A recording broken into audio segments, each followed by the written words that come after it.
Good morning, everyone. Good morning, everybody. SME Fest 2025. You said towards $1 trillion SME economy. So if I say SME 2025, you just tell me that. Can we do that? SME 2025 towards $1 trillion SME economy. So we're going to start.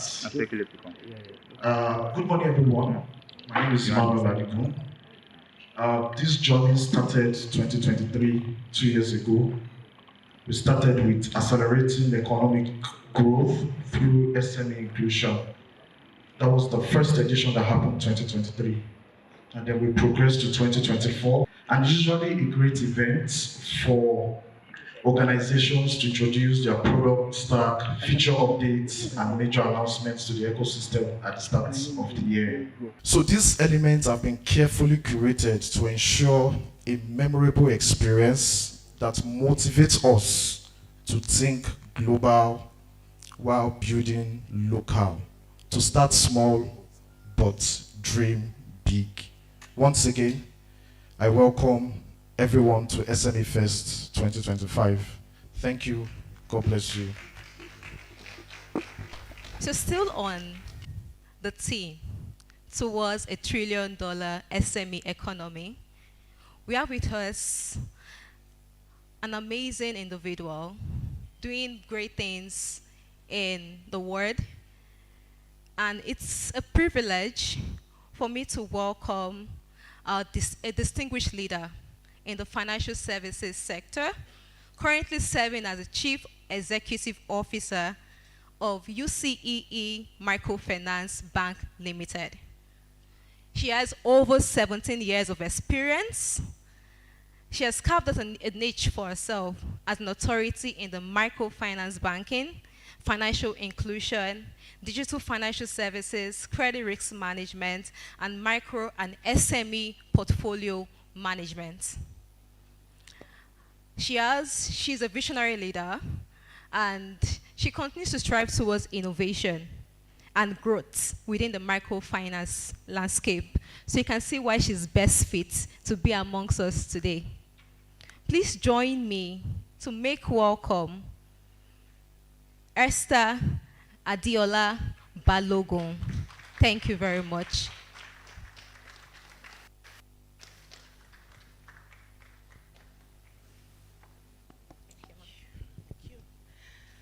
Good morning, everyone.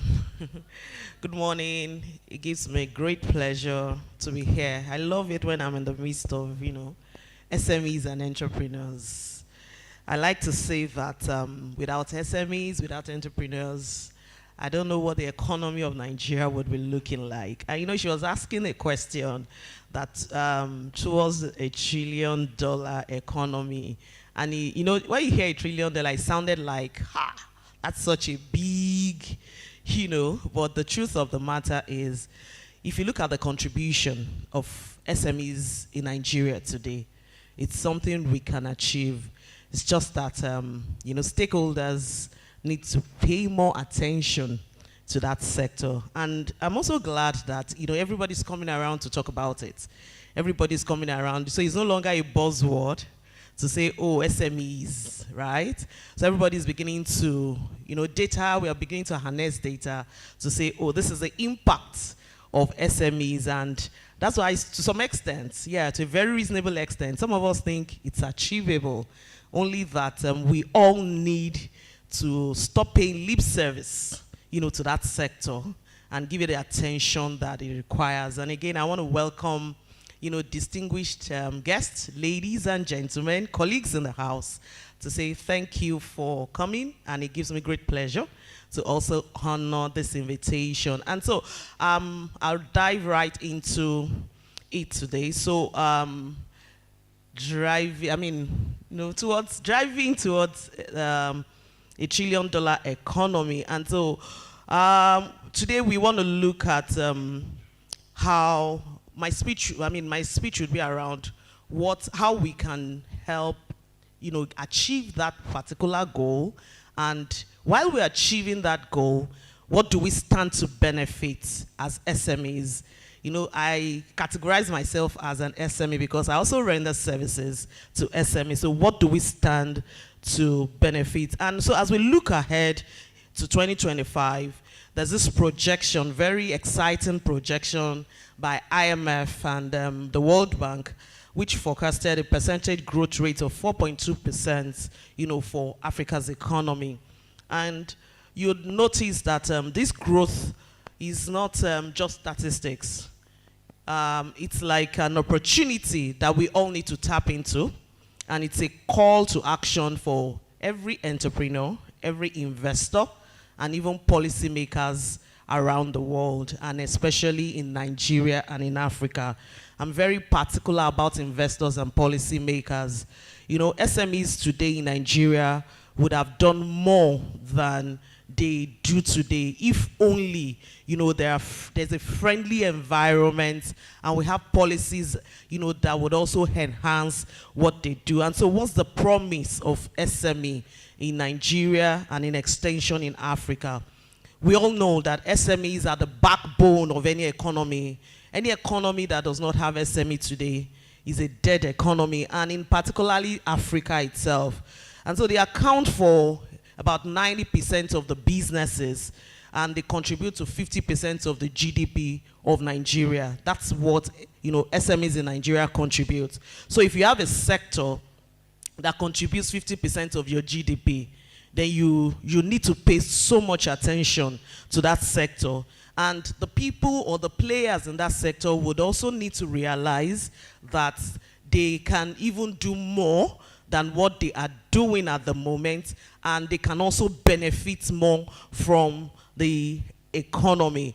And so because we know that SMEs today, they play a very vital role in job creation, in fostering innovation, and promoting economic diversification.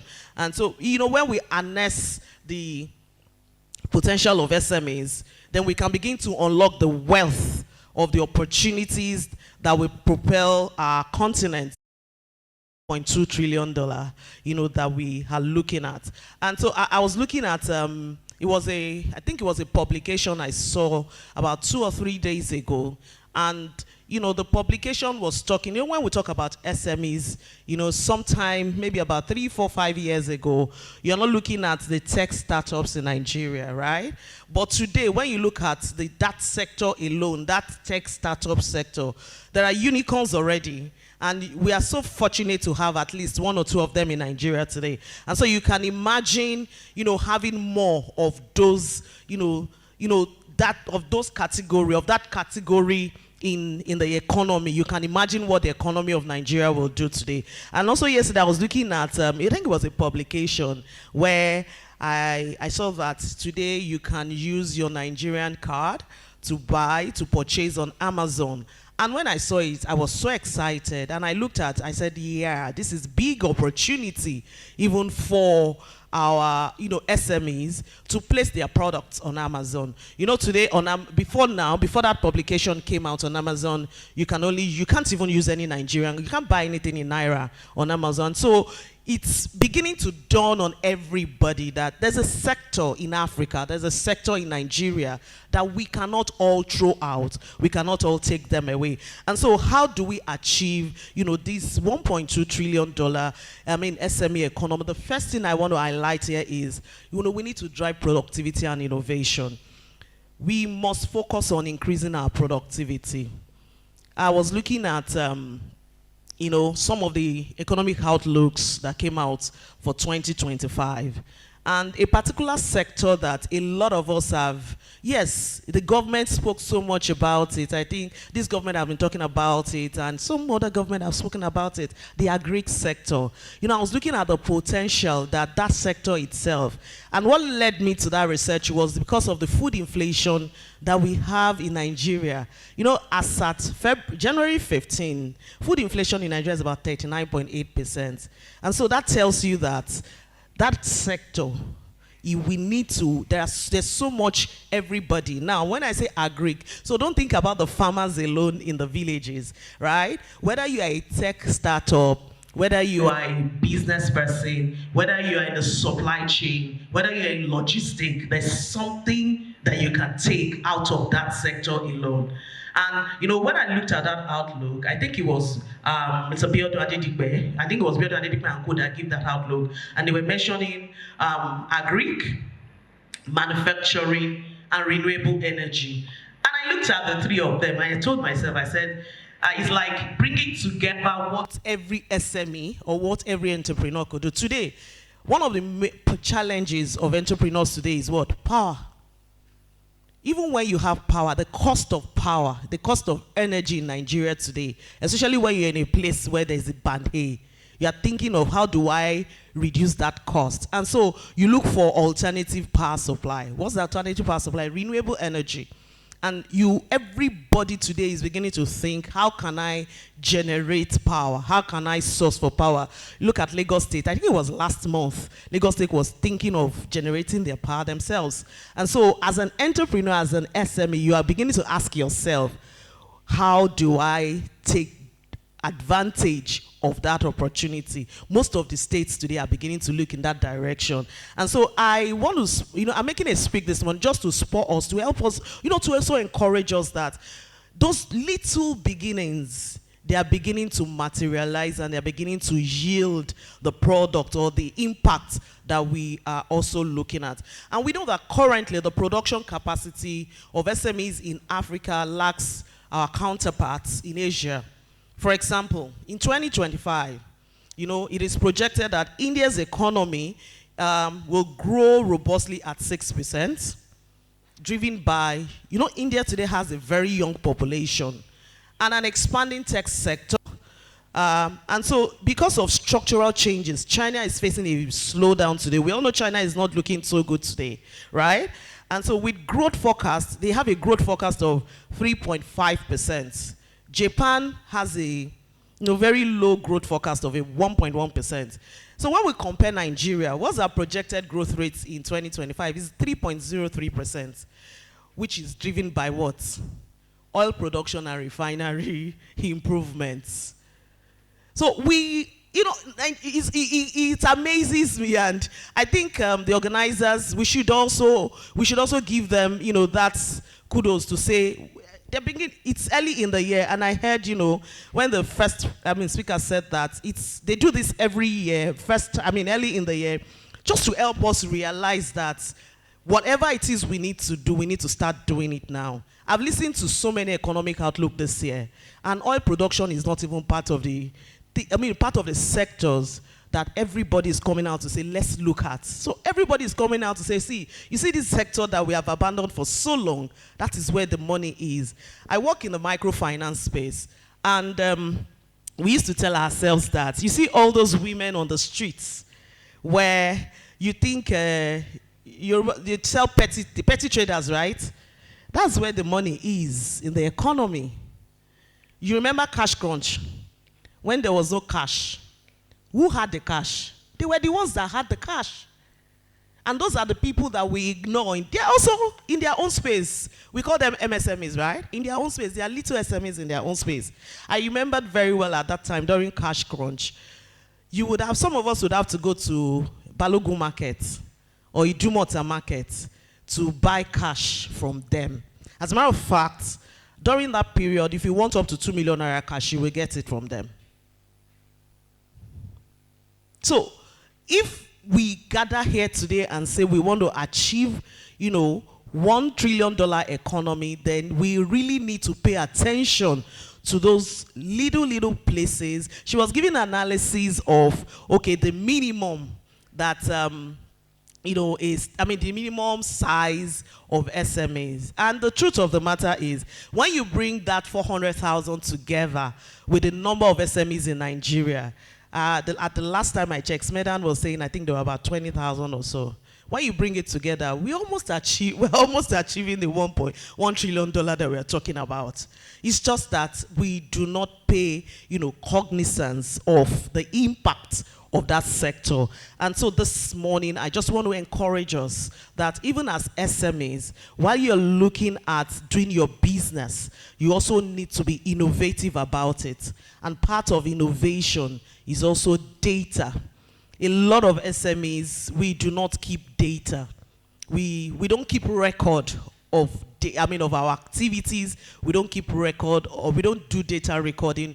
And because when you keep record of your activities, there's something we call data analytics. You analyze your data, and month on month, year on year, it helps you to understand where in your business or what part of the economy you can diversify into.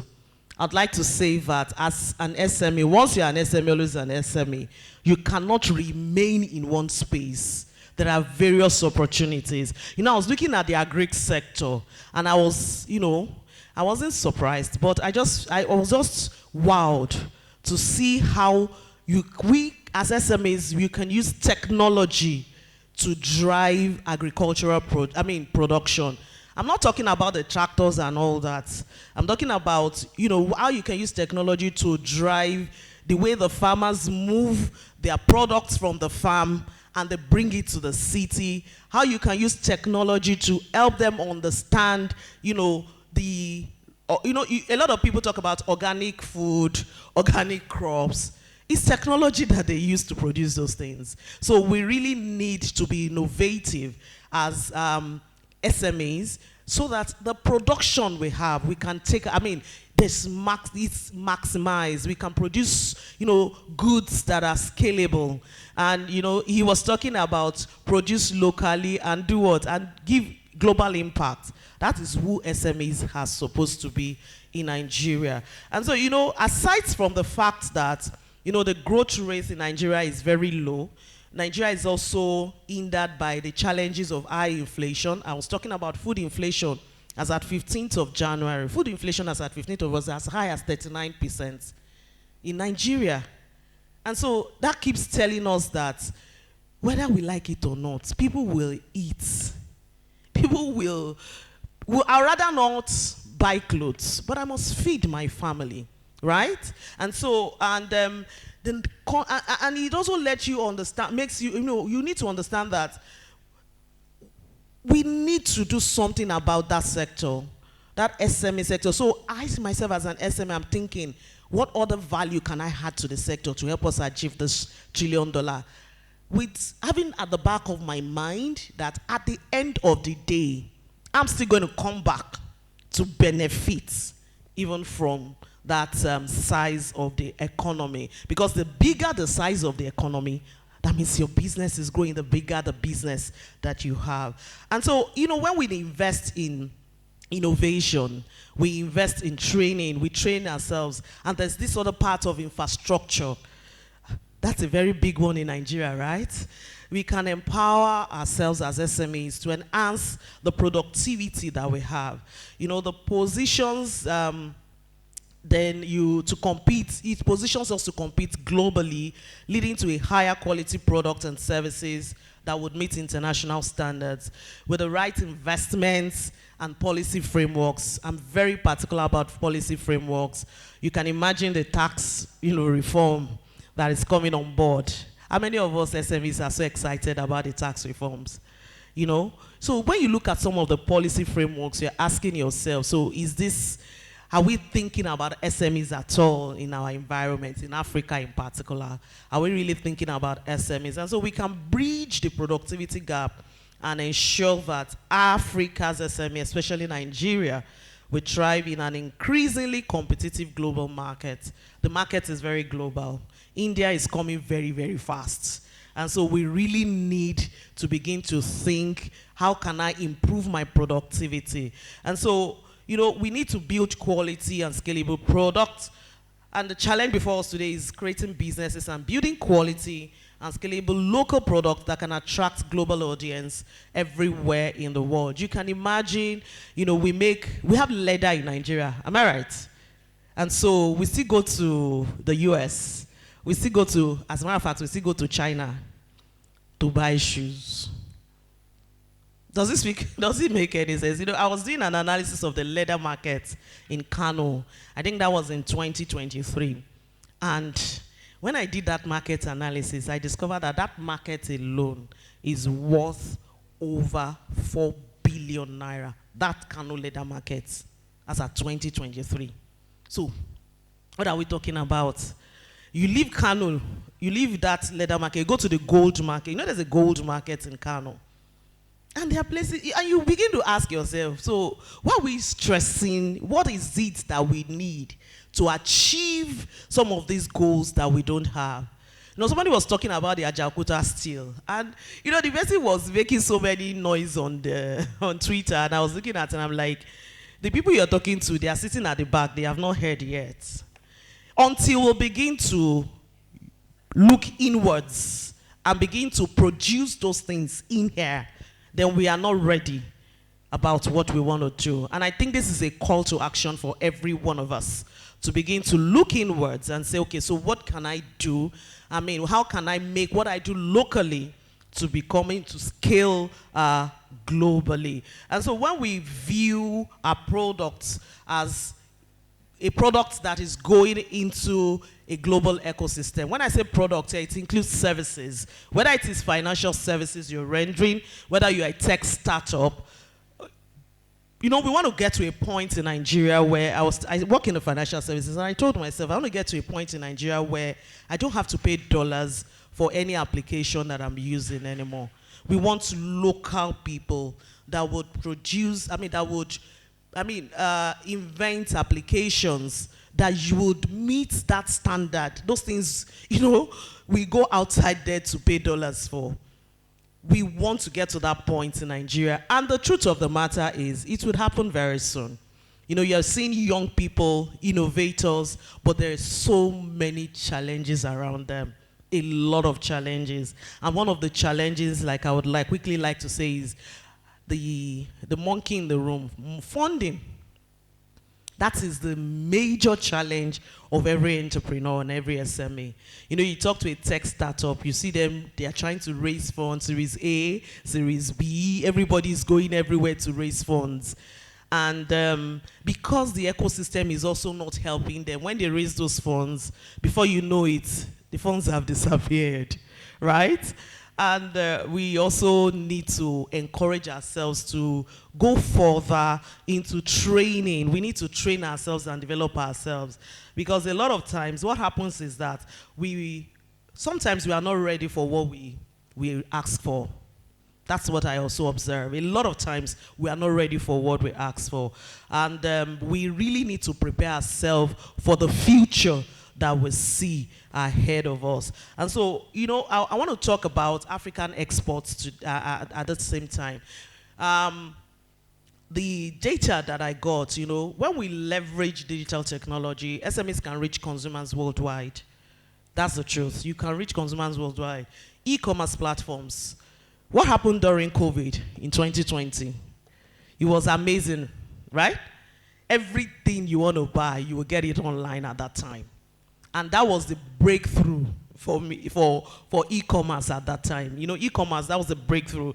And everybody now is on Instagram. Everybody is everywhere, selling their products, selling their services. I tell someone, I say, anything you want to buy, you don't see online, then there's a problem with our products. Because for me, I feel your presence digitally is also very important. And that takes me back to productivity making the product look global. SMEs need to also invest in branding. You can't take that away.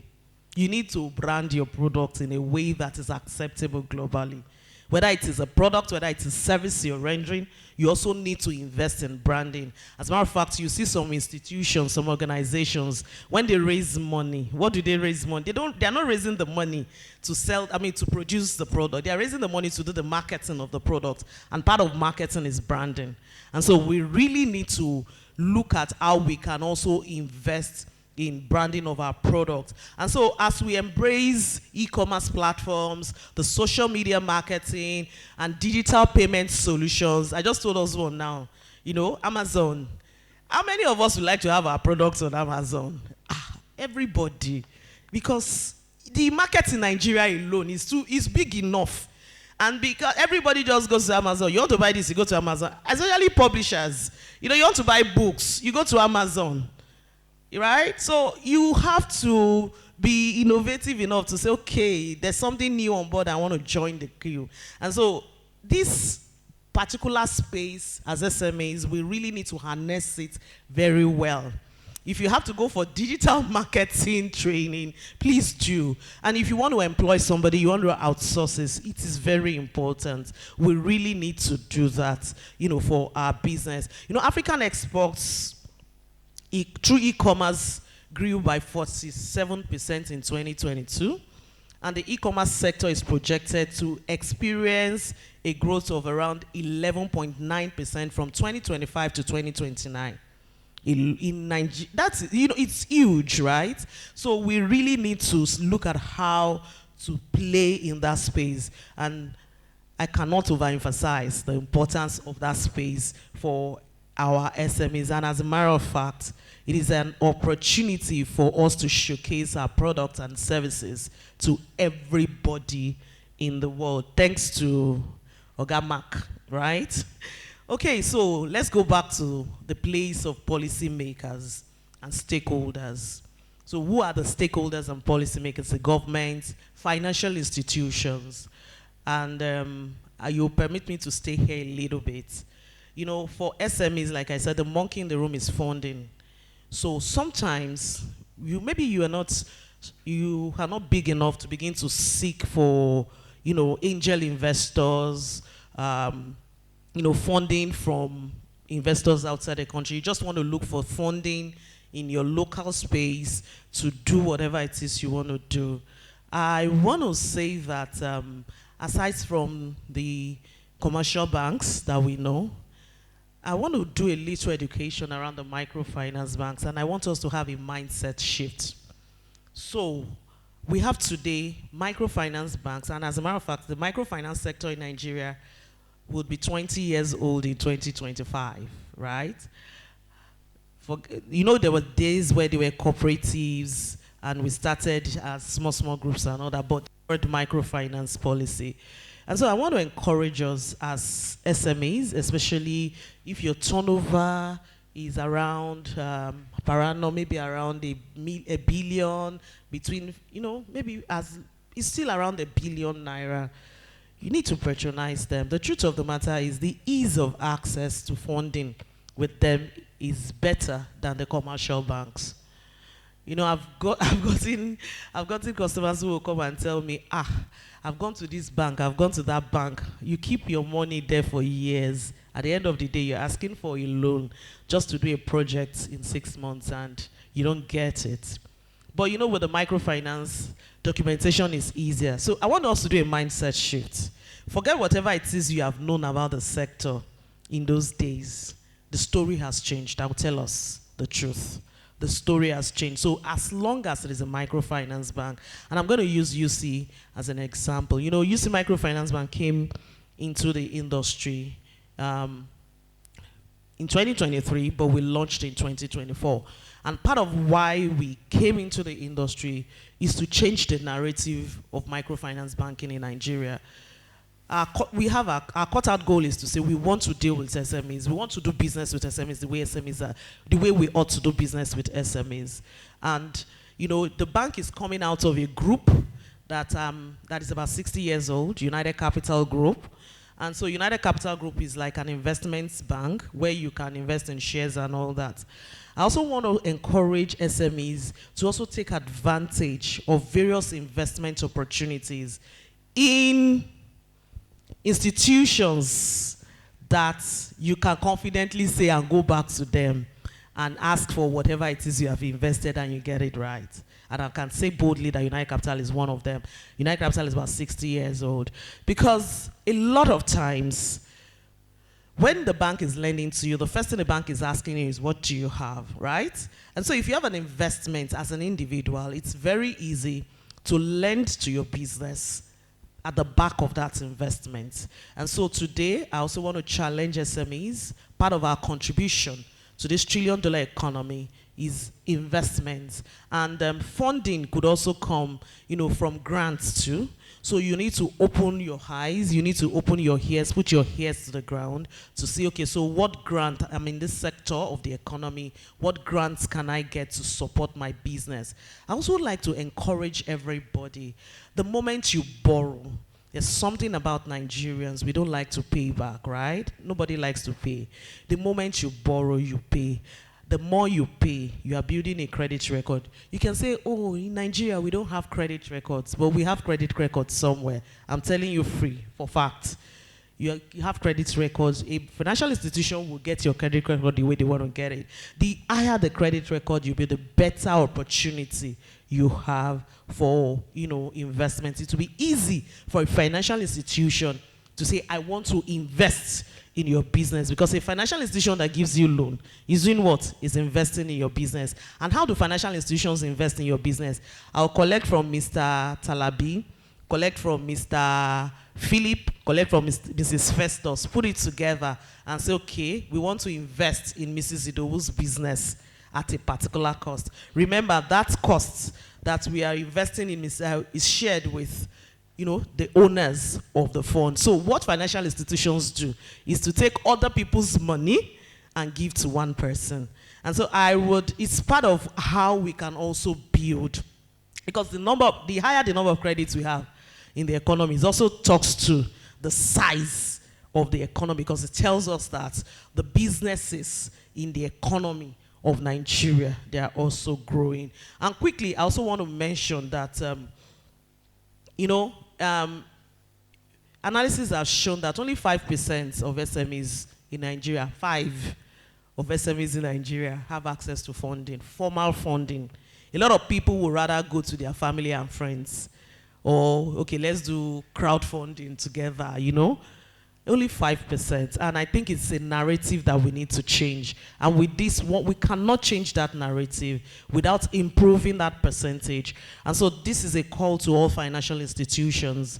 UC Microfinance Bank, United Capital has taken on the call to say we want to support SMEs, we want to support entrepreneurs, we want to encourage them to do investment. So I want to call every financial institution, whether you've been listening later or you're here, let us stand up to the call. The reasons why we are financial institutions is to support businesses in the economy.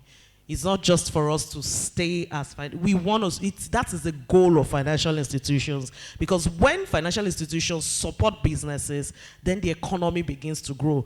When you have funding, for example, if your total assets or total production, your total balance sheet size is about 400,000, and you get funding of additional 400 million, let me say 400,000 to grow the business.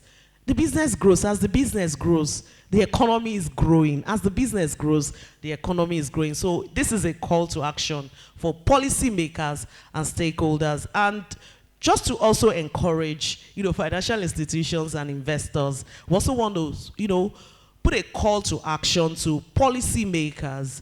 We need to encourage financial institutions, investors. I was at an investor conference, and a lot of people were complaining, especially investors outside Nigeria, saying that it is not, the policies in Nigeria are not making it so easy for them to come to Nigeria to invest in small businesses. So it is something we really need to look at. As a matter of fact, I'm not sure that there is a law in Nigeria that speaks about investing in small businesses in Nigeria. I'm not sure there is. So these are things that we really need to begin to look at as stakeholders in the business. And so let's look at investment in infrastructure, especially roads, energy, and telecommunication. I'm sure all of us have heard that telecommunications in Nigeria, they want to increase tariff. And you're asking yourself, this internet that I'm using for my business, how do I manage it, right? These are things that we really need to begin to talk about.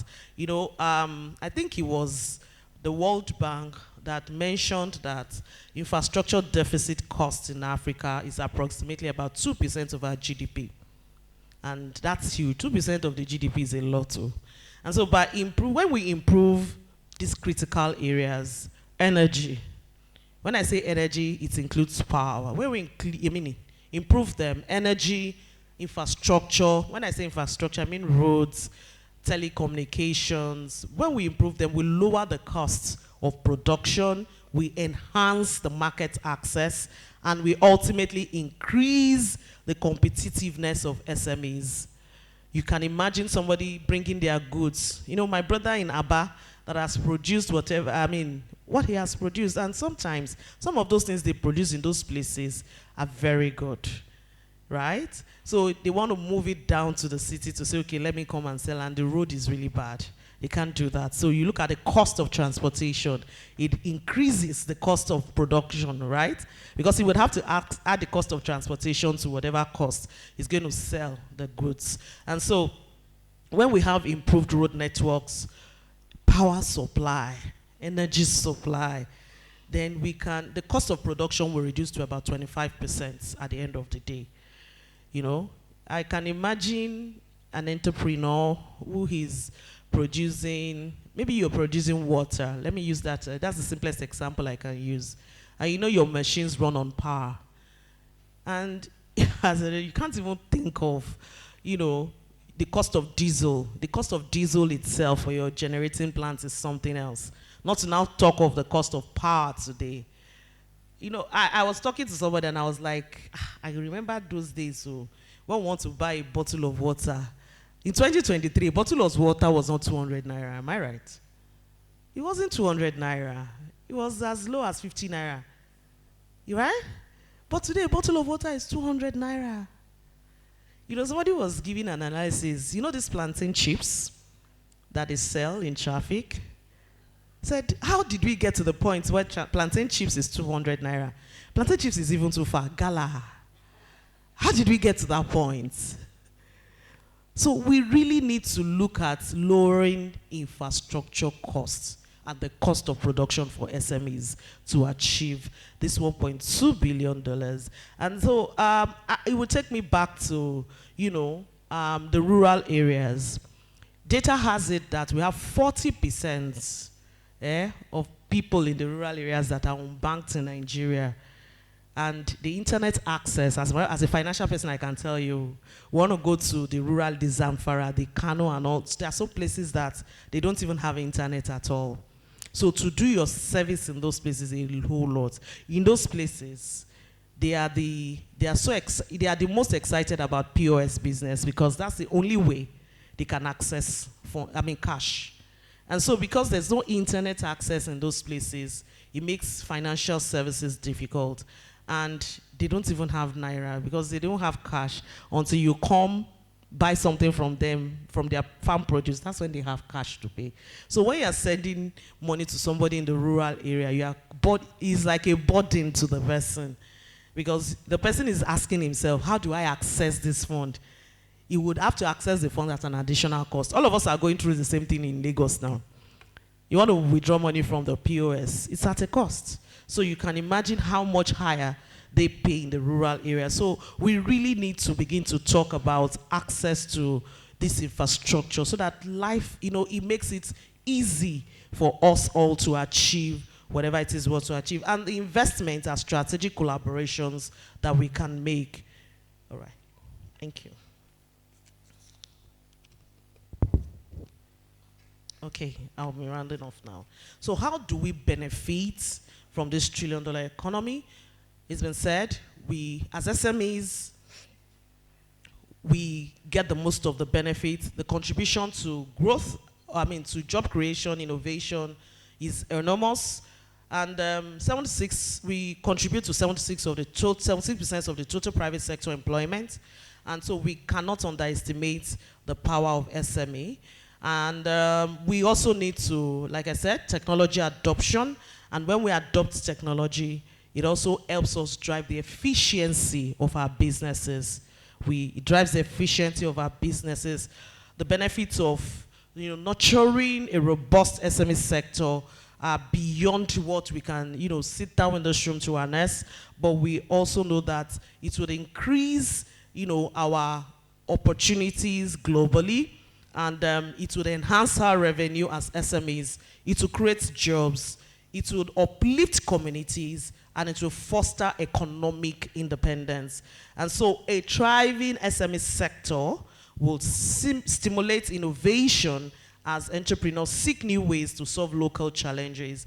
And eventually, it would help attract investments into Nigeria. And when investment comes into Nigeria, at the end of the day, who benefits from the investment? The SMEs themselves benefit from the investment. And in conclusion, I would also like to say that the path to $1 trillion SME economy through agriculture, manufacturing, technology, renewable energy, whatever it is we do, and embracing sustainability, optimizing supply chain, empowering our local communities is not the job of the organizers of this program alone. We all need to come together on this journey.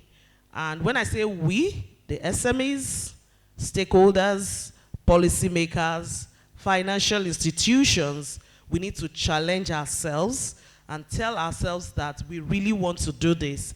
And I can say that the future for achieving the $1 trillion economy, $1 trillion SME economy is just very, very close by. And by this time in 2026, when we are gathered here again to discuss, it will be way, way, way, it will be way bigger than the $1 trillion. We would have told ourselves that, yes, we spoke about it, we actioned it, and we were able to achieve it. Thank you very much.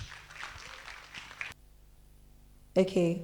The video presentation is by Mr. Tobe Nnadozie. Tobe Nnadozie is a seasoned professional with a passion for innovation and digital technology, with diverse background spanning the private and public sectors, with over 2 decades of experience. Starting his career journey in the oil and gas sector, he transitioned to serving the federal government before dedicating nearly 20 years of to the financial services industry, holding senior management positions in banks and insurance firms.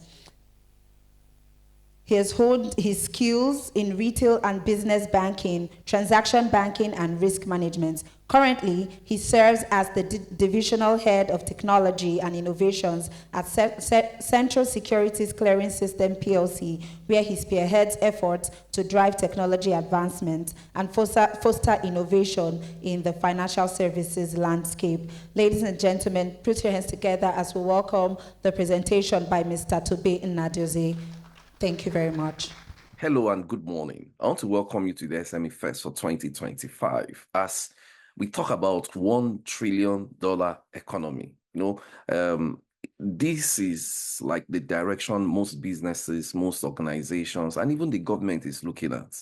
I was at the Chartered Institute of Stockbrokers conference a couple of months ago, where that was the focal point of all our discussion. How can we raise this economy to a $1 trillion economy? And one of the things that came to light as we began to look at it is that the government alone will not help us achieve this. This goal can be achieved as we work with more businesses to get raised, to get organized to the point where they can contribute much more to the economy. And entrepreneurs are at the forefront of this growth, because if entrepreneurs don't step in, we'll do the same things we've always done. The government cannot lead this change.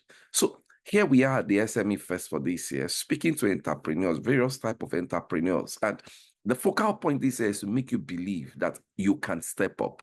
Are there opportunities? Yes, we've seen various opportunities that show that the Nigerian economy can grow easily to be $1 trillion. But let's talk about your business. Let's talk about you.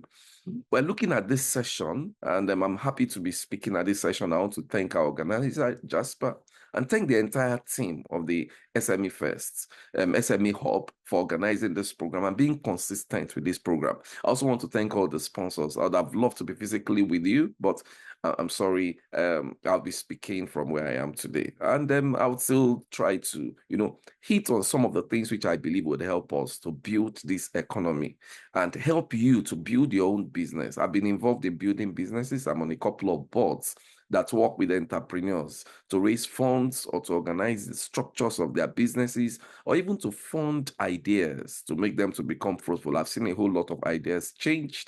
I've seen businesses growing massive rates over the course of this, over the course of my being involved in retail businesses and in SMEs. So this morning, or this afternoon, sorry, I'm going to be speaking to you on from 0 to 1 million, building courage, competence, and character. From 0 to 1 million, building courage, competence, and character. As we look at from 0 to 1 million, we're talking about how you can grow in such a growth rate, like my wife would always say, that people would see it and believe this miracle is a lie. You know what that means? That means growing in such a way that people will look at what you do and they would be, it's almost impossible. I've seen it happen. I know it can still happen. So from 0 to 1 million, what are the things you need to look at for you to build the competence, the character, and the courage required to grow your business? Number one, the bucket of opportunities. The bucket opportunities. That's the first thing you need to look at. Bucket opportunities, what do I mean? You need to check what exists within the opportunity bucket you currently belong to or you currently are in. So let's give an example. If you are a leather business and you look at the opportunities that you are in, what type of leather do you use? What type of people, clientele do you have around you? Because the truth is that whatsoever exists within that bucket is the maximum you can grow to. So if your bucket of opportunity is not big enough, what you need to begin to do is to look for how to grow that bucket of opportunity. So what is the bucket of opportunity within which you're operating today? If you're going to go from 0 to 1 million, the probability that the growth will come from the bucket of opportunity you belong to is very high. So check your bucket of opportunity. The question is, if your bucket of opportunity is not big enough, the capacity within that bucket, if the growth potential is not big enough, what do? Then you need to look for how to enlarge that bucket of opportunity. How do you extend the bucket of opportunity? If you need to be in multiple buckets of opportunities, be very conscious of not forgetting the reason why you're in the bucket of opportunity. Sometimes people go into groups, associations, professional bodies, and they go in there for political reasons alone, forgetting that there is a reason why you are there, to build your professional competence or to expand the scope of the opportunities you have so that you can leverage on it to grow your business. So the bucket of opportunity is very critical. As you're coming into 2025, if the bucket of opportunity that you belong to cannot give you the growth potentials that you need to begin to look for new buckets of opportunities.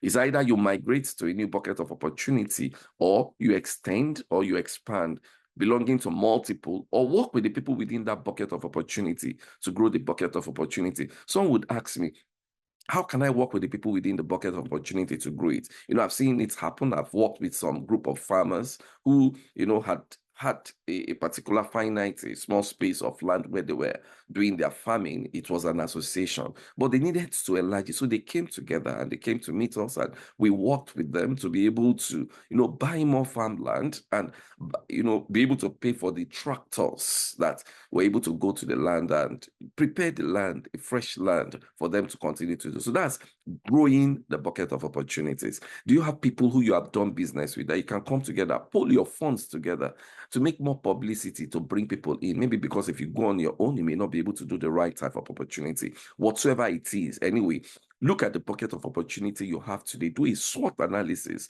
and see if that bucket of opportunity is big enough to give you what you need to have. The second thing I'll speak about is the bravery of the optimist. The bravery of the optimist. If you are going to grow, you need to be brave. Let me tell you, if you want to remain comfortable within the zone you have always been, then you are not brave. You are not optimist. You are not going to step into new zones. You're not going to step into new trajectories to grow what you already have today. You need to be brave. You need to take risk. Like we always say, low risk, low returns. High risk, high returns. For you to be able to grow what you do, you need to be brave. You need to be brave to take some risk. This is the time for you to take risks, especially young people in business. Why are you afraid? This is a time for you to take measured risks. Just make sure that even if you fail, where you land to is not too low that you cannot come up back again. But let me tell you, failure is a part of learning business. I'm telling you, because there are things you learn in failure that you may never easily learn, even in success. So Take the risk. If it works out, let me tell you, out of 20 ideas, that's one idea that works. Maybe the one idea that will transform everything you do. But if you're not brave enough to make that one change, how will you be able to see the possibility and potentials in those opportunities? So the bravery of the optimist. This year, 2025, we are going to grow your business from 0 to 1 million. You need to be brave. The packaging you've always done is giving you this type of growth, but maybe it's time to change your packaging. Maybe it's time to call someone to rebrand you. Maybe it's time to work on your social media presence. Maybe it's time for you to exit some people who are your partners in the business, who are not giving you the right type of value. Maybe it's time for you to launch into new e-commerce spaces and begin to market that thing which you have.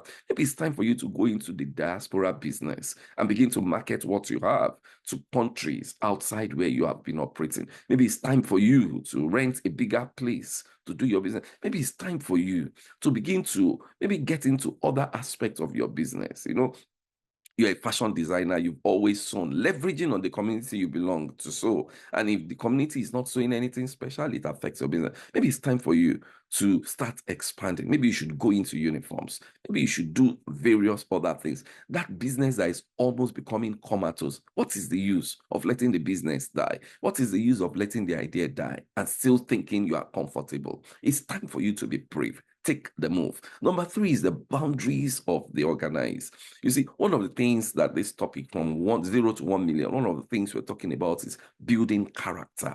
How much integrity do you have in the things you do that people can trust that when you say this is it, then it is it?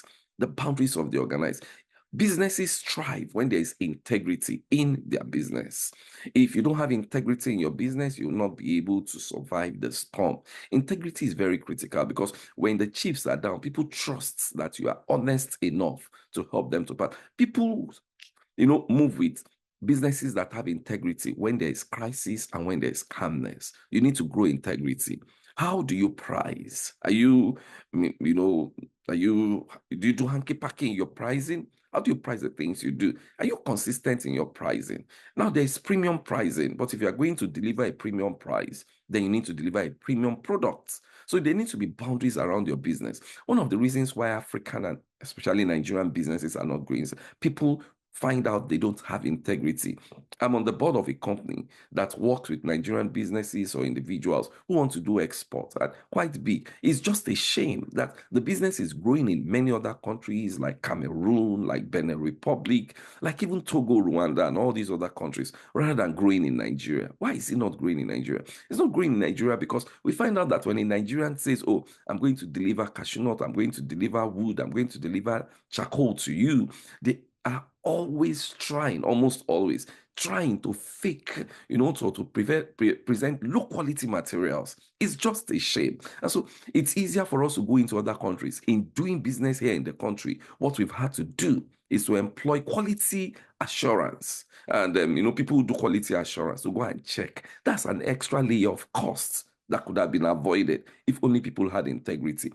Put in integrity in what you do this year so that people will believe in you. People will be able to trust that if you bring out your products, it delivers the right. If the moisture content is wrong, deliver the right moisture content, deliver the right density per kilogram.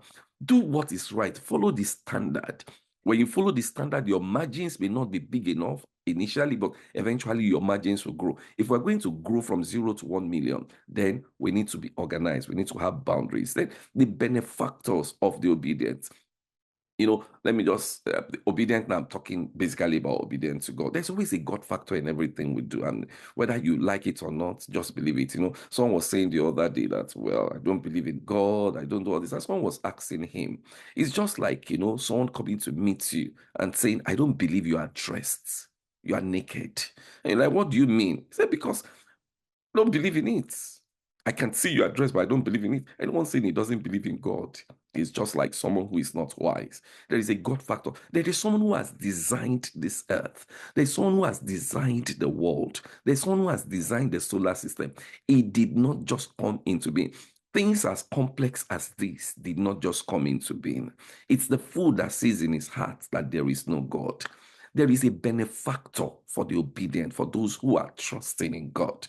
And your trust in God will be a catalyst, an accelerator that can move you ahead of the pack, even today. There's a reason why we are called children of Abraham. Abraham was obedient to God, and God was his benefactor, and God bless him. Like we always say, he whom God has blessed, no man can curse. That was the promise that the Lord, through even a prophet who wanted to fight Israel, gave to Israel, the benefactor of the organized. If you are going to grow your business, one good way to grow your business this year is to walk with God. Hold God so closely. Trust him. He will give you ideas that will expand your business. And let me tell you, walk with people who walk with God. A particular friend of mine who was into the distribution of, drinks and all that.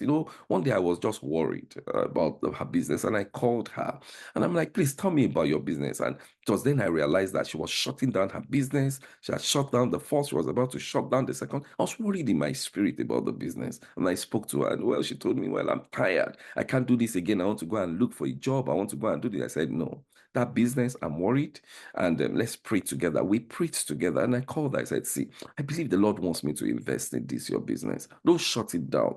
That business that she was to shut down today is bringing out in tens of millions of revenues regularly every month. And the business is thriving today. She's now one of the biggest distributor of drinks within the place where she is.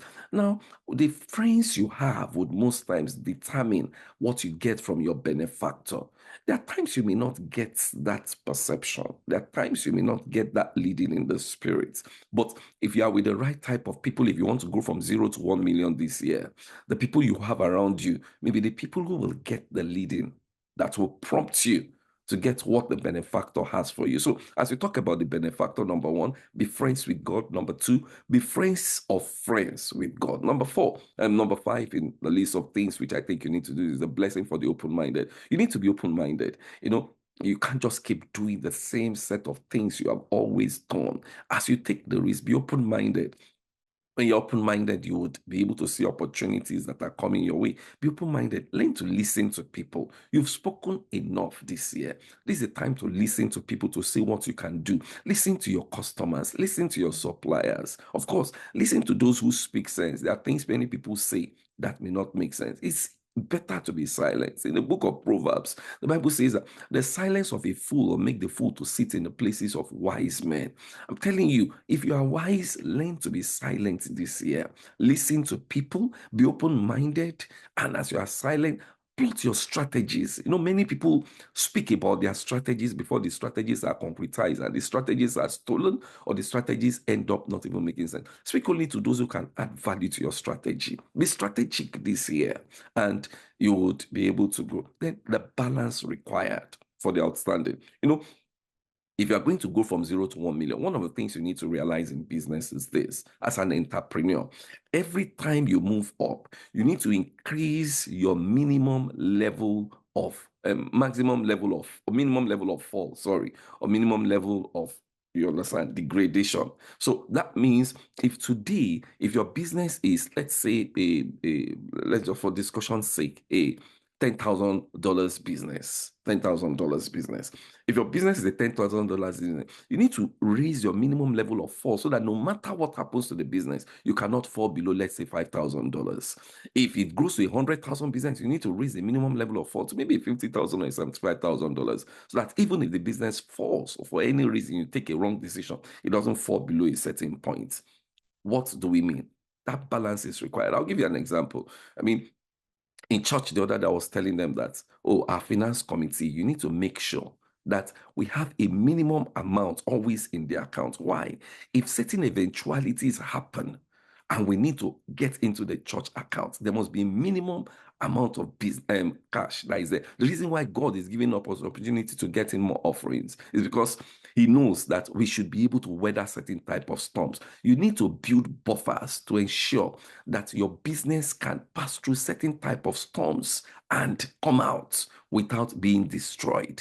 That will involve increasing your scope of business, maybe expanding into new business line, especially using the value chain approach. That means if you do this type of business and there is a side business that is closely knit, that will not increase your operational costs. It's time to begin to look into it. Begin to create that right type of balance. It may mean you need to start removing key man risk. It may mean you need to start increasing the minimum deposit in your account so that at least you can pay salaries for 6 months, including paying yourself if anything happens to the business. And as the business begins to grow it from 6 months to 1 year, grow it from 1 year to 2 years. The organizations today that have real cash buffers of paying salaries of 2 years, so that no matter what happens to their product lines, they know our best staff will remain paid at least for 2 years.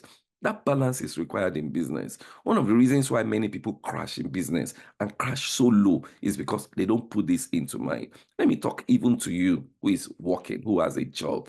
You need to understand that we pray nothing happens to your job. But one of the things you need to start building into your job is this. You need to start making sure that you start keeping enough savings, especially those of you who are married and have kids, or you are planning to get married. Start creating buffer savings. What are buffer savings? That if anything happens, if we run into a project that is going to take the whole of my salary, do I have 6 months savings to enable my family to survive?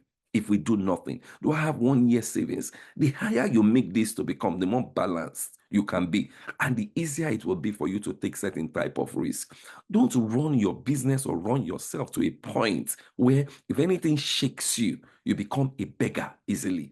Anybody that easily switches from being a benefactor to a beggar because of vicissitudes and challenges in business or in life, it's not organized, it's not balanced. Build the right balance to your business. If you are going to grow from 0 to 1 million, it means that no matter how much you fall, there is a level you cannot fall below. No matter what happens, no matter the storms, there is a level you cannot fall below. And it's scriptural, when Joseph was appointed by Pharaoh to handle the famine in Israel, one of the first things he started doing, even when there was a time of plenty, was that he started keeping things in the store so that when the famine came, he had enough to be able to take Egypt and actually the bulk of the world at that time through the famine. If you don't keep savings, if you don't create that balance, if you don't expand the scope, then you won't be able to easily pass through storm. And it may be difficult for you to move from 0 to 1 million, because if you had, let's say, 900,000, for example, of this 1 million, and anything happens, where do you crash land to? Let your crash landing be to a safe point that you can pick up. Never start from 0 every time you come down because there's a product mismatch, the customers are not buying, there's a pressure on demand is low and all that, or suppliers are not supplying. Never crash land to 0. Increase the level at which you fall so that when you want to bounce up back again, you don't start building from scratch. Finally, the bankrolling of our occupations or our businesses. Bankrolling. How do you get funding this year as you move from 0 to 1 million? Now, of course, there are different ways. I'm sure in this program, if you were here 2 years ago, we had someone who spoke about different ways of raising funds and finances. And we have organizations who are sponsoring this program who would also tell you how to raise finances. But let me talk about 3 things as we talk about bankrolling of our occupations. The first thing I want to talk about is the bankrolling of your ideas. The bankrolling of your ideas. Now, the truth is that every Tom, Dick, and Harry will not believe in your idea. So when you have an idea, you have to go to the easiest places to raise funds to be able to bankroll that idea. What are the easiest places to raise funds for ideas? Then you need to look for family and friends, or look for a mentor. That's why if you've not built a relationship over time with people who can fund your idea, this is the time for you to start building that type of relationship, because ideas are not funded most times based on the ideas alone. They are funded based on 3 things. They are funded based on the relationships you have built. They are funded based on the ability of the people who want to fund those ideas to resell whatsoever is built as product from the ideas over time. That's where venture capital comes in. Number 3, they are funded from someone who has empathy in what you do. So number 2, raising venture from those who are opportunists, who would look at how to make sure they can resell your idea. It may be difficult for every idea you are building, but from relationships and from those who have empathy, you need to start building that right type of relationship with them. And you need to start building, call it a history of success over time. If every idea you have always brought out never succeeds, it's difficult to be able to convince someone that an idea which you have will succeed. So start getting involved, even if you have to work with somebody who has been successful, to bring up series of successful ideas. Number 2 is industry, bankrolling of industry. That means this is working, this is selling, I can see what you are doing.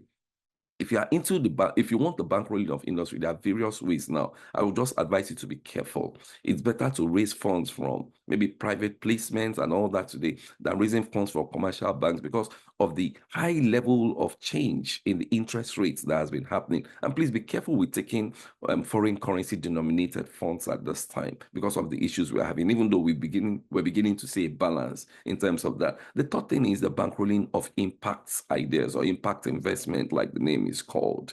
That means you want to do something, it may be not for profit endeavor and you need it bankrolled. There are a lot of bodies who are bankrolling this. I think that's one of the fields which many Nigerians have not entered into. Green ideas, things that will change lives, and financial inclusion. There are a lot of organizations who are really banking, supporting and giving funds. And the beauty of these funds is that they are mostly grants. If you want to grow from 0 to 1 million, look at these type of opportunities. You have an idea, you have an industry, or you have an impact, things that you will need. Industry can be as small as making shoes. Industry can be as small as making belts. So when I say industry, don't think I'm expecting you to build a warehouse. That thing which you are doing that is rolling out product or a service, it's an industry for you. There are various means of financing it today. So you have various means of bankrolling, but just be careful so that you can manage your costs. Ladies and gentlemen, from 0 to 1 million, building character, competence, and courage. I hope you've learned from this. I pray that as you go into 2025,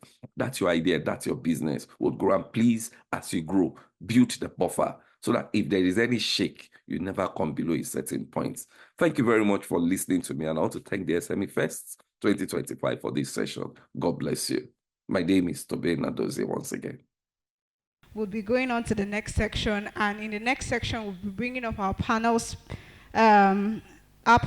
to actually walk us through this journey of discussion on how we can move towards a $1 trillion economy as small businesses. And without further ado, I will do the honor to welcome our first speaker. Seyi Olorunrotimi is a passionate African entrepreneur, business coach and mentor, versatile learning facilitator and consultant, and also a social entrepreneur, a multi-award winner. Seyi is the founder of the MSME Africa, an enterprise support organization and social enterprise working at the intersection of capacity development, community building, and of course in media. Please, with a rounding applause, can we welcome Seyi? Mr. Seyi, you're welcome.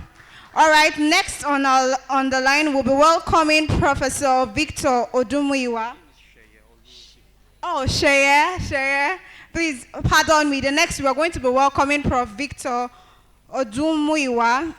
And Dr. Victor is an associate professor at Department of Computer Science and acting director of the NITDA Hub, University of Lagos, Nigeria, where he is building a technological innovation ecosystem within the University of Lagos. He's a techpreneur, digital innovator, and researcher. In addition, he also develops reasonable artificial intelligence systems for natural language processing with the application in sentiment analysis, recommender systems, log mining, cybersecurity, and of course in education. With a rounding of applause, let's welcome Professor Victor Odumuyiwa. And next in line, just very quickly, we'll also welcome Ms. Bernice Ofuri. She's a startup lawyer, founder, and lead counsel, Cardinal Counsel, a law firm dedicated to providing comprehensive legal services to startups and, of course, emerging businesses across Africa, with expertise in business incorporation, contract negotiation, intellectual property, and corporate governance.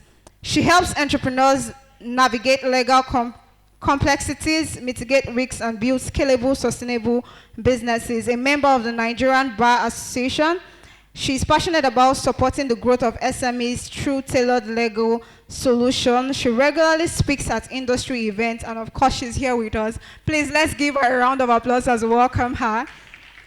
All right, next in line, we're going to be welcoming one of our speakers, of course, our first speaker for today to also join us, Ms. Esther. Please welcome her on stage with a very, very loud applause. Thank you so much. All right, with all these amazing speakers, someone is going to be leading us through the section. It's no other person but Mr. Emmanuel Amogu, a digital media expert who is passionate about innovation, storytelling, digital transformation, and community building. He is the co-founder of CIO Intern City Hub, empowering young talents, tech talent through hands-on project-based learning. And as a host of tech rounds on Tech Build Africa, Emmanuel engages with leading minds in the innovation ecosystem, driving impactful conversations, and also known for his dynamic event hosting skills. And he'll be here with us doing a fabulous work of welcoming and walking through these amazing panelists. Please, let's welcome Emmanuel Amogu with a round of applause. Please, let's make it louder until he gets on stage. Thank you so much, SMEFest2025. I'll hand this over officially to Mr. Emmanuel Amogu. Thank you so much. Thank you very much. You're so kind. SMEFest2025. Yeah, I'm very happy to be here. This is actually my first time. And I happened to meet the host of this event on LinkedIn. We've discussed on LinkedIn. We've worked on LinkedIn. And, I mean, the world is global. So he was like, okay, Emmanuel, can you come over to SME Fest 2025? I was like, well, I've heard about it, and I would love to be here. And it's actually a privilege to host a panel of top minds in the industry, in the ecosystem. I know some of my guys here, so I feel so humbled to be leading this panel session. Please, a round of applause for our panelists again. Thank you very much. And I would want to start this panel session by just a short story. So just over the week, I was going through the internet. So there's a way I browse my own. I browse both on social media and on the search engines itself. So I saw this a video, a short clip of the Alibaba pitch while he was pitching to his friends. So before I start, some of the big businesses you see today are born from just normal, like, friendly conversations. They didn't start so big. So he was talking to a couple of friends, and he used the scenario of America, the US, how they were like having a monopoly of the markets, the things they were doing and building globally. I was like, guys, we can do something. We can beat these guys. We can beat these white guys. And he told them there are some mindset shift they needed to have to be able to compete at that level. And that one of the mindset shift was not having a 9-to-5 mindset. So how many SMEs do we have here? If you have a business here? Okay, very good. So it was like, you don't need to have a 9-to-5 mindset if you want to build to compete at that level. So he encouraged the friends to have a different kind of mindset. So he told them, let's put resources, let's have a mindset shift, and we can beat the US guys. Today, Alibaba is a unicorn. Yeah, they were able to do it. And some friends, and all your friends will not buy into your ideas, just so you know. So when you pitch to your friends, some of them will see it as the crazy idea, but some would buy into it. We've seen that in the cases of maybe Mark Zuckerberg and the rest of them. So you have to be resilient in the ideas you have, in your vision that you have. Today in Nigeria, we have unicorns. The first one was in 2002. That's with InterSwitch. And there was a span of gap. And over time, we've had all the unicorns come on board, the Flutterwave, OPay, and just recently, Money Points. Please, a round of applause for Nigerian startups. We are doing a lot. And what has helped this growth is innovation. And we're going to dig much into innovation. So I'll just move into the panel session directly. Yes, so we live in a world that innovation, technological innovation, has amplified the way SMEs are growing. So it's not just startups. So when we say startups, we mostly talk about people in the innovation space, but SMEs have to leverage technology too. We'll get into that. And please, you're welcome to this panel session. And it's going to be very, very interactive and insight. I'm very sure we're going to get that today. And the first question that we have, so I'll most likely throw the question based on the the spaces that we operate so that we can get the best answers. Thank you very much. Please, a round of applause to them. So the number one question is the role that innovation plays. I already gave insight about what innovation is doing. So what role does innovation play in enabling African SMEs to scale rapidly? And how can entrepreneurs contribute to this transformation, the role of innovation? Doctor, do you want to take that question? Okay, thank you very much. Okay, I'll just give it a try, and others can say something. Yeah, definitely innovation is playing a very important role. Generally, people will say you have to innovate in your business model, innovate your idea, different other things you have to innovate. We all know about, there are different dimensions of innovations. I'm not going to go into that. And there are different stories around innovation. But just a little one, you know about this movie stores, which in those days, maybe your generation did not go to rent a VCR or those kind of things. So, and everybody was thinking that you produce a movie, is that go to the theater and then make money, or you produce CDs, or you produce whatever and make money. But you know, today it's not about that, to make money from your content. You make it free for people to watch. And that it's not the watching that gives you it's the amount of people that generate money from another way. So constant innovation is needed for any business to move forward, to progress. And not only the innovation you bring to your own business, but innovation around you as well. For example, today we're talking about AI. ChatGPT came and made everybody to understand how important AI is. You may not have an innovative idea beyond what you have been doing, but how do you leverage innovations out there to better your business? So if you sit down and everybody's talking about AI, you don't look at how AI can help in your own business, then very soon they will kick you out. You'll be out of business. So innovation is important, either the one that comes in within your own business, or the ones that you see around that you can leverage on. It can always take your business to the next level. And to start with, one of the things that is important to do is digital transformation.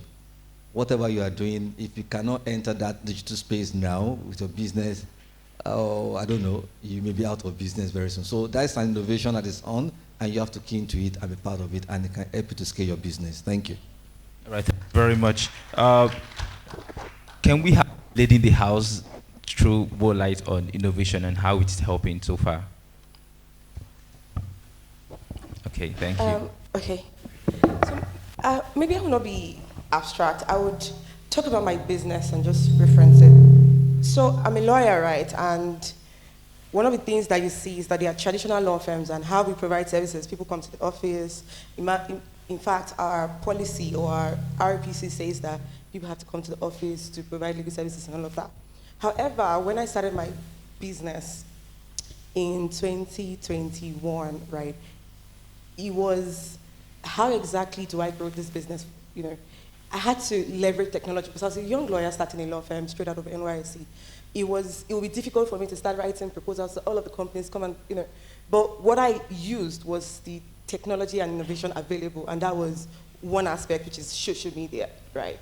And with that, right, I didn't need to rent an office space. I didn't need to have a lot of things. I didn't need to have a big capital to start. I just started with social media in my father's house. And now, yes, we have an office space, but still, I'll tell you that 90% of our clientele come from social media. We don't do so much. It's just post and people look for you there. So if you're thinking about technology and innovation, don't think about, oh, I'm going to build this solution that changes the world. How exactly can you deliver your services that would make it easier for somebody else to patronize it, right? So people come to the office, I'm in the office, and then you see somebody say, oh, I saw your ad on Google, right? That thing works. So a lot of people should understand, and I like to say that the businesses we are building are digital businesses. Yes, you have, a space is important, but the truth is you have to understand the level that we are right now. How exactly can I attract clients, right? You have to use technology. How exactly can I retain those clients? You have to use technology. How exactly can I manage my internal operation? You have to look for the available technology to use. So sometimes we like to look for, oh, I'm building legal tech. Yes, that's what we are now, when I look at the solutions that we've built over time. But that clarity did not even come at the beginning. I didn't know that we would have to build a legal tech solution. But as I started seeing that technology and innovation could scale our operations, we started looking towards that direction. So yeah. Thank you very much. Well said. And about innovation, so I think before now, you literally had to like get an office space to run your business. But with the rise of innovation, you don't need a space. What you need is a digital space. Am I correct?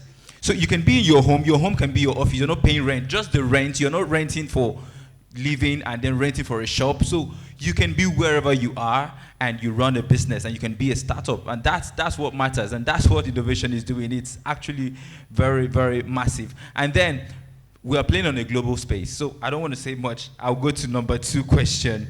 So we'll look at the hurdles that we have for SMEs. So what are the biggest hurdles SMEs and startup face in scaling, and how have you and your peers successfully navigated them? I would give Mr. Shea, the founder of MSME. I know you've interfaced with a lot of SME startups and everything. I know your platform so much well, and you're doing a lot of good work. So do you have an angle to this and to this question? Okay, thank you, Emmanuel, and good morning, everyone. So when it comes to the hurdles that SMEs face or startups, I think the keynote speaker has mentioned quite a couple of those obstacles. Number one is access to funding, and we can't run away from it. If you gather 10 SMEs in this room, ask them what their problems are, 9.9% of them would say funding. And then IFC says that Nigeria has $132 billion funding deficit. No, Africa has 132 billion, Nigeria has 32 billion, thereabout. So it means that if we really want to move forward, we must solve this problem of funding. And so people would say, where is it coming from? Is it that the SMEs don't know, are not prepared to access funding? So we talk about the 5 C's of credit, and we say the SMEs are not meeting up with those things.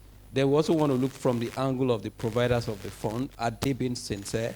Are they going after the big ticket players instead of funding the SME sector, which contributes 50% to the GDP of Africa and is responsible for over 80% of jobs that are created? So if we don't solve the funding problem, I can bet you we will not move forward.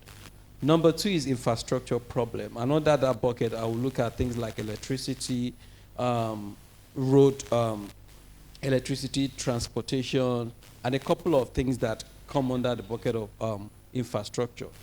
It's a lot difficult to move within Africa than it is to, okay, if you want, let's just look at the test case. If you want to go to London, you can get your ticket for as low as 1.1 million.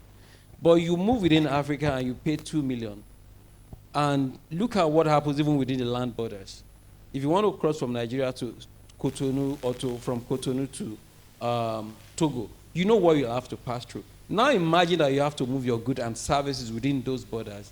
It's a lot of problem, and we don't solve the problem of moving around Africa. We will still be where we are meant to, where we are not meant to be. We need to be able to create systems that enable us to move around. We have AFTA, which is meant to be, that's African Free Trade Agreement, which is meant to enable us trade within Africa. But I know for over 20 years, we'll be talking of a single currency for Africa, ECO, for West Africa, ECO. We have not been able to do that. But in Europe, Schengen countries, about 27 of them, they have one single currency that enables them to trade with it. So if you really want to do business in Africa, grow our economy to $1 trillion and above, we need to look at funding problem, infrastructure problem, access to market, and a couple of other things. I think I will start with those ones. That's massive. Thank you very much. Thank you very much. And about having a unified currency, I think that conversation has been around for long. And if you see the economies that are doing well globally, you see that they have the cabal. So like euros, they're helping euros to be strong. Even the Asian countries, they have the. So I think we should be able to bring this to a high-level conversation.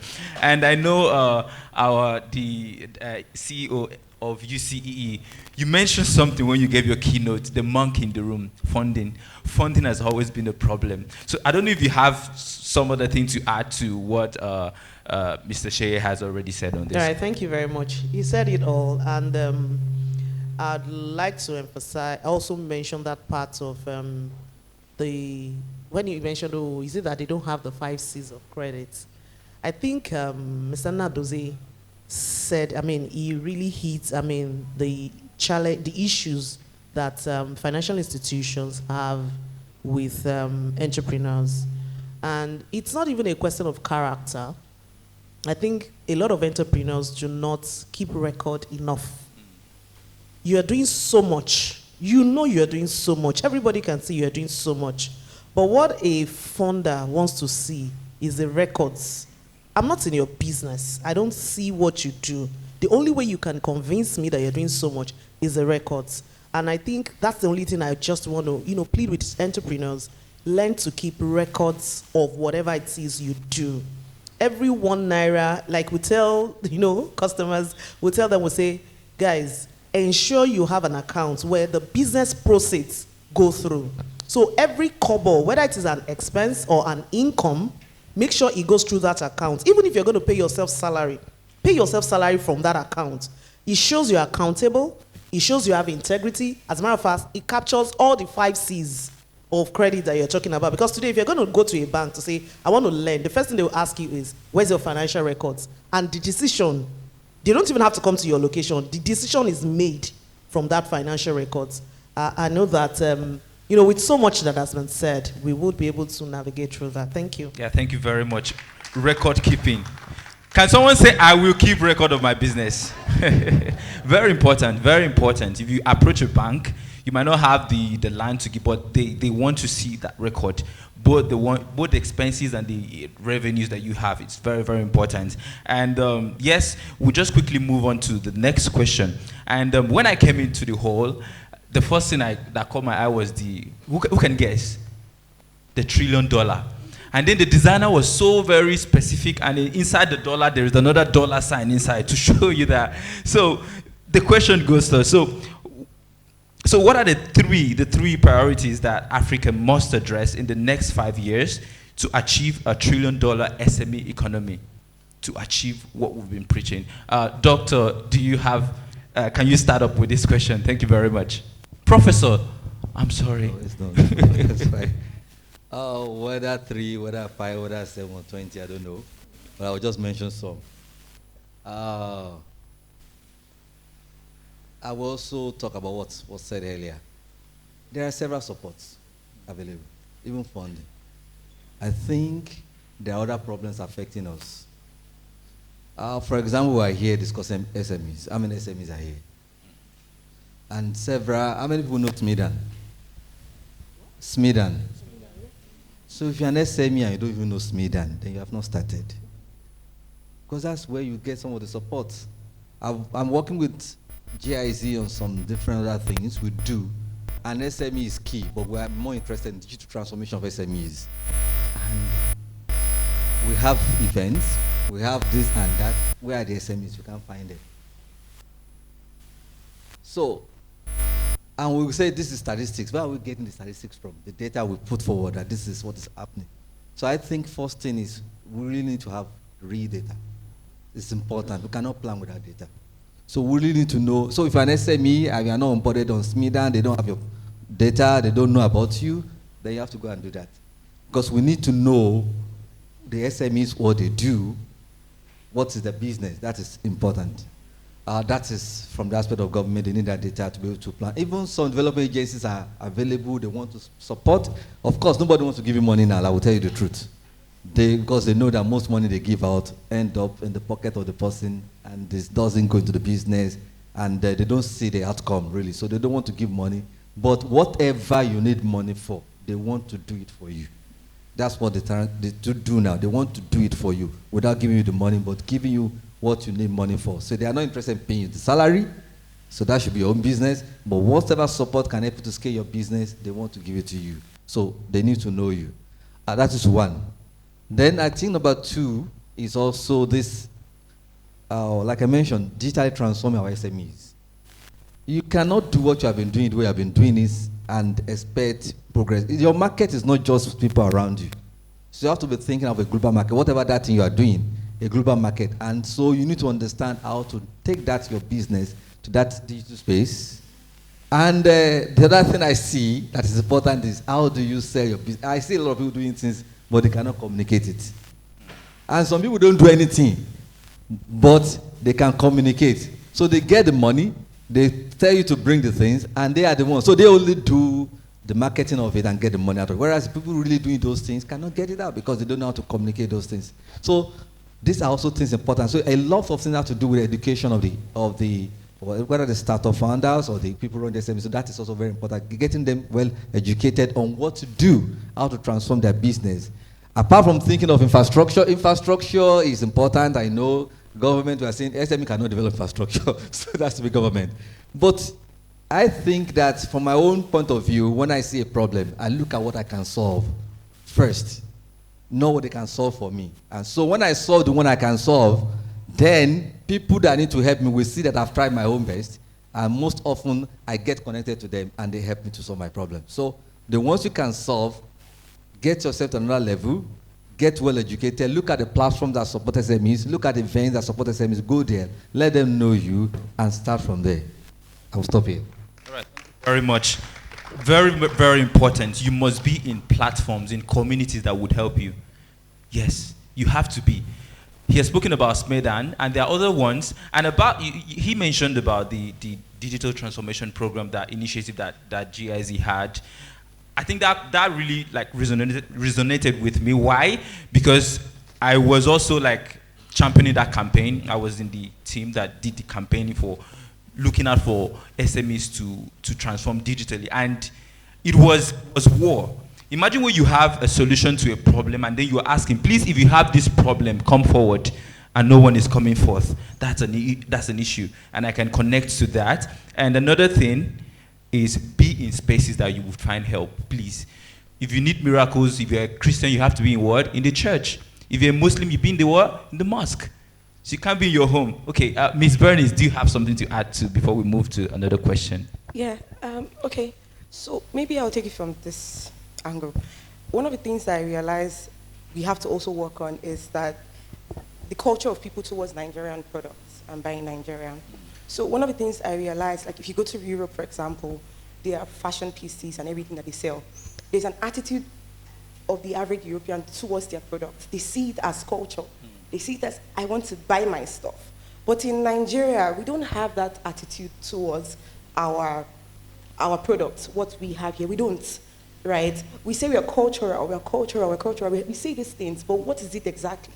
Where you can see that the Chinese man would import our direct to Nigeria, and we're buying it, and we're comfortable. But that's our cultural heritage, right? So that applies to so many other things. The way that for example, this outfit I'm wearing now was made by a client, right? Are you buying from yourselves? Because everybody's saying that there is a market in Africa, but it's almost like everybody's seeing it, but we are not seeing it. We want to sell it internationally, we want to export, but there's also a market here that we're not actually harnessing. So it's one thing I think we have to look at, the attitude towards Nigerian and African products. Yeah, attitude towards Nigerian and African product. Please, thank you very much. I think that's very important, and I think the flow also comes from people rendering those services. You know, most of the time we sell the product and we're not selling experience. Okay, so we need to start selling experience. So if you're able to sell experiences, you see that you can find a way to infuse the culture. I think that works. And another thing, while we are accelerating globally and with the innovation stuff, you need to understand that the competition is going to stiffen. Why? Because yes, it's both a pro and a cons. How is it? Because you're now competing with the global market, and that's when quality assurance comes to play. Mr. Tobe on the digital call, he mentioned something about ensuring that you have quality. So if you are competing on a global scale and then you are having an inferior good, you're not going to help us grow this $1 trillion economy. You're not going to help us. So you need to ensure that the market is now opened, both China, everywhere, US, you're selling to anybody, but then make sure that your product is very, very unique. Thank you very much. We have a lot of questions here, but I've been told we have a limited span of time, so I'll pick the most important ones that would help you. And so how important is understanding and adhering to legal frameworks and policies for SMEs? And what common legal pitfalls should they avoid? I know the right person to go for this question. Ms. Bernice, you start off first. Thank you very much. Okay, so the frameworks. So you mentioned something about record keeping, right? So one of the things that comes to mind is having a registered business, because the only way you can have a corporate account that keeps record of your transaction is if you have a registered business. A lot of times, people don't register their business. That's what I see. You would see that they would operate for 5 years, 10 years, and they don't have a business name registration, right? I get it, and I don't always push SMEs because sometimes you see there's a conflict. I feel like people do not understand the difference between a business name, a limited liability company. You would see that misinformation, small businesses that just have, probably you're a barber, you're registering a limited liability company. Why? Because once you register that, and once you have a registered business, right, that is a limited liability company, your tax obligation just starts. They don't care whether or not you don't make profit, you have a registered business. Yes, there are exceptions to the rule, but the general rule is that as you're a limited liability company, you pay some taxes. Yeah. So when it comes to me, right, and they're saying, oh, we registered this business in 2019, but we just want to start. How did you register, a limited liability company in 2019 and you're just starting business in 2025. We see those things. So you have to understand the various business structures and which of them applies to your business, right? And also, again, once you register, try as much as possible to go and open an account. People would separate registration from business just to put on their Instagram page and say, oh, we are legit. That's not what, yes, of course, it's good. I'll tell people, patronize people who are registered, because somehow you can go and find their details on CAC, just in case there's any problem. You can easily identify who the founder is. But more than that, right, it's to open a corporate account and go and register with the FRS or the people that you have to register with. So identify those things and start there. I'm sure that there are a lot of grants now that you won't even be able to apply for. Like, for example, in January right now, there's a lot of grants and everybody has been reaching out. I want to do my TCC, I want to do my tax clearance, I want to apply for this grant. Those are things that they require. So start putting your books together, keep record, so you can actually be compliant. There's also the area of intellectual property, right? I like to say that your intellectual property is how that you secure your investment. So for example, they can be, let me use the hair business because they used to have similar names of business. So they can be Benny's Beauty Limited and they can be Benny's Luxury Limited. CAC would approve it because there's a difference in the name. But for trademark, right, you have to come up with a brand name that is unique to you. I can register Benny's Beauty Limited and nobody else would be able to register anything close to that. In fact, if you come with BERRRNICE, they would say that this is a little bit fraudulent. So for you to start investing in your business, you have to have a brand that you are sure that nobody's going to take it from me, because you are pouring your sweat, you're pouring your time into a particular brand name that people would know you for. But because I can tell you that building a brand is very emotional. Imagine that somebody comes to tell me that I can't use Cardinal Counsel as the name of our law firm anymore because we have it. It will be very emotional because we've built a clientele that support us with that particular name. So you have to understand the importance of having your trademark particularly. Also, if you are in the technology space, there's the fact that you have to also protect and patent your software, right? There are certain things that you have to protect, even if it's not true registration, but it is true contracts, people who work for you. Right, you have to have an NDA, a non-disclosure, a non-compete. Those things, you have to understand them. And if you don't know them, you wouldn't know how to, identify those things. For example, one that I think that people actually just, is trade secrets. On TikTok, you see that people will be selling manufacturer's name, people's name. Drop a comment, I will give you my... You don't do that, because those things identify as your business trade secret. Those things give you competitive advantage over another business. I know that they do it on social media, but those are parts of or types of intellectual property that you have to identify and not just drop it for everybody to have access to, even your employees, even your staff. Right, so there are other areas, even contracts too. I see that sometimes people enter contracts without exactly looking at the implication on their business. It's good, somebody wants to give me money for 90% of my business. How? How much is it? What exactly is the value of your business and how much are they bringing into it? These are things you have to understand. And I know that there are a lot of platforms that provide all of this. Smidan does that. A lot of platforms that actually provide this information for you to use. right? So yeah, those are like the frameworks that I think, you know. Very And much. If, Okay. Sorry, if I'm to also add, is we also have to understand the office of the citizen. I'll say this because everybody has a role to play.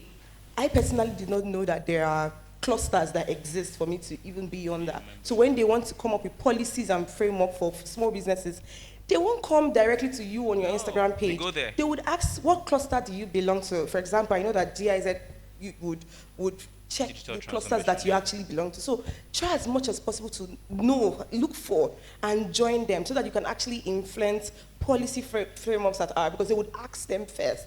Yeah, those are the things. All right, thank you very much. As a business person, if you don't have a barrister as a friend, you're wrong. We had to have one in this panel session. Thank you very much. But I know we're enjoying the panel session so far. So I'll just take just one more contribution and then we round up, okay? Dr. Odumuyiwa, I know you're in NEET-STAR, and then about the legal framework. I know just not long, we've been on the conversation about the Startup Act, and I think it's very important that each and every one of us here, we know about it, because there are some provisions that have been made for businesses that we don't even know. And if you don't know about it, you'll just be complaining blindly. You can't be in the water and soap would enter your eye. That's why we have. Doc, please, do you want to add anything to this? So, like I said earlier, go and look for the platform and register. Because you have to register that you're a startup or you are, so they will know that you exist. And if you have an email, then when there are opportunities they send to you, there are so many things they have, but they first need to know you. And they can't come to your house where you are. So they have a platform. Go and look for it after this program. Check it. Even here, you can check for it and register. So that's what I would say the starting point. Thank you very much. And I will say something again before I leave. From what she said and what I've been listening to, we need to be intentional in educating the SMEs. Yeah. What you don't know, you don't know. So you can shout and shout, but you don't know. And so knowledge is power, and knowledge is wealth. So I think that is something we have to keep doing, educating them, so that they know what will help them to grow. Thank you. All right. Last words, Mr. Sheye. Do you want to add something on this? The regulatory framework. Yes, right? and maybe extend it towards how they should, because we don't have time. I don't want to go on a fresh question. How they can effectively market their ideas. Yeah. Okay, so I would say with regards to legal and regulatory framework, you just need to put yourself in clusters like it's been mentioned. There are clusters within the ecosystems, SME ecosystems, startup ecosystem, that if you belong to them, you get access to information. Sometimes they invite you to come and be part of policy formulation. You can actually put in I've been part of a couple of those things, and then it looks like, so it is not as if somebody just sit down somewhere and say this must happen. They must have actually called some people to deliberate. Look at the case of the present tax reform. The head of the Presidential Committee on Tax Reform says we have done a lot of stakeholder engagement. They've actually had to call people into rooms to discuss what's going to be the future of every one of us, right? So if you really want to be part of what is going to be your future, then belong to associations where you can mount pressure on the government and be able to ask them questions and contribute to what is going to affect your industry and your ecosystem. With regards to how to market your product effectively well, I think the first thing is to understand your audience. If you don't have a good understanding of your audience, it becomes a lot difficult for you to want to market your product to them. So what we do sometimes is what I call Me Too syndrome. Somebody has a billboard somewhere, you also want to have a billboard. Do you have the same target audience? Do you even have the same size of pocket? So understand the audience very well. Get to know where they cluster or where they congregate, where you can reach them in large number. Because I believe right now that we need to always target large numbers. So a lot of people think that you need to do premium. So you do a premium, you sell a product for 1 million and you get 5 clients in 1 year and you're fine. But some other guy sells a product for 5,000 and he gets million and he keeps doing that, rinse and repeat. So I think because of technology, because of the borderlessness that we can take advantage of, we should look at how to capture a very large market. And that's what everybody should put in mind. Wake up today and say, in Lagos, we have about 26 million people. How many of them do I want to capture? What product can I do to reach, even if it's 1%, 2% of them? So when you keep thinking like that, you begin to have ideas on how to reach them and how to not just market to them once, how to make them loyal customers. We keep coming back to you over and over again. Yeah, that's it. A resounding round of applause for our panelists today. Thank you very much. And key takeaways, please. be very, very intentional about your business. Please, SMEs, myself inclusive, be very, very intentional. Bookkeeping, having data, data is everything. Leveraging technology, you can be in your small space and do something globally. So working locally and being valuable globally. So you need to build value and then sell experience. Don't sell just your products, okay? Leverage technology, all these things. Your bookkeeping, they are very, very important. And I'm wishing that we'd all join forces and amplify our energy to make up for the $1 trillion economy. Please, we'll quickly take a group photo of the panelists. Can we do that? Okay. Yeah, thank you very much. And I want to extend my thanks to panelists, Professor Victor Odumuyiwa, Sheye Olurutimi, Bernice, our keynote, Esther, thank you very much. I really appreciate this moment. Please, another round of applause for them. Thank you very much. And myself, Emmanuel Amogu. Yeah, thank you. Yeah, please let that clap not stop. Please keep clapping, keep clapping.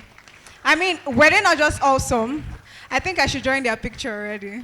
Very awesome, very awesome. Please keep clapping. Are you? All right, what do we say to them really, really, really? Immensely, I want you to say it like you really mean it. Say thank you so much. Is that the highest you can do? Say thank you so much. All right, thank you so much. So we'll be going right into the next section, right? We're going right to the next section.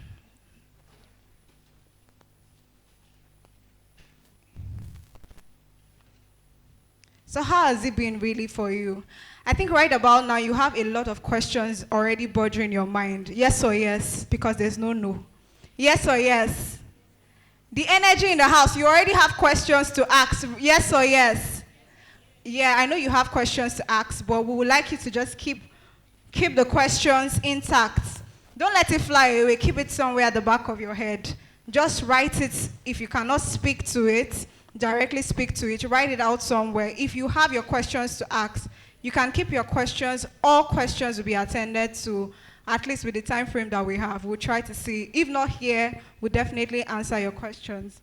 All right, thank you so much. I'll hand over to my co-host. All right. Thank you very much, everyone. A round of applause for yourselves for staying this far.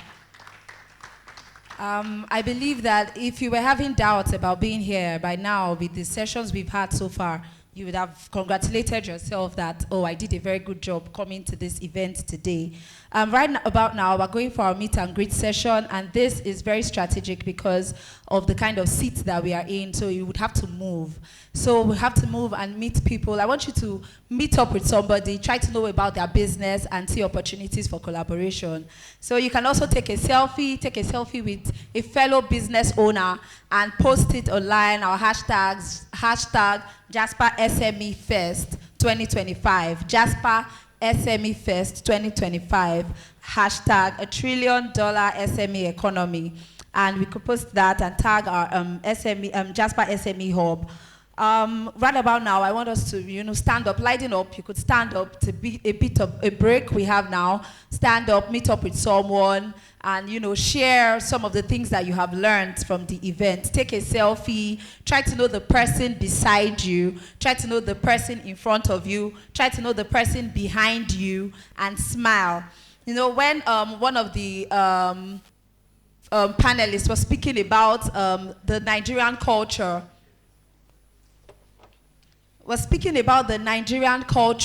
Of not knowing, of not purchasing or dealing in Nigerian brands.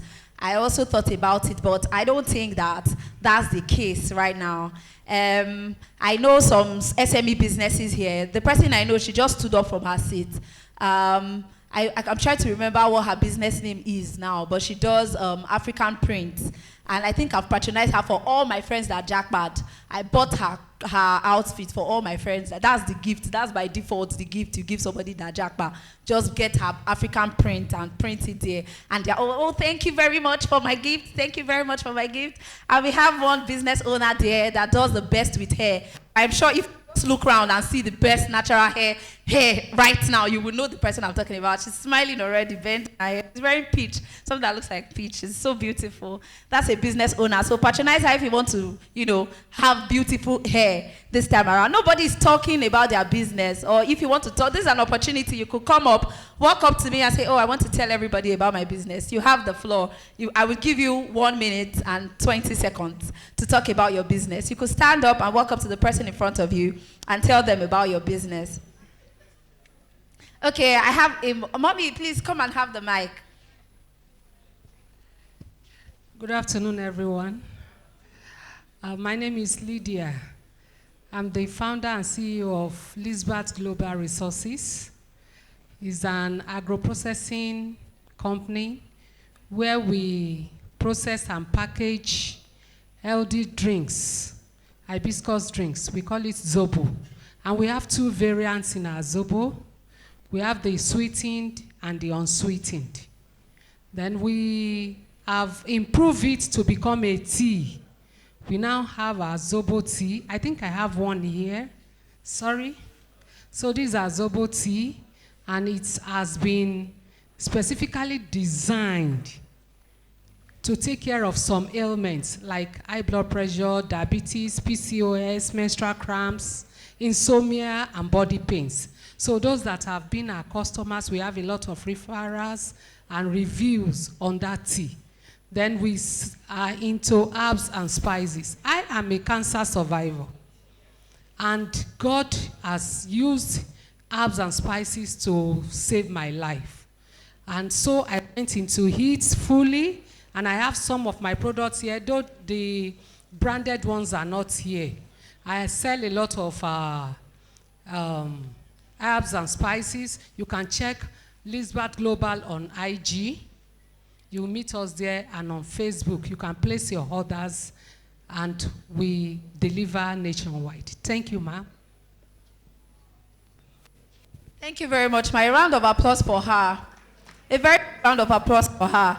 Yes, this is very, very important, because I know that sometimes where I work, when you buy all these tea items, it has to be twinnings or nothing. But now we have a variant that is Nigerian and that is also for people, and and herbs that are healthy for people. And I think that this is some of the things. This is why this program was curated, so that you are informed about what other SMEs are doing, right? Also, I would just like to talk randomly about educating SMEs. I think that I remember. Oh, lovely. I remember that there was this, this video by, I'm trying to remember his name now, this tall lawyer. And don't you know that, you can remember, what's his name? Remind me, please. Yes, Lai Wasabi. And he said, Shomokwe, info, laugh info. So I would just like to say on the passing that it's important that as young entrepreneurs, we get information, because as they say, information is what you use to scale or fly. I think that there is one of our partners that is an educating hub, and you would want to also look into that. So I see that quite a lot of networking is going on. So please, let's keep up the tempo. And is there any other person that wants to use this opportunity to speak to their business and tell us what they do? Oh, that's lovely. Please come up. You're welcome. By the way, you people are supposed to partner with Jasper SME Hub. I mean, you're supposed to partner with Jasper SME Hub and pay a commission for this free service. You have the floor. All right. Okay, so good everyone. My name is Elijah Moses, and I'm actually the founder of Verinex. So Verinex actually is an education technology and job-powered platform. And all we do basically is we empower people to get real jobs, and we also enable people to create jobs. So we offer a number of services as relating to empowering people to get jobs, as well as services as relating to empowering businesses to get access to resources. Maybe it's grants, maybe it's funding, whatever it is actually. We provide that kind of service from a consulting side of things.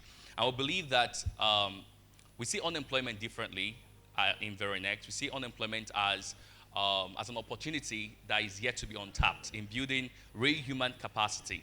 So in Very Next, we transform the lives of people and we transform the lives of businesses. So just in case you're like, hey, what am I going to do? Or you're here and maybe you're looking out for international internship, or you're looking out for, let's say, a job, a remote job or something like that, or maybe you want to revamp your CV, or you want to work on your LinkedIn stuff, or you want to connect with some real guys, you can come over to us.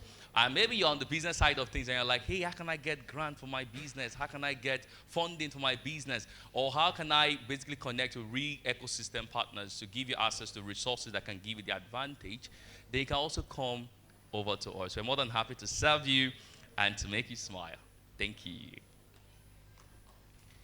Thank you very much. A round of applause for him.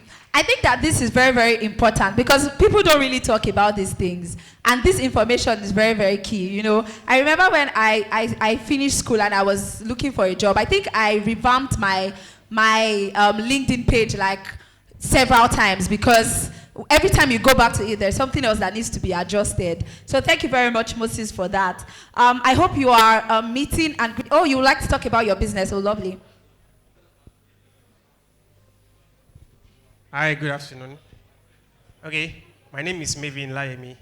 I'm a brand designer and actually we branded SMEFest2025 and 2023. So in case you need anything design, anything branding, you can meet me. Thank you. Oh wow, a round of applause for him. Quick question, have you been the one designing for the SME Fest over the years? Please, a big round of applause for him. He always delivers his polling units. He eats and leaves no crumbs. And I remember that the moderator for the panel session, Emmanuel Amogu, commented on your design and said the $1 trillion economy, he still put $1 in the dollar. That's a lot. A round of applause for him once again. It's really commendable. And while you're talking to another person and sharing business ideas, remember to tell them that's one decision that led to your failed business. It's very important so that they learn it and they don't make another mistake. Okay, you want to talk about your business. You have the floor. Good afternoon, everyone. Yeah, my name is Dr. Godwin. I'm a veterinary doctor, so I offer veterinary service. So because of this event, I'm willing to give free professional consultation to anybody that has pets. Thank you very much. And you can reach out. What kind of consultation? Concerning your pets, free. We lost our dog the other day. If I knew you, I would have brought him. Oh, lovely. A round of applause for him. We have a vet business in the house. Yeah, before our vet doctor came on board, I was already talking about make sure that you tell the person beside you about your failed business. For those who are working outside or actually taking pictures, I think it's time to come back in. So please, let's reach out. Our protocol officers, please, let's tell those outside to come inside because we're about to continue with the program now. Yes, I hope you are telling the person beside you about your failed business or what happened that led to your business failing. I remember I started a business the other time. I called it Yam Pro. I was a pro. I was, bringing in yam all the way from Benue State. Oh, you think it's by heels and long hair? We've gone through a lot. We've tested the waters. So we went and we tried to import yam. The first challenge was that I could not carry the yam. They were so big. I could not carry them. So it was already draining by default and I could not keep up. So what's the lesson there? Do what you can carry. Don't go to businesses that you can't lift it up. Don't go and be selling generator when you can't even own a generator. I hope you are connecting and building contacts and making contacts. It's very important at this time as entrepreneurs. So protocol officers, please help us tell those outside to come in. We're going to be starting with the next session right about now. So far, what have you learned from this event? I think that one of the things that stood out for me was when Mr. Tobe Nadozie talked about the importance of having a buffer for your business. Okay. So he mentioned about the importance of having a buffer for your business. And he said something very profound, that don't get to the point where you fall to ground zero. And I think that that is very, very key as businesses, that you don't get to that point where you want to start again and you're starting from the floor. So right now, I'm going to go, and he mentioned something about having a buffer of 6 months, that you'll be able to pay salaries, and I'm like, so I should save 6 months salary. That one, I will leave my office, because if I have 6 months salary, that means I don't need to go to the office for 6 months. I need to be building the next Facebook or something of that sort. Please, those outside, it's time to come in. We're moving on to the next session. We have a lot.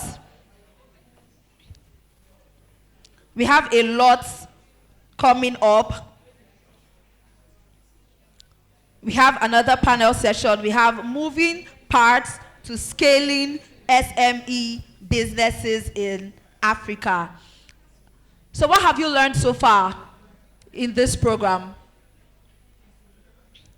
I have one pretty face, one businesswoman looking at me.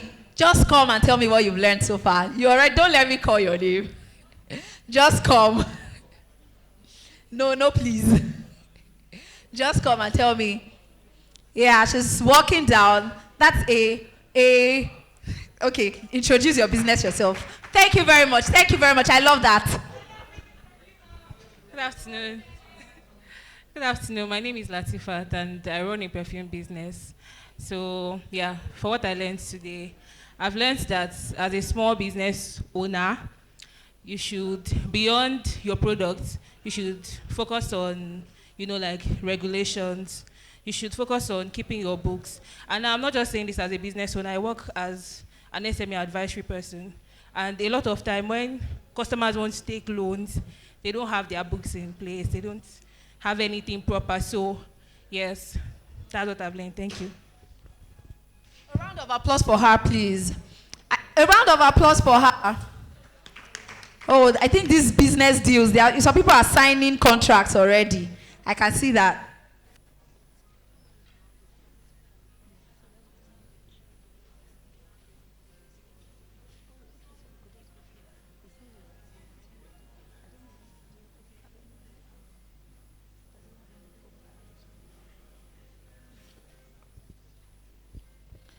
Okay, so those outside, please come inside now.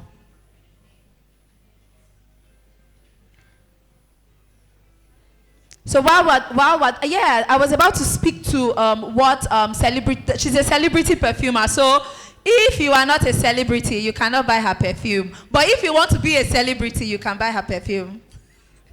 Exactly, that's more like it. Okay, so I was about to speak to something that she said, which I found very profound. And now that no panelist is here, let's talk to ourselves by ourselves for ourselves.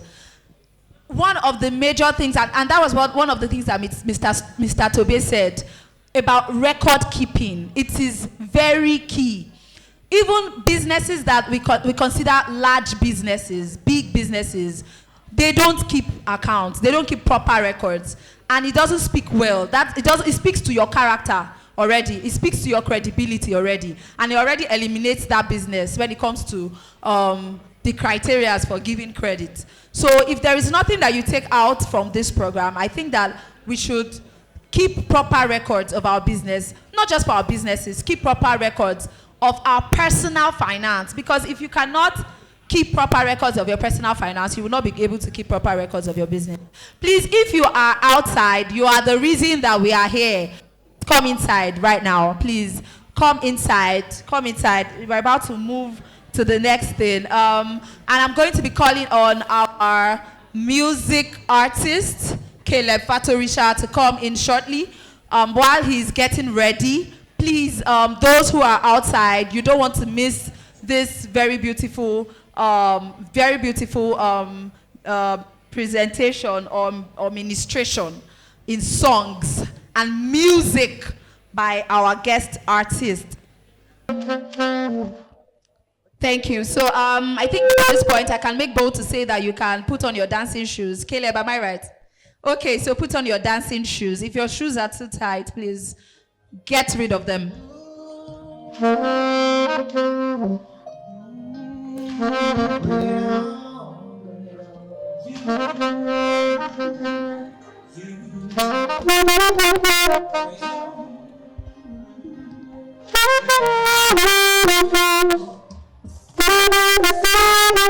Yes, sir. This is K-Sax. Come on, I'm playing beats. It's nice music. I really go. Yeah. Oh, na, na, na. Yeah. Say nothing outside. Let's go. I'm gonna see us now. Take a look at me now. Take a look at me now. Yeah. What you do? Just as long as you're chasing money. Just let's go.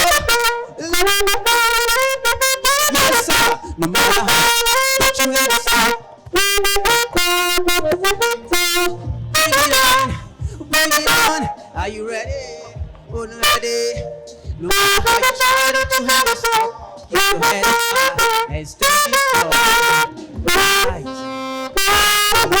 Right.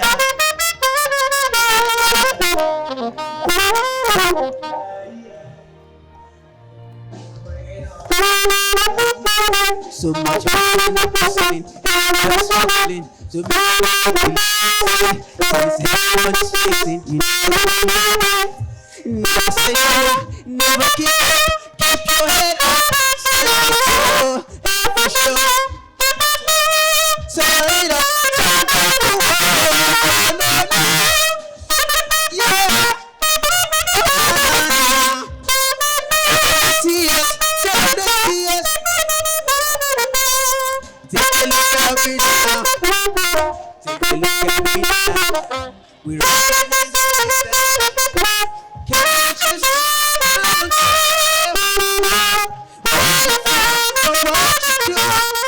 as long as you're chasing your never give up.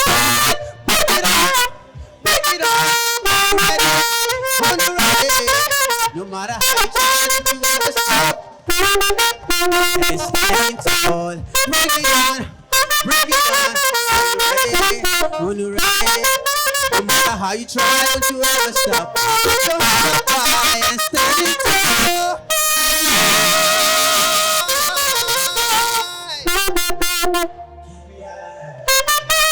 This is K-Sax.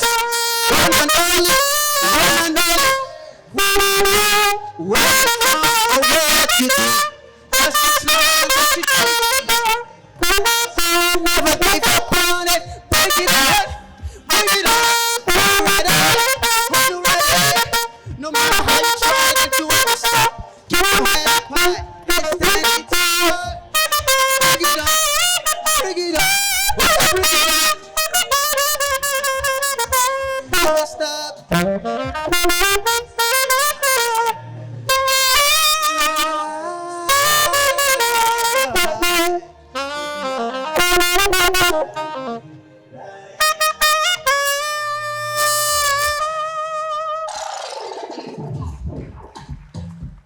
Yes, sir, yes, sir, yes, sir, yes, sir. Come on.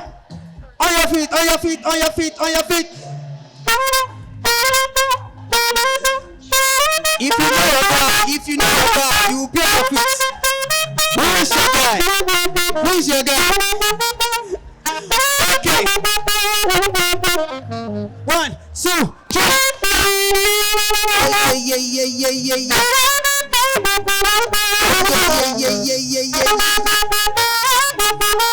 Hey.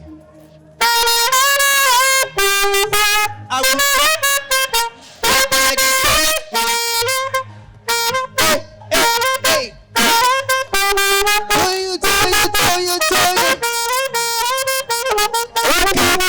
Okay.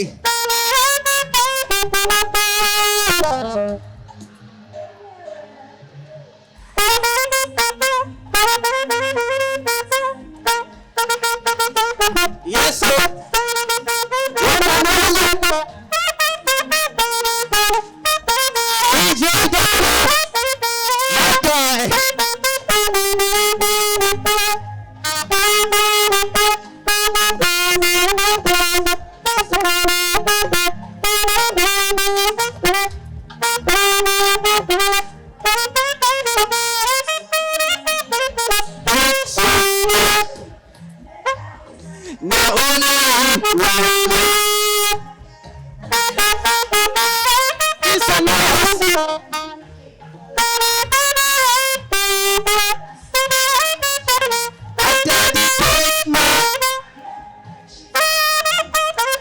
to you. Oh, yeah, yeah, yeah.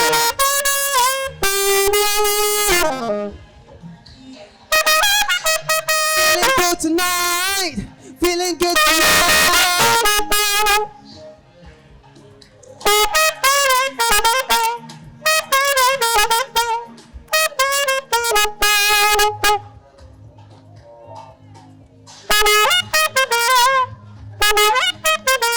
Okay now. I don't feel it.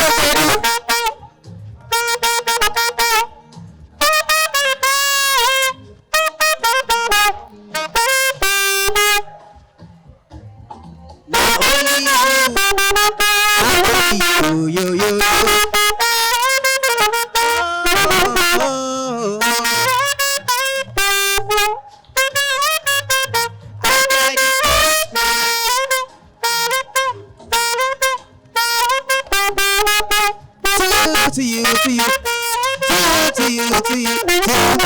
To you.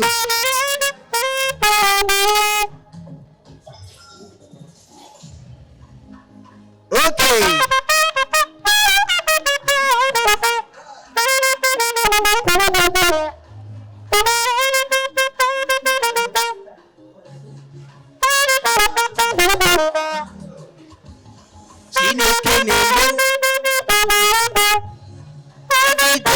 I just decided.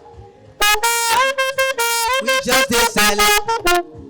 I just wanna say thank you to you. Wow. Say you living like a getting just you for that. Never forget. Oh no. I just want to say thank you to you. Wow. We both take.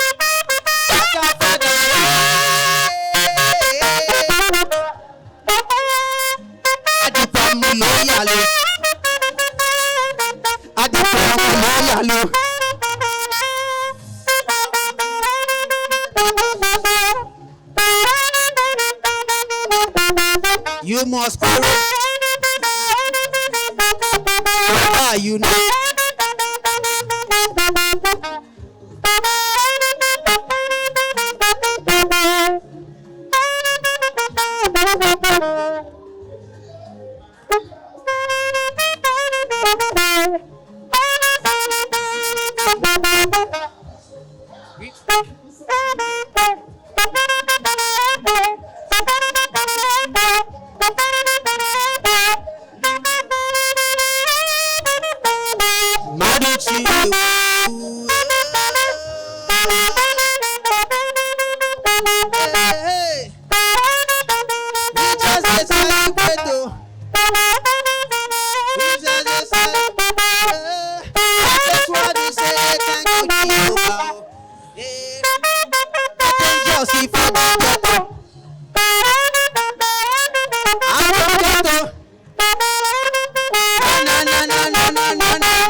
I'm very is always a very big God. I have a very big God. Let's put our hands together, please, for our music artists. I mean, left to so many of us here, we don't want to leave this place and we want the music to continue. But let's leave that to the end of the... All right, thank you so much. So we're heading to the next panel section. I know you've learned a lot, but trust me, that was just a snippet, and you are going to be, I'm welcoming you to more extra. And on today's panel, first off, I'll be introducing Betty Adekpoju. Betty Adekpoju is a distinguished entrepreneur and an empowerment strategist who serves as a founder and CEO of Scopulab Media and Technology and Scopulab Digital Academy. She has established herself as a certified business development service provider and thought leader, recognized by the U.S. Department of the State Academy for Women Entrepreneurs, AWE, as an IFC certified professional. Betty has significantly impacted female entrepreneurship through various initiatives, including the Transforming Nigerian Youth Program as a co-convener of the Empower Her Business Program.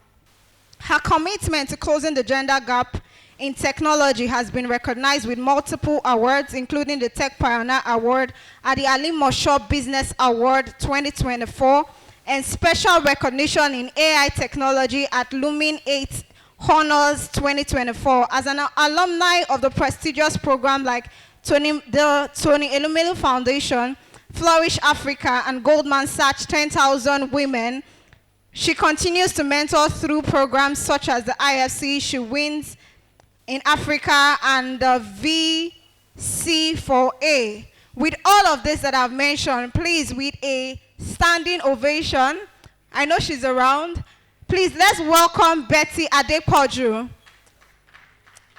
Betty Adekpoju, Mrs. Betty Adekpoju, welcome. Did you see that powerful profile? Please give a commensurate round of applause for her. Welcome, welcome, ma. We're happy to have you. So next in line, we're going to be having someone amazing and who I respect so much, having to lead the panel section. Mr. Ibrahim Ogundeko is currently an area sales manager for West Africa and South Africa region of Kingspan. He also holds the position of Programs Director for Marketing and Sales Department at the Rome Business School, Nigeria. He has a strong technical background in bachelor's degree in Mechanical Engineering, University of Lagos, Nigeria, a dual exhaustive master's in Marketing and Sales from Rome Business School, Italy, and the University of Valencia, Spain, and an MBA from the San Francisco Bay University, California, USA. Ibrahim has directly worked with Johnson Controls, Dubai, Samsung Electronic, West Africa, Nestle Foods, Nigeria, among others, and has gained vast experience during his many travel across Europe, America, the Middle East, Southeast Asia, and Sub-Saharan Africa. Please, let's welcome with a clapping, please clap, please clap, please clap, please clap, keep clapping, keep clapping, keep clapping. All right, so last on this list, we are going to be welcome the last person on the panelist. I believe she is here. Barbara Onyejesho. I don't know if I pronounced that right. Please pardon me. Barbara is passionate about driving growth and impact within entrepreneurship ecosystem. She's a dynamic program manager, community builder, and startup connector with 9 years of experience working across diverse startups and innovation landscape, currently serving as the mentorship and academy lead at VC4A. She leads Pan-African Mentorship Initiative, bridging startup with over 900 seasoned mentors and facilitating over 1,400 mentor and mentee match. She's always eager to connect with founders. She's already here. Founders and mentors, investors, and ecosystem builders to collaborate with an impactful initiative that fuels economic development and innovation. Ladies and gentlemen, I need you all to be standing at this point. Please stand up, leave your chair. You will go back to your chair, I promise you. Let's give a round of applause to all our amazing speakers. I'll give it over to Ibrahim Ogundeko too. All right. Okay, I'm getting the information that we have one other power person in the building. All right. Help me welcome Frederick Egosa while I read his profile and he makes his way into the podium. Frederick Egosa is an SEO expert and entrepreneur. With over 11 years of experience, he has helped businesses in America, the UK, Canada, and realized over $1.5 million in revenue from organic traffic. He specializes in keyword research and technical SEO audit, content creation and management, growth hacking. Welcome again, everyone. I trust you're going to have a swell time. I will be giving this over to Ibrahim Ogundeko to lead this amazing panel section. Thank you so much once more. Thank you so much. In fact, when they were introducing Mr. Frederick, I'm like, the way he came up, let's just get to it, you know. And really, I wanted us to just dive into it. Thank you so much, my panelists. I'm aware that we have made a great deal of sacrifice to be here today. And to the audience, we have been having a very amazing session. We have learned a lot, and I'm sure that in this panel session, because I have a number of questions that I just want to get into, and I'm hoping that with the very short time we have, we can, you know, pass the information across. By the way, if you observed, I did. It was just, I think last night, I got the actual profiles. So I was going through your LinkedIn profiles. I just want to understand my panelists, you know, because I want to make sure that we can tap from your wealth of experience and knowledge. My name is Ibrahim, and this session is titled $1 Trillion SME Economy, Attracting Opportunities for Growth. So while I was coming this morning, I saw a post. So I'm a LinkedIn person. I literally live on LinkedIn. Someone did this post. I read it. She said the harsh truth about fundraising that no one talks about. Pitching in the US versus Africa is completely different. In the US, you pitch your vision. In Africa, you pitch your traction. Why? The US has decades of venture capital history. Investors have seen enough crazy ideas, and she went on and on. So she, in other words, and before some of you came, we've had fantastic session where, you know, they have talked about how to position, and I was interacting with someone, and the person is like, oh, I have ideas, but you know, sometimes people don't want to, they don't believe ideas. Sometimes they are saying, what have you done? Can I see some results? So I'm starting this session with this, assertion that the person made on Facebook, on LinkedIn. I would like to, for just maybe 30 seconds as a way of introduction, hear from all my panelists.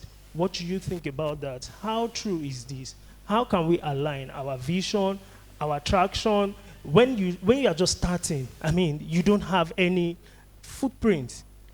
How do you make sure that you are just you are not just there? Your ideas or your results, people want to associate with it.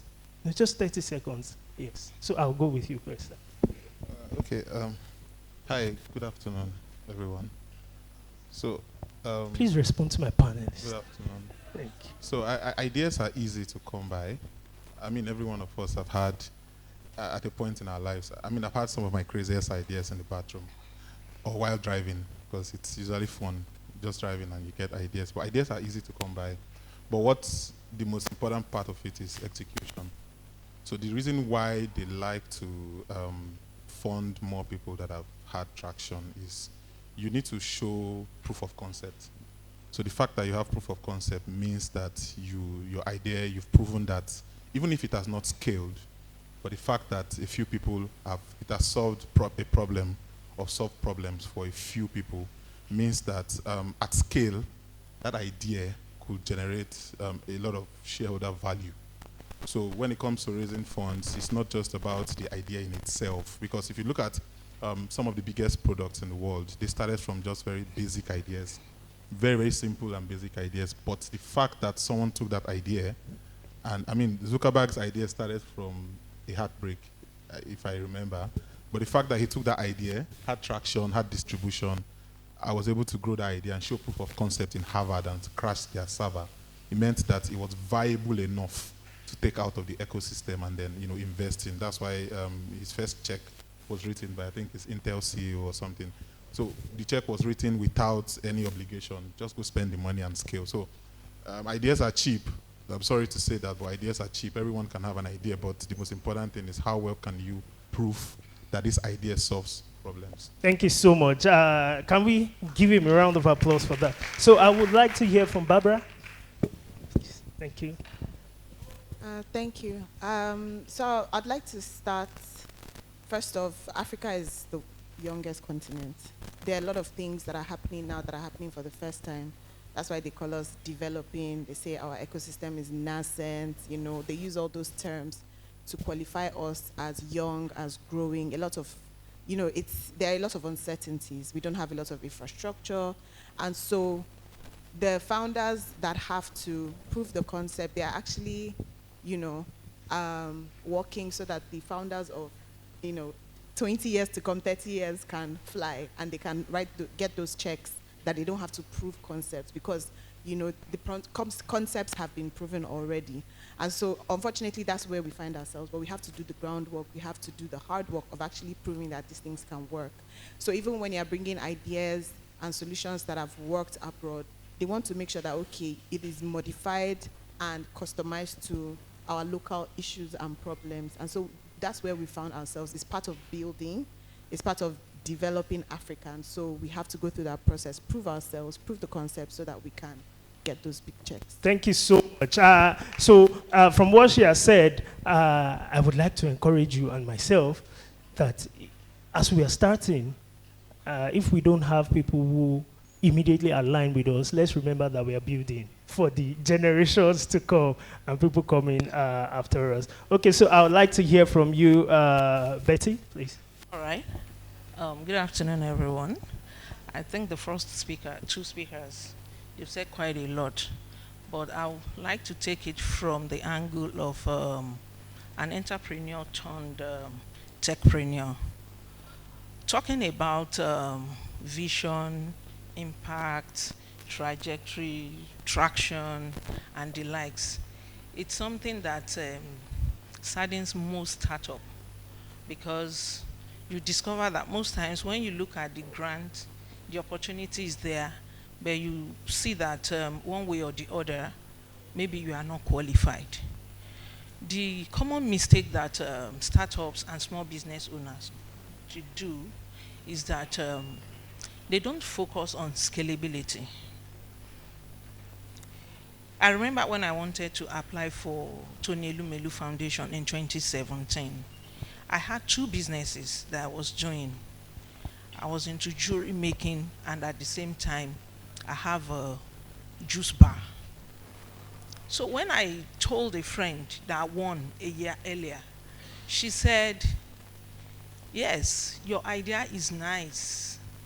In fact, I finished like 2 days to submission. Your idea is nice, but is it scalable? If you tell them you produce Zobo, you produce this, in so years, if they give you this, then dollar was good, $5,000. What do you think you need up to that to do this business? Now, I quickly had to change to use the other business that is scalable. The whole idea is, as an SME or startup businesses, you have to consider that this business, in the next 2-3 years, where will I be? What is the plan I have for this business? So even if you don't have traction, if you don't have any recorded impact, by the time you are explaining the workability of the business in the next 5 years, whoever that is reading will be convinced that this particular person actually know what he or she is saying. So that's my contribution. Thank you so much. Thank you so much. And I will stay with you. You have spoken to scalability. So because I meet a lot of people who just starting business. In fact, some people have been running businesses for a while, but they don't have a business plan. They don't have, their businesses have not been modeled. They don't have the business model. So they don't understand their competitor analysis. They don't understand the market and so on and so forth. So two things in my interactions with a lot of SMEs, I notice some people don't even have, they don't understand the numbers in their industry. They don't understand the CAGR. They don't understand the potentials. So from your experience, can you give us maybe a few points how we can sit out the business modeling and financial projection in such a way that we have clarity, you understand, when we run our business? All right. In fact, I'm so excited that this question is asked, because apart from being a digital empowerment strategist, I'm a certified grant writer. I write grants for organizations. And most times when small business owners, I did a presentation in Akure in December. Immediately I left the podium, everybody was coming, I want you to write. I said, no, I can't. Because most businesses, they are not even grant ready. One thing is to have a business. Another thing is for your business to be grant ready. I learned this from experience, and at the same time, I became an expert in getting it done. As a business owner, like he mentioned, one first thing before you even start your business, you must have a business plan. If you don't know where you are going, you won't know where you will end. You won't know. You want to start a business. I want to be selling wigs, for example, because the problem with most startups and SME, when you ask them what's the problem, they will tell you it's money. But honestly, most times it's not money. Someone told me this thing a very long time ago. I was still young. The man came from UK. He's into importation of fabrics. So he was saying, when they ask people in Nigeria, they'll say money, that you need your integrity, and the same time, you have the heart to really do the business. For small business owners, most business owners, startups, they don't mind. They want to quickly go and borrow. They want to get loan to get the business done. No. Before you even start a business, what is the plan? There's a saying that says, if you don't know who you are, you will not know who you are not. This business I want to do in the next 2-3 years, where do I see myself?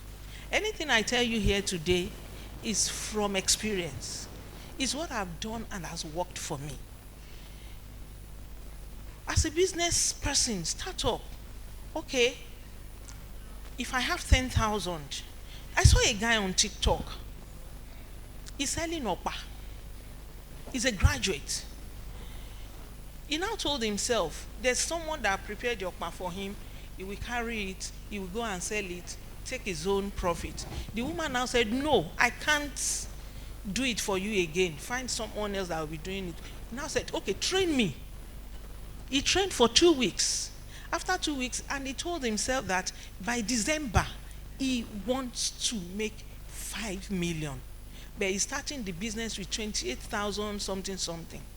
Do you know every day he records, I produced 75 okpa today, I made profit of 18,000, following day he made profit of so thousand. Even though the business plan is not well written out, but he told himself, I want to make 5 million by December. And he's able to track it every day, even though he's not taking it to bank yet. His business is not registered yet, but you can see that he has planned it. But most startups don't want to do this. They want to start business now. They want to get shop on the island. They want to put AC. They want to do everything. At the end of the day, an uncle or sister or auntie can give you money, or your parents. at the end of the day, the business is dead on arrival. So I will implore us as startup, before you take any step, having your business plan is very important. And I've not done any business, so how can I be talking about finances? Part of your business plan is how you draw out your finances. I mentioned it now. The guy said, I want to make 5 million, but I'm starting with 28,000. Day 1, I made 5,000. Day 2, I made 6,000 profit. Now, from that record, he can project. If I'm able to produce 75 of my first day, I make 5,000 naira profit. Second day, I make 6,000. That means if I'm able to make 750 okpa in the next 6 months, I can make 5,000 times 10. That means I can make 50,000 profit. That's how it's being done. But you don't just assume that one person will just come and pack everything and give you one big money. It doesn't work like that. So I will advise, as a startup, as an SME owner, you must make sure that, even the Bible says, write down the vision and you run with it. Yeah. That is what represents your vision, your business plan. Okay, you go back. Oh, I promised to do this within 6 months. Oh, I've not done it. Oh, I've superseded this. It will help you to know what's next. Thank you. Thank you so much. Thank you for laying that foundation for us. Write the vision and keep the records. Be intentional. I'm sure that the $5 million or $5 million as depends on what you want to do. I mean, $5 million is nothing, you know. So, but I can see some people smiling when I say $5 million. You know, like I say, you don't grow big to manage well. You manage well to grow big. I would like to go quickly to Barbara, and I see that you have a lot of experience with the VCs.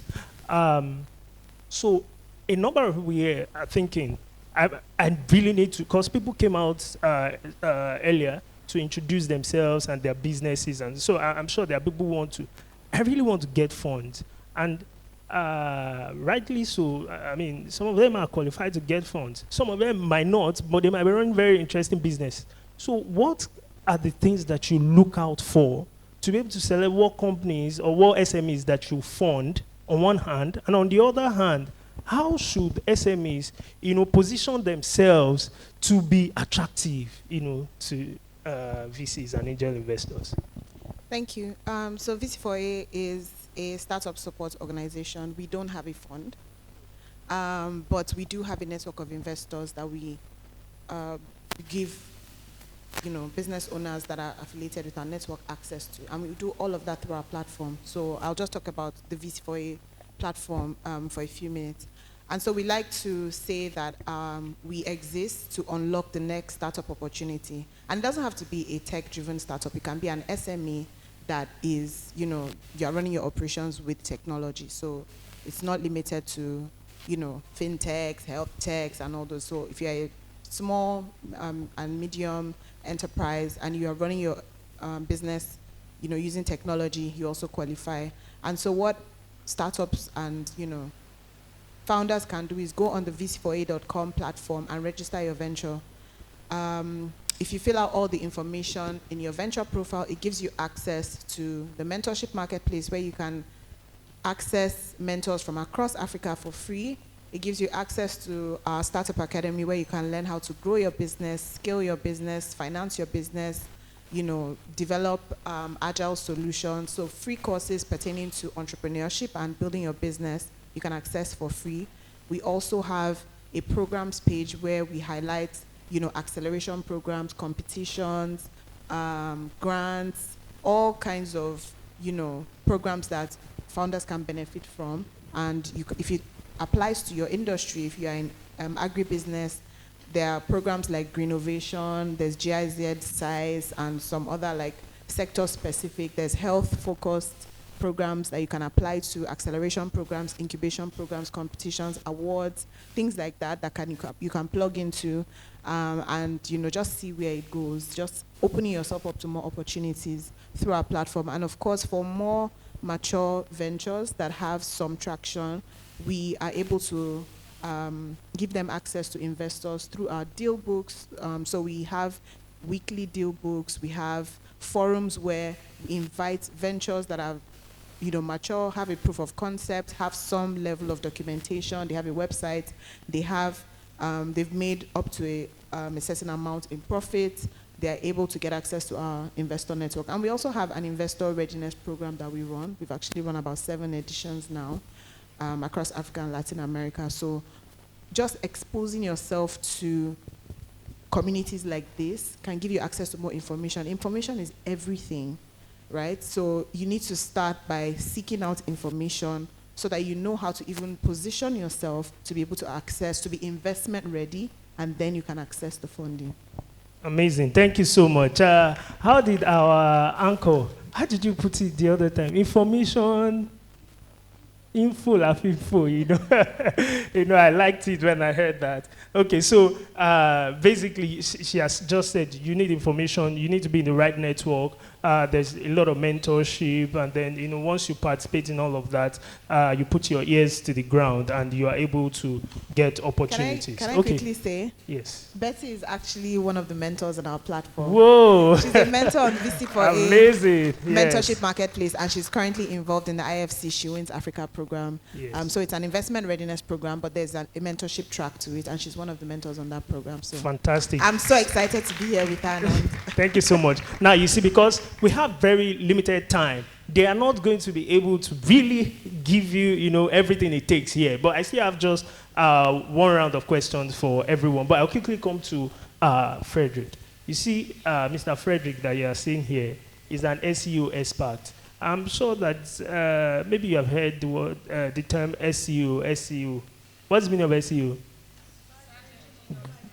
Because you're supposed to know that. Do you understand? So, yes, SEO is search engine optimization. But really, that's the end of what people know about SEO. They just know the meaning. So can you tell us what SEO is all about? How can we, as SMEs, because, this is the digital age. There's a lot of digital transformation happening. You must have digital footprint and so on. So how can we align our businesses with SEO, search engine optimization for, productivity? Yes. Hi, guys. Hi again. So search engine optimization. I get asked this question a lot. Even my dad is curious what goes on there. But picture this, about 65% of all sales online right now started from a Google search. 65%. And every day, there are billions of searches happening right now. So speaking, I think about every second, there's about 200 million search going on. And then Google has about 90% of the search market, and AI is coming in trying to take some market from Google. So search is, okay, I'll do an analogy. As a business owner, there are 2 metrics that should be very important to you. One should go up and the other should come down. CAC, which is the cost of acquiring a customer, should be coming down every time. Then the LTV, which is the lifetime value of your customers, should be going up. I know that those are like a lot of big metrics, but it's very simple. I'll give an analogy. Mr. A wants to buy a car, and there is in the sales processes. In the sales process, there are different silos. Now there is the decision process, there is the education process, and there's the final buying process. So I want to buy a car. The first thing I want to do, of course, we all know, is to know what kind of car. Maybe I have a family, I have 2 kids. Of course, I won't want to buy a sedan. I want to buy an SUV, a truck. So the first thing I want to do is, what are the best trucks for a family of 5? And the most logical thing I want to do is go on Google and find out what are the best trucks for a family of 5 in 2025. So when I do that Google search, I'll see a list of results. Of course, Google is not the only search engine. There is Yahoo, there are a lot of, but Google has 90% of the search market. So I'll just focus on, of course, the market leader. So I want to go on Google and do a search and say, what are the best SUVs for 2025? I get a list of results, and of course I want to narrow down my result. Okay, fuel efficiency, madam might be driving the car and maybe an Escalade might be too big because madam is also driving. For me, it might not be a problem. So there are considerations. So that's why I said there's a consideration stage. So there are lots of questions I want to answer, especially when you are buying high-ticket items, stuff that are in the millions, houses, cars, even mobile phones are now, in the millions. So you want to ask questions. And as inflation rate worldwide increases, right, people are not prone to spending anymore as easily as they used to. In the early 90s, people just bring out their credit cards and their debit cards and just swipe, swipe, swipe, swipe, swipe. But these days, people are like, I work so hard to make this money, so I don't want to spend it without getting real value for that money. So now, how does SEO make this easy for business owners? When you start a business, I always advise business owners to start with running ads. Google ads, Meta ads, and all sorts of ads. But ads get to a place where they now plateau. We call that the saturation level, where you have so saturated the space with your ads that your results start to plateau. At that point, your cost of acquiring customers start to go up. So what search engine optimization does, and what we've been able to do for businesses, mostly in the US and in Europe, is you get to that point, and then we now come in and position you as a thought leader. For instance, one of our clients last year, a tire and wheels distributor in the US, they got to a point where their sales was starting to plateau and was coming down. So their forecasts were coming down. So they needed to get more sticky users. So we came in and then we did optimizations. We built a library of content for them. And content, of course, is king, but distribution is the emperor, is like the kingmaker. So we built a library of content for them because people in that consideration stage, when you educate them, they tend to trust you more. And trust is the currency of content. So when you educate people, they trust you more because this person is thinking, oh, I want to buy a car, and this man is spent so much money to create content to educate me about this car. To the extent that, and I was at that stage a few months ago, I needed to change my car, and I'm thinking, okay, this and this, and I'm like, so I went to his site and I found out that the car that was the least likeliest for me had the highest amount of horsepower, and as a petrol head, as a man, of course, horsepower is the currency of vehicles, the torque, the amount of torque it produces, and all those metrics. So, and then by being educated, I trusted that platform a lot because I'm like, okay, these guys have they've turned me practically into an automobile expert. Of course, who will I give my money to? Is that person that has educated me. Other than that person that has just, like Temu now, ads all over the place. Everyone is complaining. Temu is chasing me all over the place. But you see that trust factor. If there's that company that has educated you about that product you're about to buy, compared to Temu that has spent all that money, initially, Temu will win the race, the marketing race or the sales race. But as time goes on, Temu starts to get saturated. And I think we're getting to that point now with Temu where everyone just like, Temu, yeah, whatever. But then if Temu now steps in, brings an SEO expert and says, okay, you know what, we want to become more sticky. We want our users to become more sticky. And then build a content library.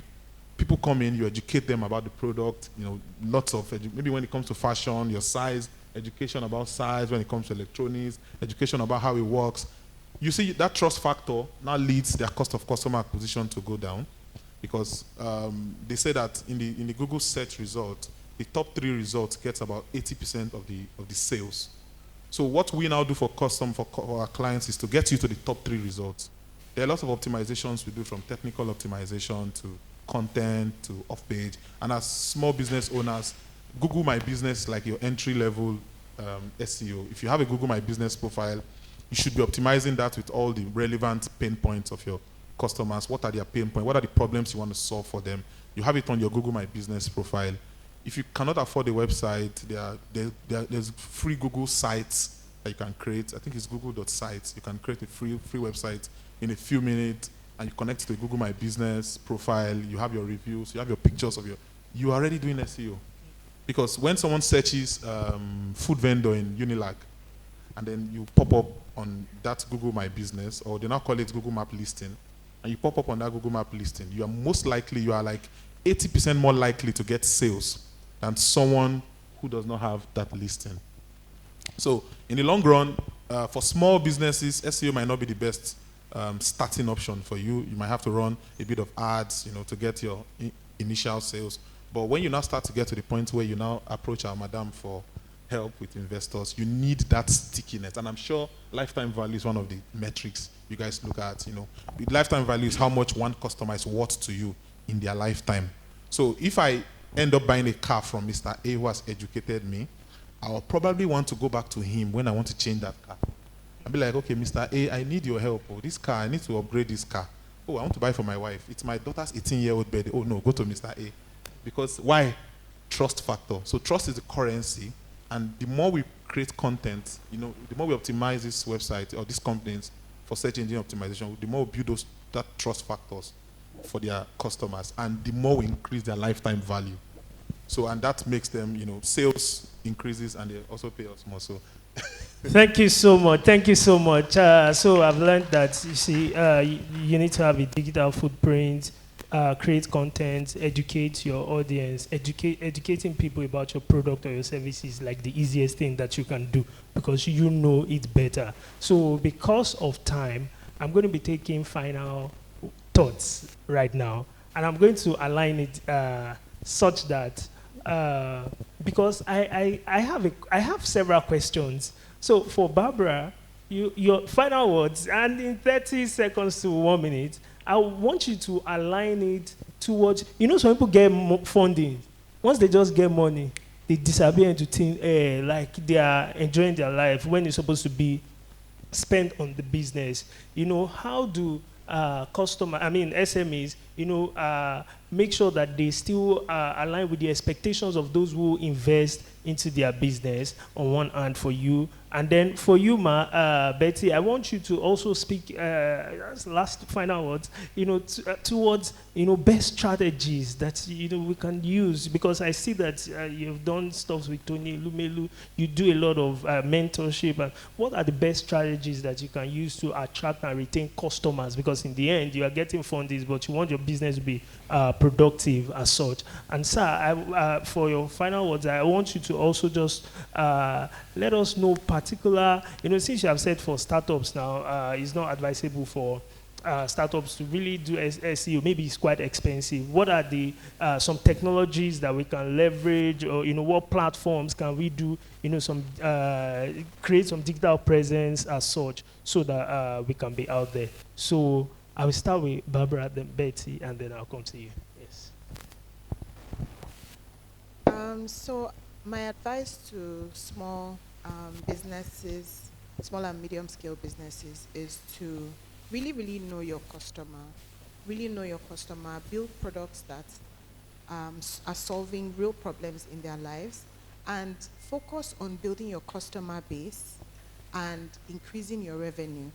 Your first option should not be to raise money. Yes, you can raise that initial capital from family and friends that believe in you, but you also have to give them something to believe in before they will give you money that, oh, they believe. You have to do some level of groundwork, some personal investment by yourself. You have to show some traction so that when you meet that uncle or that auntie or that friend that has some loose 200K or 500K to give you, that they can see something, and then because they believe in you, they give you that initial startup capital. You will use that startup capital to create a product that the customer will like and will keep on coming back to you and referring people to you, so that you can grow your customer base, grow your revenue, and, you know, create more product lines, you know, like build structure around your businesses. Your first instinct should not be to raise VC funding or, you know, go and collect big money that somebody will take a chunk of your business. Focus on building your customer base. That is more sustainable than collecting VC funding. That's why we see a lot of people are collecting VC funding, they are disappearing, they are misappropriating funds and all of that, without truly building a product that people want to use. You are building a product that is just good in your head, and then you find some suckers that will give you money, and then there's nothing to show for it. You are closing down within a year of fundraising. So build a product that people want, and trust me, word of mouth, referrals, of course, things like SEO, you will do excellently well. You build a business that you'll be proud of and that other people will believe in and buy into. People will even be throwing money at you. Thank you so much, man. Thank you. So we'd like to hear. So Frederick said something, that they built library of content. Content is key. As SME owner, you must be strategic when you are creating content for your business. Because one thing that is very important is if you don't put yourself out there, nobody will see you.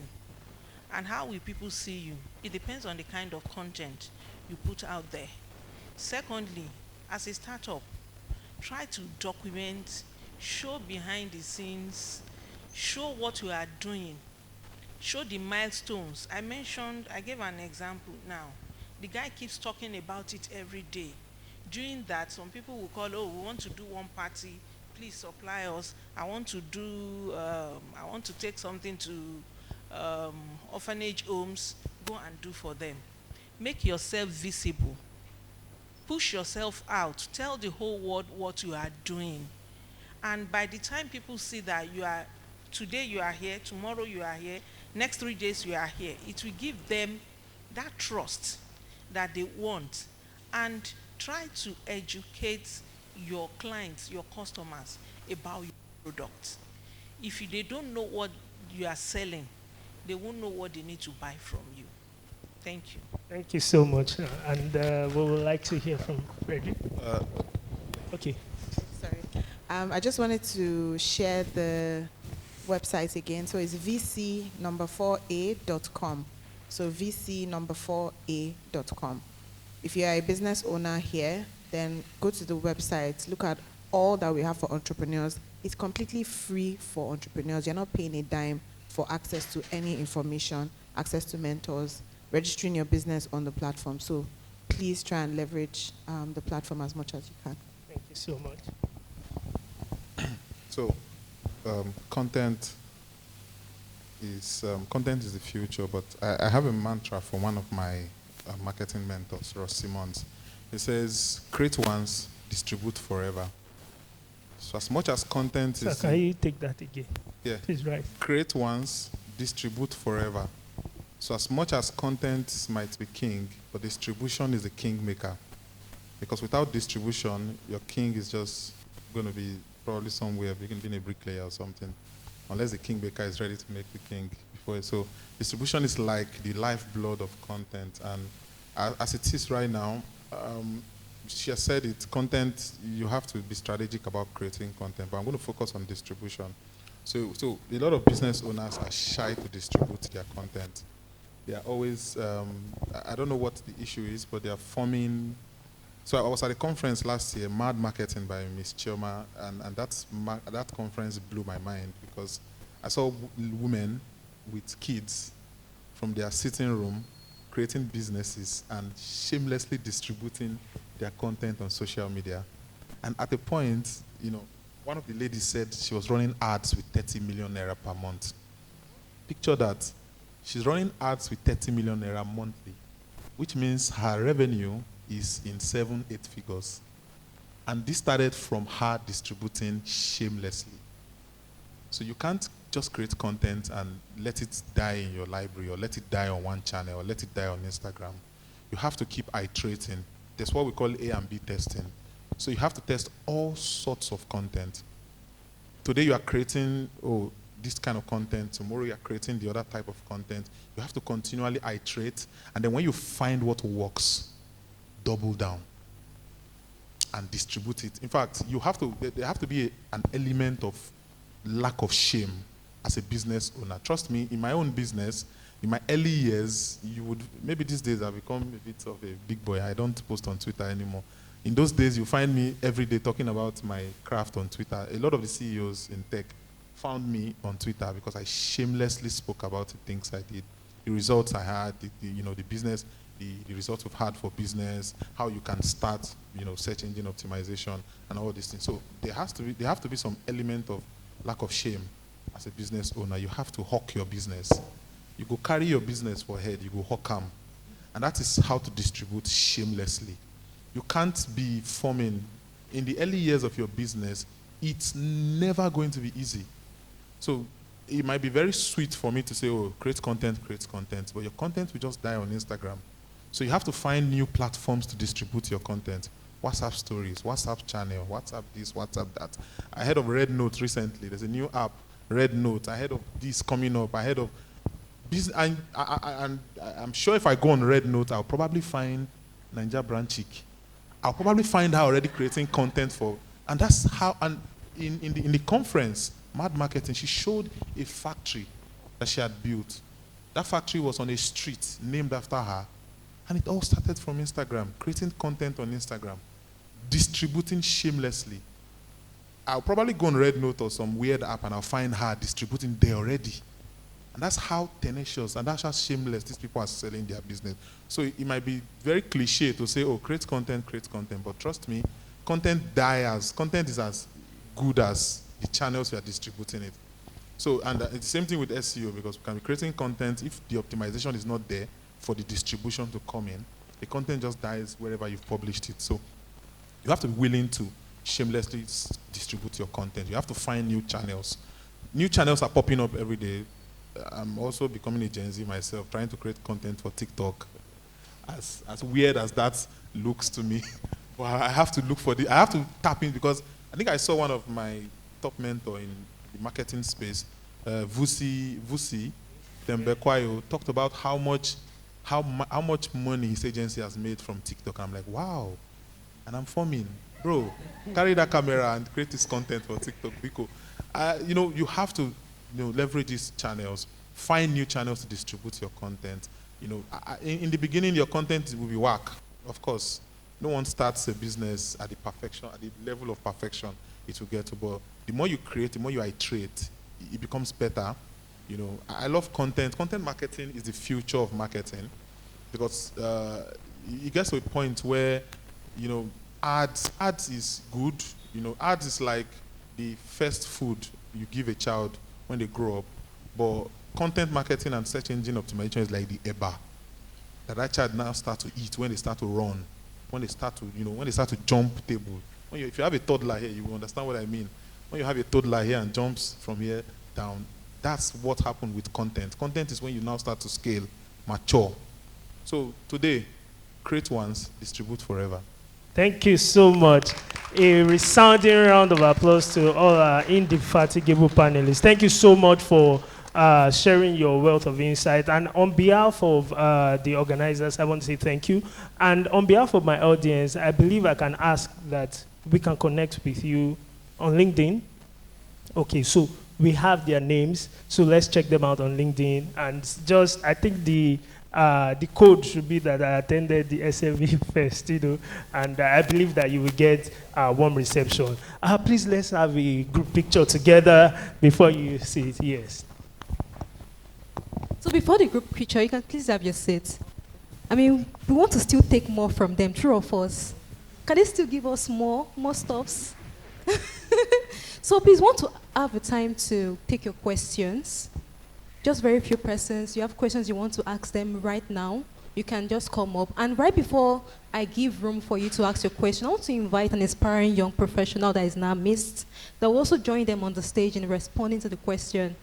He has a vast experience when it comes to funding, angel investment, and he's going to also respond to some of our questions. So please, I want you to join me and put your hands together for Jeffrey.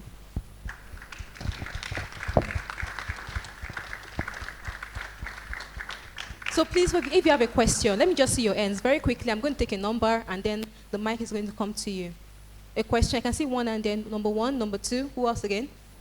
Number 3, number 4. Let's take the 4 questions for now.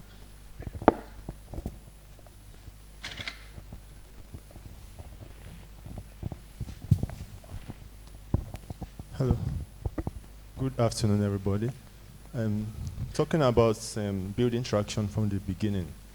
And you mentioned about doing some little things, but I feel that would apply when you are doing tangible, physical stuff. Like when you are doing something digital, you may be making progress, but you're not in the market yet.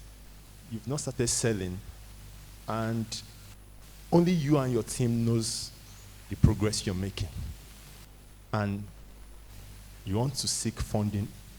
So, I don't know. Maybe you get what I'm trying to say. So, there's always a way of tracking things, right? As a small business owner, if you are running a service-based business, right, you have to have a software. For example, how many of us here know Bumper? So Bumper can help you track marketing campaigns, track your numbers, track sales, a lot of things. So you will have a dashboard, because you cannot seek for investment if you don't have your numbers. If they're asking you questions around, oh, what's your operational expensive? How much overhead costs do you have? What is your burn rate? Things like that. And you don't have numbers. You have to bring it out from somewhere, and you have to have it ready to be able to analyze, to know even how much you need to raise and all of that. So if you are not already tracking those numbers with a software, everything cannot be on Excel. Do you understand? You have to be using a software to run your business. And thankfully, we have a homegrown solution like Get Bumper. I don't know anybody there. It's just a shameless plug, because it is a good product for a small business and affordable. You pay in Naira, you don't pay in dollars. So if you are not using a software, Get Bumper, go to getbumper.com and, get a license. If it's only one user you pay for a year, do that and get your business online so that you can see the numbers, so that you can see your business at a glance. You can make informed decisions. You can, analyze your data easily, because they will help you with dashboards and reports and things like that. So you have to have a place that you can pull information from, so you can give the investors and show them that you mean business. Okay, I want to add something to it, to what she said. I've worked with enough startups, and I've heard this in so many strategy meetings, that what you cannot track, you can't scale. So if you can't track things, then you can't scale it, because you can't know if the effort you're putting in is paying off. You don't know the numbers behind. If you don't know the numbers behind your business, then nobody will give you money to scale what they don't know the numbers behind. I've seen a lot of pitch deck in my days to know that the part where the investors spend the most time is the roadmap and the financial projections, because that's where they see the numbers behind the business, and that's what tells them, oh, this is viable enough. Even though this is at the earliest stage, but this has enough promise, to give us returns on our. Of course, everything for the investor is the ROI on whatever they're putting in. So if they can track the fact that in the last 3 months you're growing at XYZ Q on Q, then they can project that, so in the next 4, 5, 6 quarters, you'll be growing at XYZ, rate. So that's whatever you can track, then you can get scale for.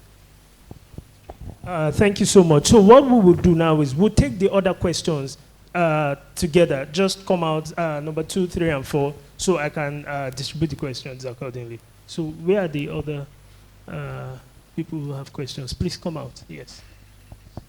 Where's the mic? Okay. Good afternoon, panelists. The question I want to ask is not completely, out of what you talked about, it might be a bit out of it, but it's so long as it covers the entrepreneurship, business generally, I think it's ideal I ask. What counsel can you give to a startup who's been in business for like 4 years, started with little to no capital, because whether we like it or not, every business that must succeed needs capital. Start with little to no capital and try to just building gradually, but one uninformed decision. It was like everything just crashed. And like was starting from zero.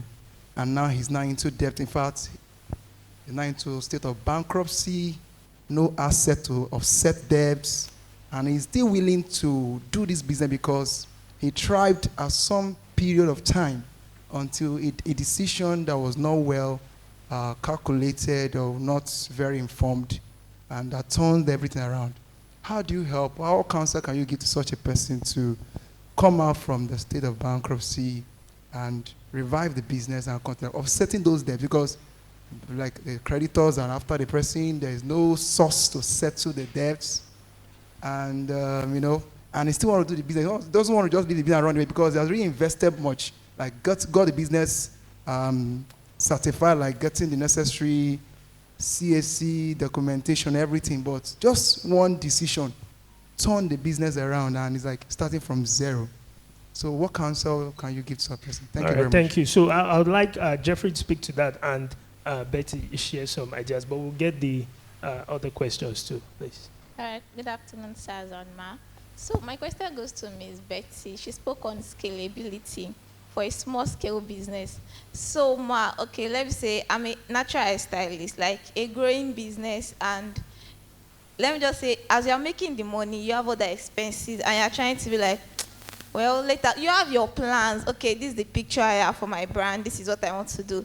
But then, as you're making the money, you're still using it to meet up with some other expenses. So what should I say an advice can you give for such business to grow, and what other things can I do? And my second question is the search engine optimization. How can I go about it? I don't know. I've just been hearing search engine optimization, but I really don't have a picture of how to go about it. So that's my second question. All right, thank you. So the first one to Betty and the second to... Good okay, afternoon. please. Yes, thank you Fred. very much for this opportunity. My question is, as a startup, you are building a brand where you know that you are not different, but you want to be different. You know that if you put out your business out there, there's nothing new online, there's nothing new on social media, but you want to have a particular audience because you deliver services. So my question is, how can you get such audience?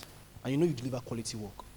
Now for us that we have our own services online, our own services are online.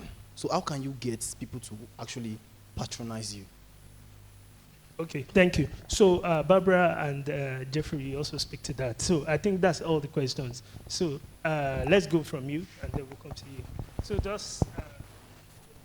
Okay, so starting from the last question. First of all, my name is Jeffrey Akemo, and I'm from Launch Africa Ventures. So essentially, we're a seed-stage investor that focuses on investing across Africa. So to date, we have about 153 investments across 24 African countries. So we're very Pan-African in that sense. We do fund businesses at the early stage, pre-seed and seed. So yes, so that's a bit about who I am and what we do. So in terms of the last question, the thing you really want to think about is what's the business USP, right? What's the unique selling proposition? What makes that business different from their competitors, right? So even within Nigerian ecosystem, we have a lot of payment gateways, but each of the payment gateways are slightly differentiated. Some typically cater to B2B businesses, some typically cater to like big, larger corporations, the banks, and so forth. So you have to think about where is the gap within the current value chain that your business's product can easily plug into, and then market yourself to clients or consumers within those spaces. So I would say you have to do, it's like a strategy session, right? You have to think about it, that what are we doing, where is it needed, and where are the gaps that we can fill in. So it might be that you need to expand your product offering a little bit to cover new areas, or you need to go deeper within your current product offering. So let's say you do healthcare, right? So maybe you distribute health insurance through USSD products like Wella Health Stores and businesses like that. You're not trying to see, okay, how can you go broader, right? How can you offer a broad range of services? How can you include SMEs into that product? So those are ways to approach that. So I'll give it to Barbara to answer the next question.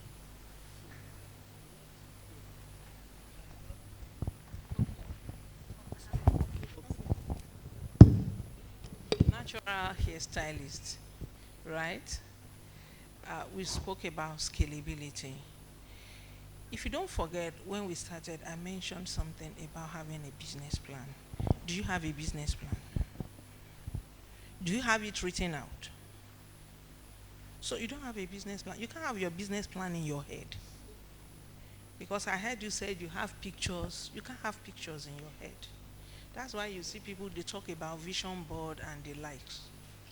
You must have a business plan. You are a natural hairstylist. What are the other things that goes with natural hair? Someone that wants to style their natural hair with you. We have products like shea butter, coconut oil, and the likes. I don't know. You must have other complementing products that goes with it. So while you are styling the hair, you can see that this person have dandruff. You recommend Oh, you have dandruff. Why don't you use this particular cream? I have one handcrafted. I made it to perfection. Will you try it?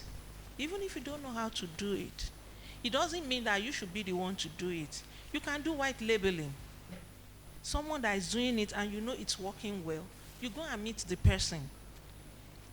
This cream I want you to be giving me. If the person is selling 250 grams, tell them I want to package my own 50 grams. Then you put your own label on it. That's why you must have your business plan. You can't have it in your head. And one thing that is very important is you can't do business without strategizing how you want to get it done. Honestly, I bet you will spend the money. As it's coming, but when money is coming in, you already know that you want to do white labeling. You know how much you need to put into the white labeling, right? You earmark it. Oh, I need this 50,000 to get this done. By the time I buy this thing for 50,000, I will make profit of 25,000.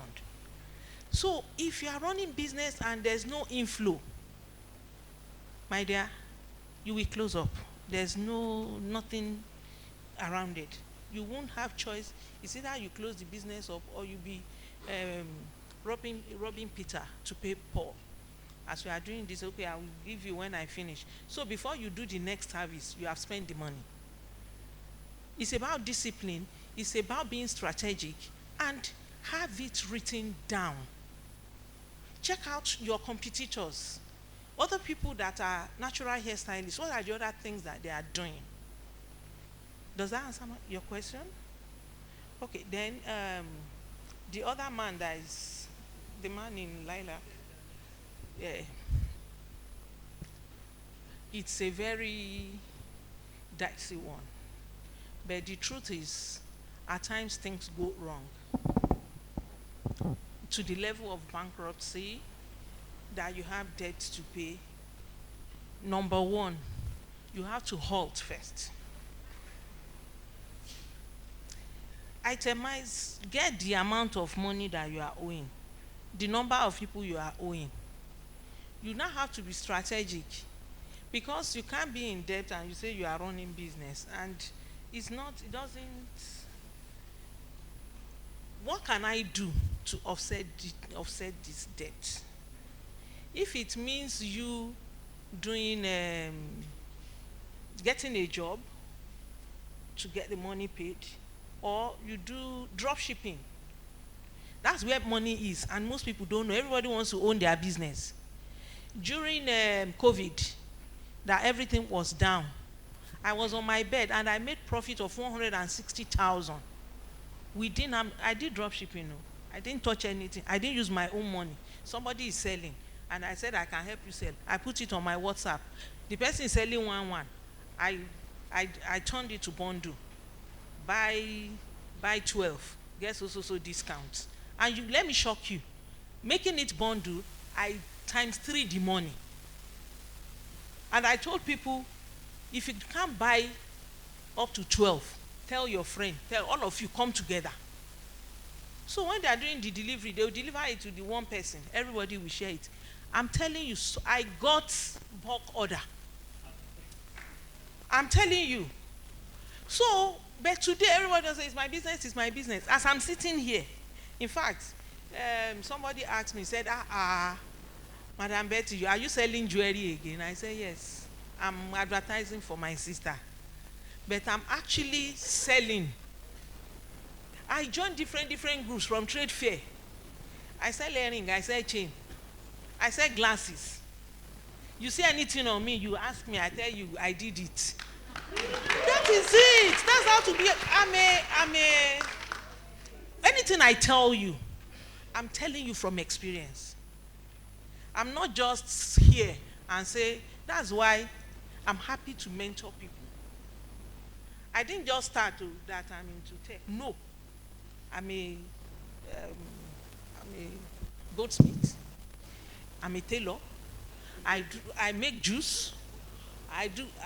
So, and you see, when he was talking about SEO, when it comes to tech, I'm self-taught. Because when you call young guys, then they will be telling you, go and bring 50 million. At the end of the day, they will collect money from you. They won't do it. And I asked myself, what is it, that thing that they are doing? And I sat down. I looked into it. I was, okay, this time around, I need a trainer. I went for training, and that's it. And today, I have a digital marketing agency. I have a digital skills academy. Yes. So you have to, when it's time to tell yourself the truth, when you are down, you are down. You can't be anywhere more than down. After down is up. Yes, now, when you are down, when you are on the ground, is there any other place apart from the ground? No. After down, it's up. So you have to be sincere with yourself. Now I'm owing, if it means going to get 9 to 5 job, if they are paying you 100,000, you already know that out of the 100,000, apart from your salary, and maybe to eat, the rest you use it to pay the debt.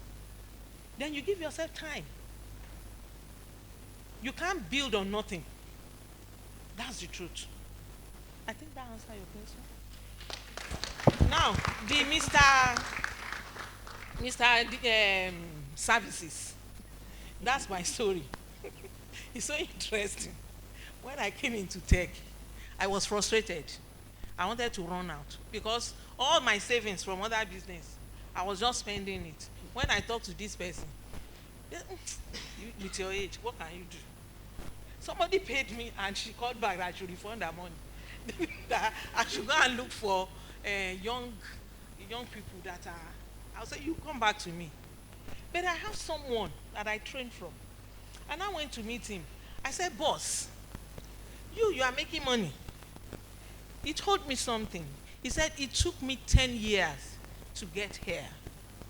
Madam, you are just 2 years. Calm down. That's one. Two, I wanted to do the business like him because I trained from him. But he told me, he said, you have to find your niche. You are a woman.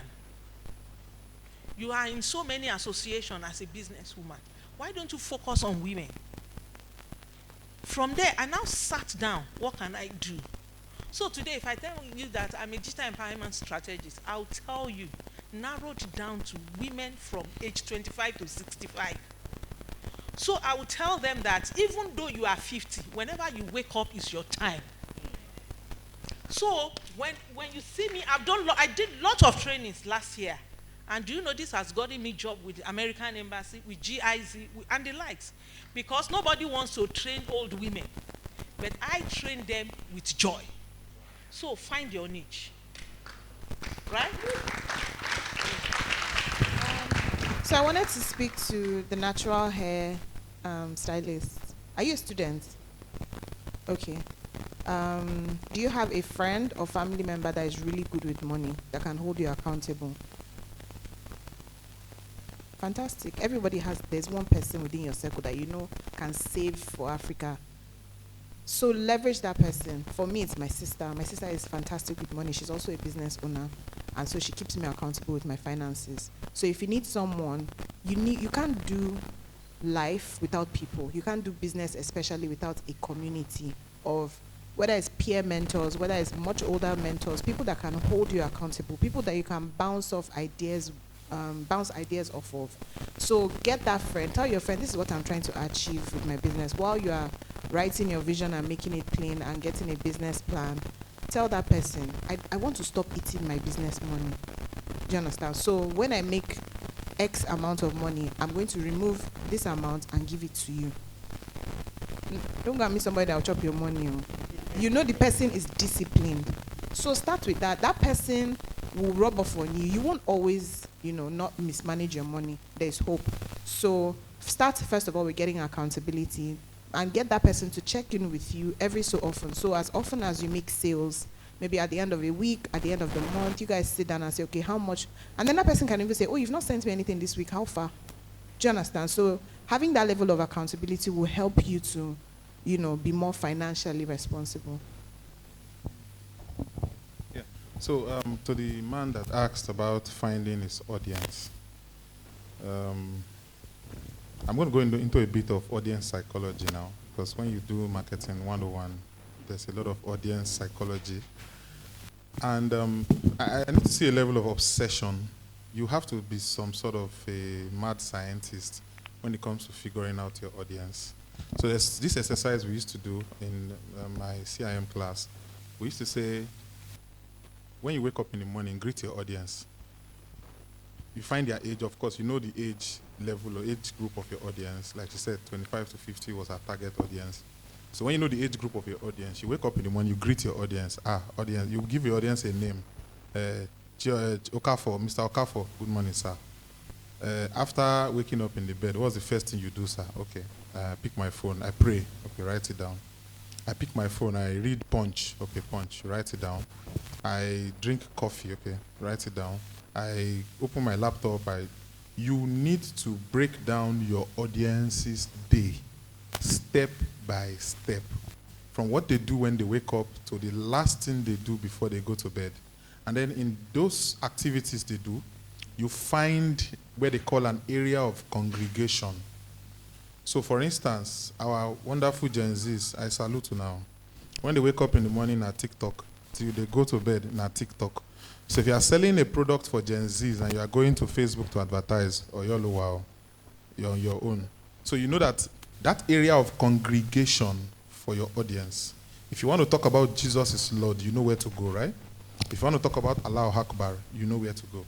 It's that same level of obsession you have to put into figuring out the area of congregation for your audience.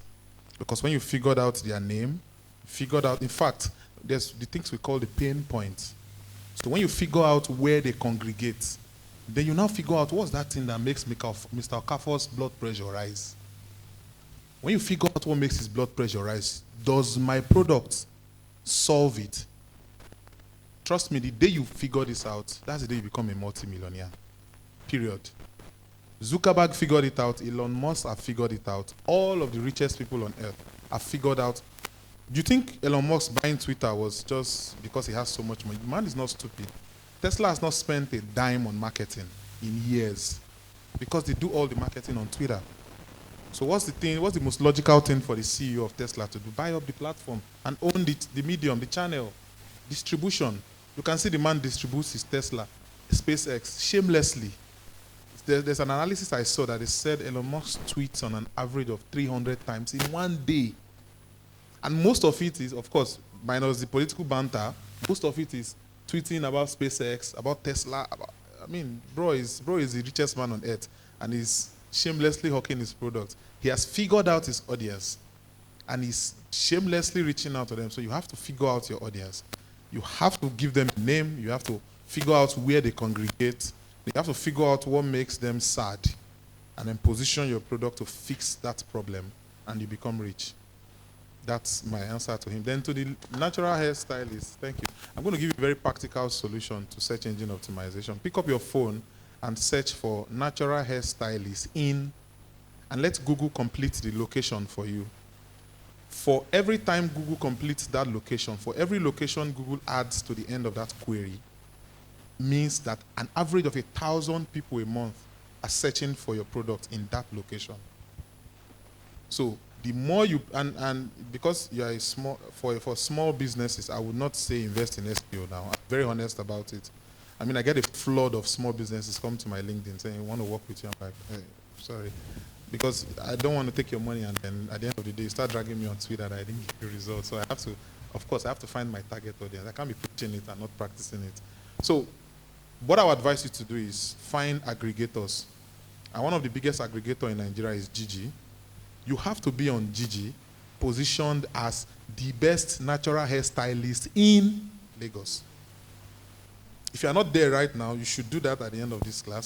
Go to Facebook Marketplace, because I know I'm starting to notice that the older generation, natural hairstyle is coming back in vogue for the older generation. So Facebook Marketplace, the best natural hairstylist in Lagos. Trust me. Then there are other platforms. I know of Fresha, FRSHA, aggregates a lot of beauty people. You should be there listed as the best natural hairstylist in Lagos. There are other platforms to aggregators you can find, because if you can't invest in SEO, then you should find aggregators that are already doing it very well. Because when you are on those platforms, they put you out there. You might have to pay for some to be on some, but I know for GG it's almost free. For Facebook Marketplace it's mostly free. For Fresher it's mostly free. And then you have to be on Google My Business as the best natural hairstylist in Lagos. If you're on all of these platforms, you see that then every time you make hair for someone, you open your Google My Business and say, hey Joma, Efumini review. You open it and tell her, please type in your review. So they type, and reviews are like your vote. You know when we go to the polling booth to vote, every one of them that voted for our president actually is saying that, oh, this man is the best man for the job. So that's a review. For every time you voted for the president, you are giving him a 5-star review that he's the best man for the job. So everybody you make hair for, you should let them vote for you. So the more, reviews are like the currency when it comes to SEO. Of course, in more technical terms, we call them backlinks, of course. But the more you get people to review you on those platforms, the higher those algorithms say, I think this lady she calls herself the best natural hairstylist in Lagos. And a lot of people are voting for her as the best. So of course she's the best. I'll put her at the top. And then the amount of customers you get start to increase, and then you become a multimillionaire. Thank you so much. I've heard a lot of things about, you spoke about segmentation, targeting, and positioning. You spoke a lot of insights, and they are actionable insights. So I'm hoping that when we go back, we would, you are not just going to be an over-motivated underachiever, like someone used to say. When we go back, we'll go to put these things in practice. I want to appreciate you for your time. And with a resounding round of applause, let's appreciate our panelists. Please, let's do that picture now, because I will not let you go unless you take a picture with me. Thank you very much. A round of applause for them once again. Thank you very much. I think that we've learned practical action steps that we would take going forward that would apply in our businesses at this time. I want to congratulate you once again for being in this very strategic event as a business owner and as an individual. Right now, we'll be recognizing our partners, our various partners in this event. We have quite a number of partners. First, I'd like to start with the Jasper SME Hub. A round of applause for Jasper SME Hub. Yes, thank you very much. So, as we all know, Jasper SME Hub is the host for this event, and Jasper SME Hub is the host for this event. Give me a minute, please.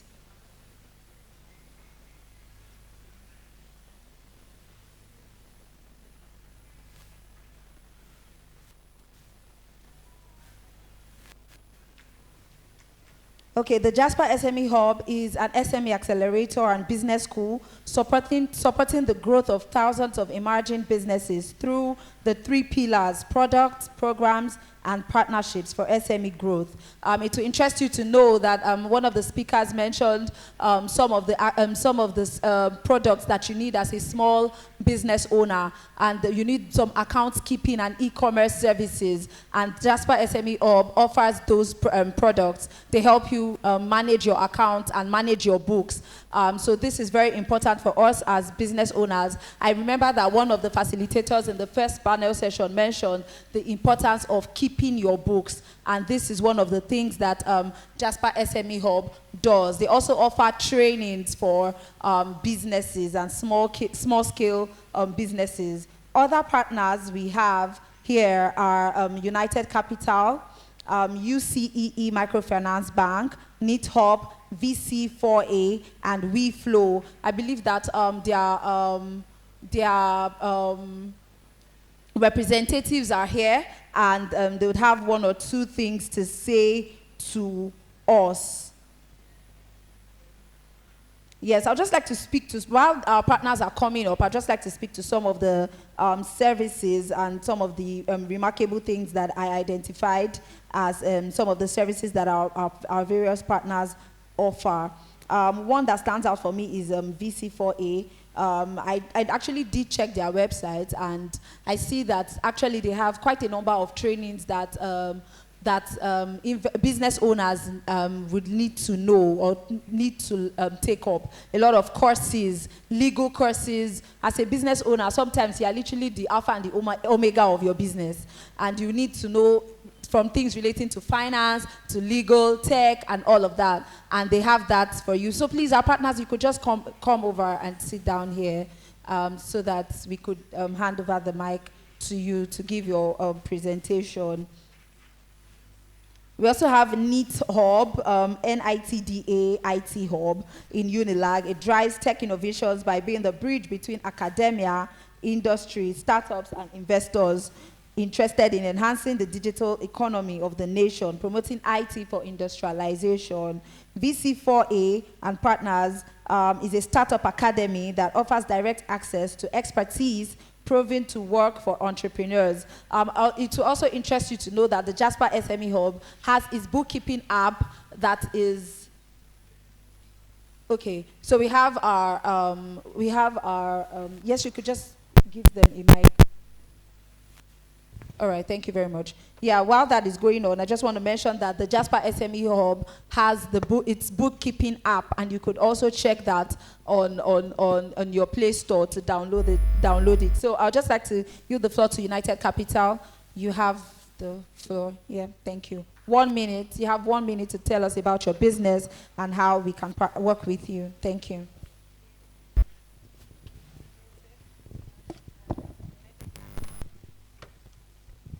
I'm Princess Obunyano. I'm from United Capital. So United Capital is a financial services group that manages over 8 businesses.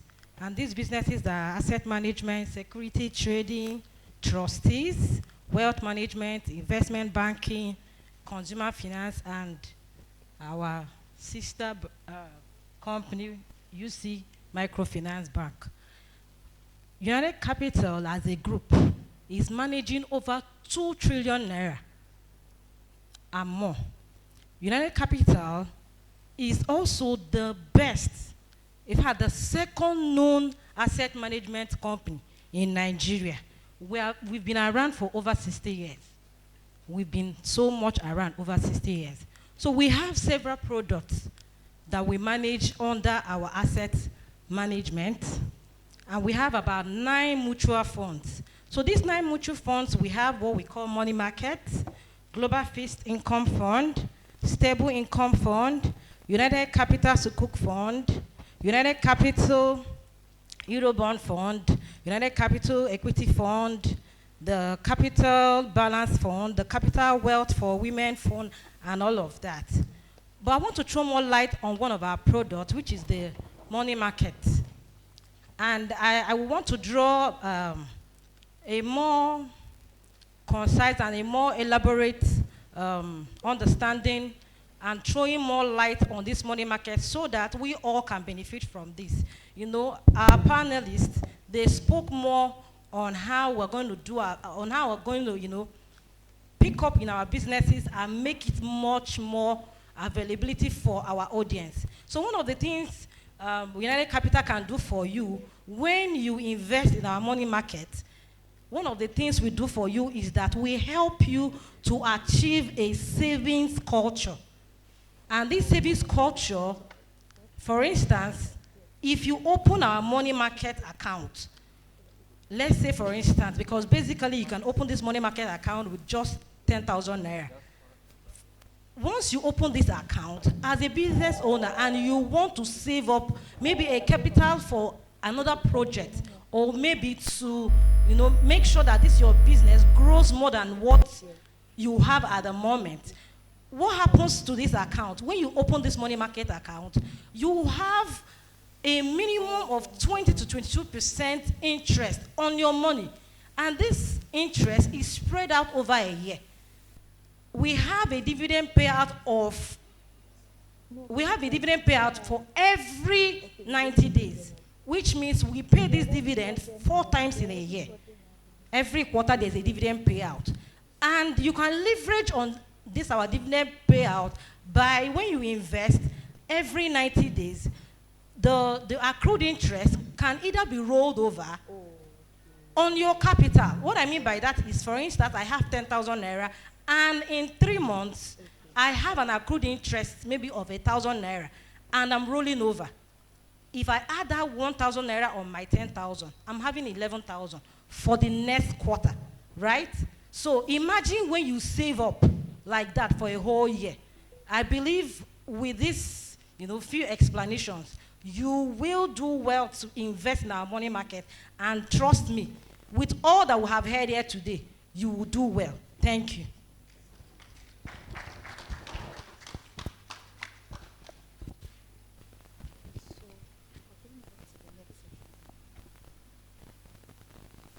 Okay, thank you very much. Thank you very much. A round of applause for United Capital. There were some things you did not mention. Let me mention it. United Capital is listed on the floor of the Nigerian Stock Exchange. You can own them by buying their shares. So just buy all of them. Right. Yeah. All right. Okay, and also just to mention that their stand is outside. If you've been very observant, you would have noticed their stand by left, right? When you're coming in, right? Okay, when you're coming in by your left, all right. So that stand is outside, just after the entrance, before you enter into the hall. So please do well to visit their stand to know more about their product offerings. I know that there is a representative from Jasper SME Hub. You could come up now. While he's coming up, please, I'm actually very serious about that. You could. Okay, UCE. Okay, so that would be after Jasper SME Hub. Thank you. Good afternoon, ladies and gentlemen. SMEFest 2025. SMEFest 2025. All right, good afternoon once again. So, we've had a number of speakers come up, and they've mentioned, ways and how we can boost, our businesses in turn of, of course, would boost the economy. There are a number of tools, you can use as a business to boost, how you sell, make your business, be better.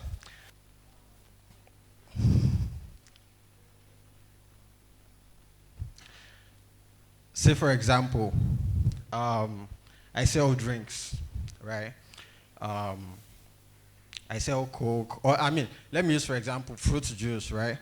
Now, I don't want to limit my sales to people who just come into my shop and buy one, buy two, right?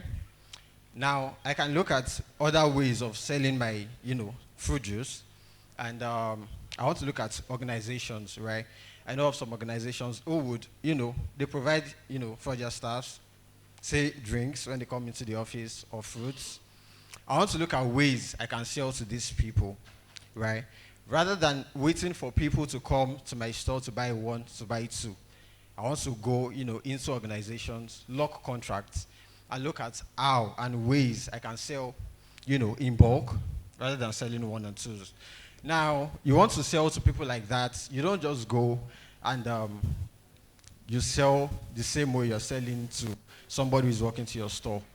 In cases like that, you have invoices, you have ways you keep proper data about these people and about these organizations. So in cases like that, you need to have a proper record of sales like this, organizations like this, times you need to deliver to these people, right? Now, one of the places I've, worked, it's a thing where we do Fruity Thursday, yeah? And every Thursday by exactly noon, fruits will be available at the office for everybody. Now, say I'm the person supplying these fruits. I want to keep to time, right? I want to have records of organizations I need to supply to at a particular time. This would mean me keeping records, right? Now, this brings me to what Jasper would offer. Now, Jasper as an organization, we offer tools for SMEs to keep data, to keep record, and make you, boost your sales. Now, we have tools for financial management. We have tools for data keeping. Like Barbara came up earlier and she mentioned, something around you keeping proper data. Not just, of course, I know how elaborate Excel can be for you, right? But you don't want to go, into organizations and you just tell them, oh, you bought 10, bottles of this, and writing that on a sheet of paper.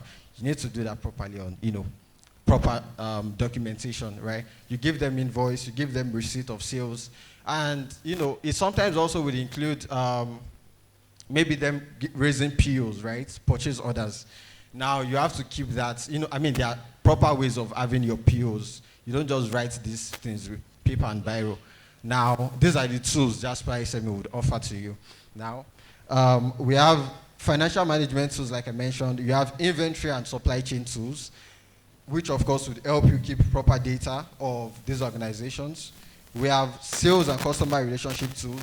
Of course, I want to know how many organizations I'm selling to. I want to know how many customers need my product at a particular time, at a particular day. Say, for example, I sell food, right? Aside from the people coming to my store or people ordering online, I want to look at ways, to sell more. Say you work for company A, company B, company C. I walk up to your companies. I want to, sell lunch to your staffs, right? This would mean me, of course, lunch should be somewhere around 1, 2, right? I want to keep to that time, right? So for every customer, I know what time they need, their lunch. I want to keep to the time. I have record for every customer, in this case, organizations. For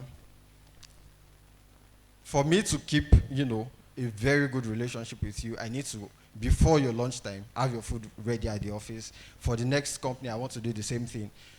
This, of course, means you keeping proper data and, record of when and, how you go about these businesses. You don't want to, once one of the speakers came up and said something about keeping good relationship, which is also one of the ways you get grants at the end of the day, right? So if historically, my previous customers are saying, about how good my services are, how, I've been able to serve them well. It means, investors can believe in me about how well I'll do even when I'm, at a bigger and larger scale. So yes, customer relationship tools are some of the things we offer. Marketing tools and project management tools. And lastly, I'll mention operational tools. We have some benefits you get, right, when you join SME community, right? The Jasper SME community is, we have a number of, masterclass events that we hold, right? Which of course is paid. So we have masterclass, events we hold for SMEs, and in classes like this, you get to know how, even as a small business or as a medium business, you can tap into the larger, scale and make your money, real time from these organizations. I'll try to mention something, real brief on that. But then for Jasper, we have, our tools, like I mentioned. All of these are on the, on our website, and we also have our app that will be launching soon. And you signing up would mean at inception, you have to, you get access to all of these tools for free. So you have the QR code on the screen now, and I would like, you to scan this and sign up on the website. So all of these tools I've mentioned are things you get to access for now for free. And once we launch on, and you're able to download all of this app on Play Store, it would, it would be paid at that point. So for now till then, you get to use, the app for free. So while I still, say something real brief about one of those things I mentioned earlier, I would like you to bring out your phone and scan this and, sign up on the website.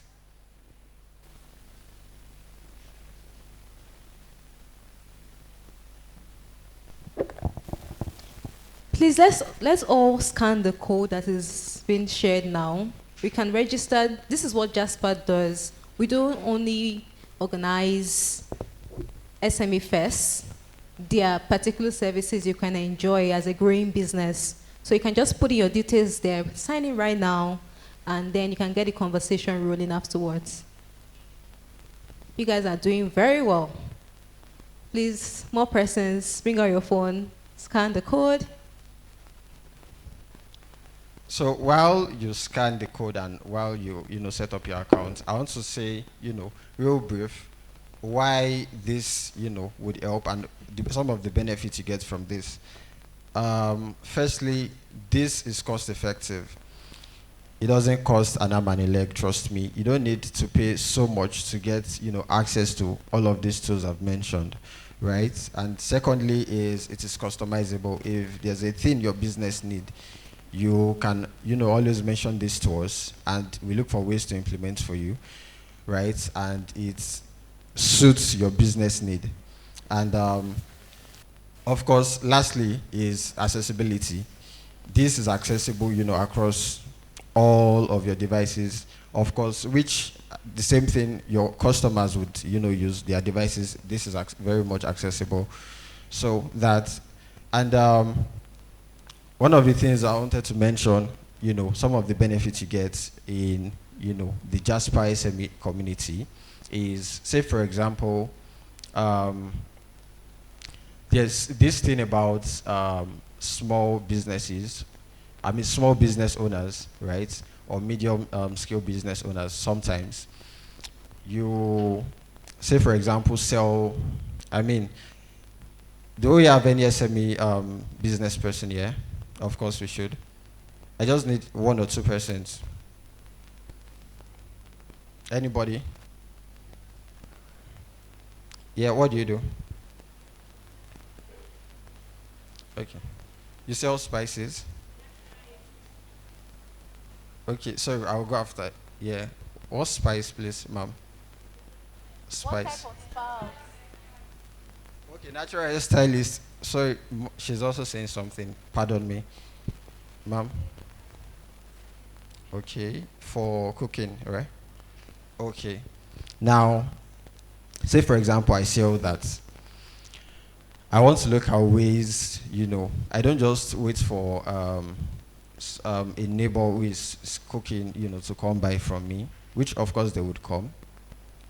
I want to look at ways I reach out to fast food, or restaurants, right? I want to look at, I want to reach out to, for example, Chicken Republic. I want to reach out to, big fast food sellers, right? Now, on this scale, I'm not selling 1, I'm not selling 2. It's a thing where I lock contracts with them, right? This is the quantity you use per month or per day or per week, as the case may be. I supply that quantity to you, right? On supplying to them, of course, I won't mention that. Now, there are some things businesses do, right? Large businesses now, in this case. When they are dealing with some other businesses, there's a way you keep money in your business, right? So, in the course of doing that, they try to negotiate payment terms. I won't mention, elaborately on that now. But yes, some of the things you get is, you look at ways at which, you can sell larger, you can sell more, to a larger space, even without doing so much around selling 1s and 2s around you. So thank you very much. I want to believe you've all scanned this and created the account. And thank you very much. We await you at Jasper SME Hub. Thank you. Hi everyone. Okay, my name is Makinde Joseph. I'm the lead on partnership and linkages at NITHub. What we do at NITOB generally, we do innovation, we do pre-incubation for startups, incubation and acceleration programs. So, also, we also do talent upskilling and talent development. So if you're new in tech or you need to upskill your tech skill, we offer various courses, tech courses. My colleague here would tell you more about the courses we offer at NITOB. Good afternoon, everyone. Yeah, I'm Adenuga Rashida, the Assistant Training Manager at NITOB. So if you are a tech novice, you want to get a skill or probably you want to pursue career in tech, and you don't even know how to go about it, how to start, how to acquire the skill. So we train people. We have series of trainings from UI, UX, IoT and robotics and the like. So if you want to know more about us, our stand is outside there, and reach out to us. Thank you. Yeah, you can also follow us on LinkedIn. For the entrepreneurs and startups in the house, we'll be starting a Friday pitch session. So if you have a big business, you need funding, you need resources, you can come. The hub is the next building to this place. So you can come pitch your event. Probably you'll be the next unicorn, the next flutter wave, the next money point. Thank you very much. Let's put our hands together for one of our partners, the rep from UC Microfinance Bank. They're also one of our partners that contributed immensely to making this day possible. Let's put our hands together.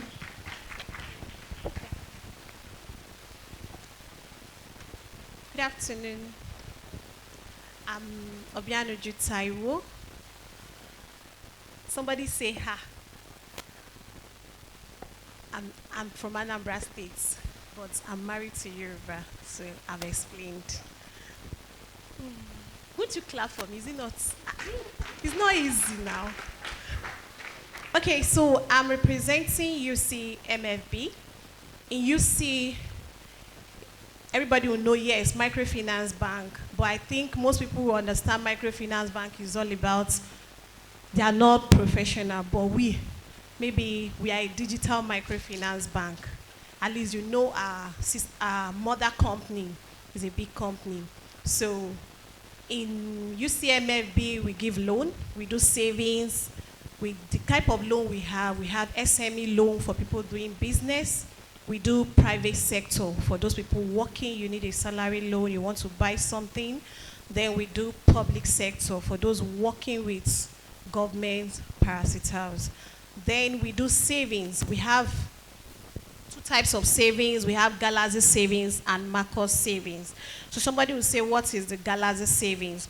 In Galaxy savings is a savings where you're saving for, you have two types of Galaxy savings, where your savings, you're making a savings that, there's different types of interest rates. You are just saving and the interest rate is 15%, which is more than what the commercial bank will give you. So those money you are leaving that is lying down in your commercial bank, they won't give you 15%. So, but when you have it, you save it here, you are getting 15% per annum. Don't expect that 15% is what you are getting every month. It's per annum, so you can divide that. Then we have the 20%, you're saving and you lock it. Maybe you want to save as a business, you say, I need to lock this fund. I don't want to have access to the fund. So you are going to be getting the 20% per annum. Then we have the Marcos savings. This savings is, we are the one that is going to deduct the money for you. You say, I want to save for something. You have a project you want to save for. So you are going to put in the timeline you want this money to be taken from you. So we might do it weekly, daily. You can say, I want to be saving 500 naira daily. So we are going to time, it will be taking it from your account. So it's for you to save for a project, instead of you to forget. You already put a timer that, take this money at this particular day, or this particular week, this particular month. That's a Marcos saving, and it has a good interest rate.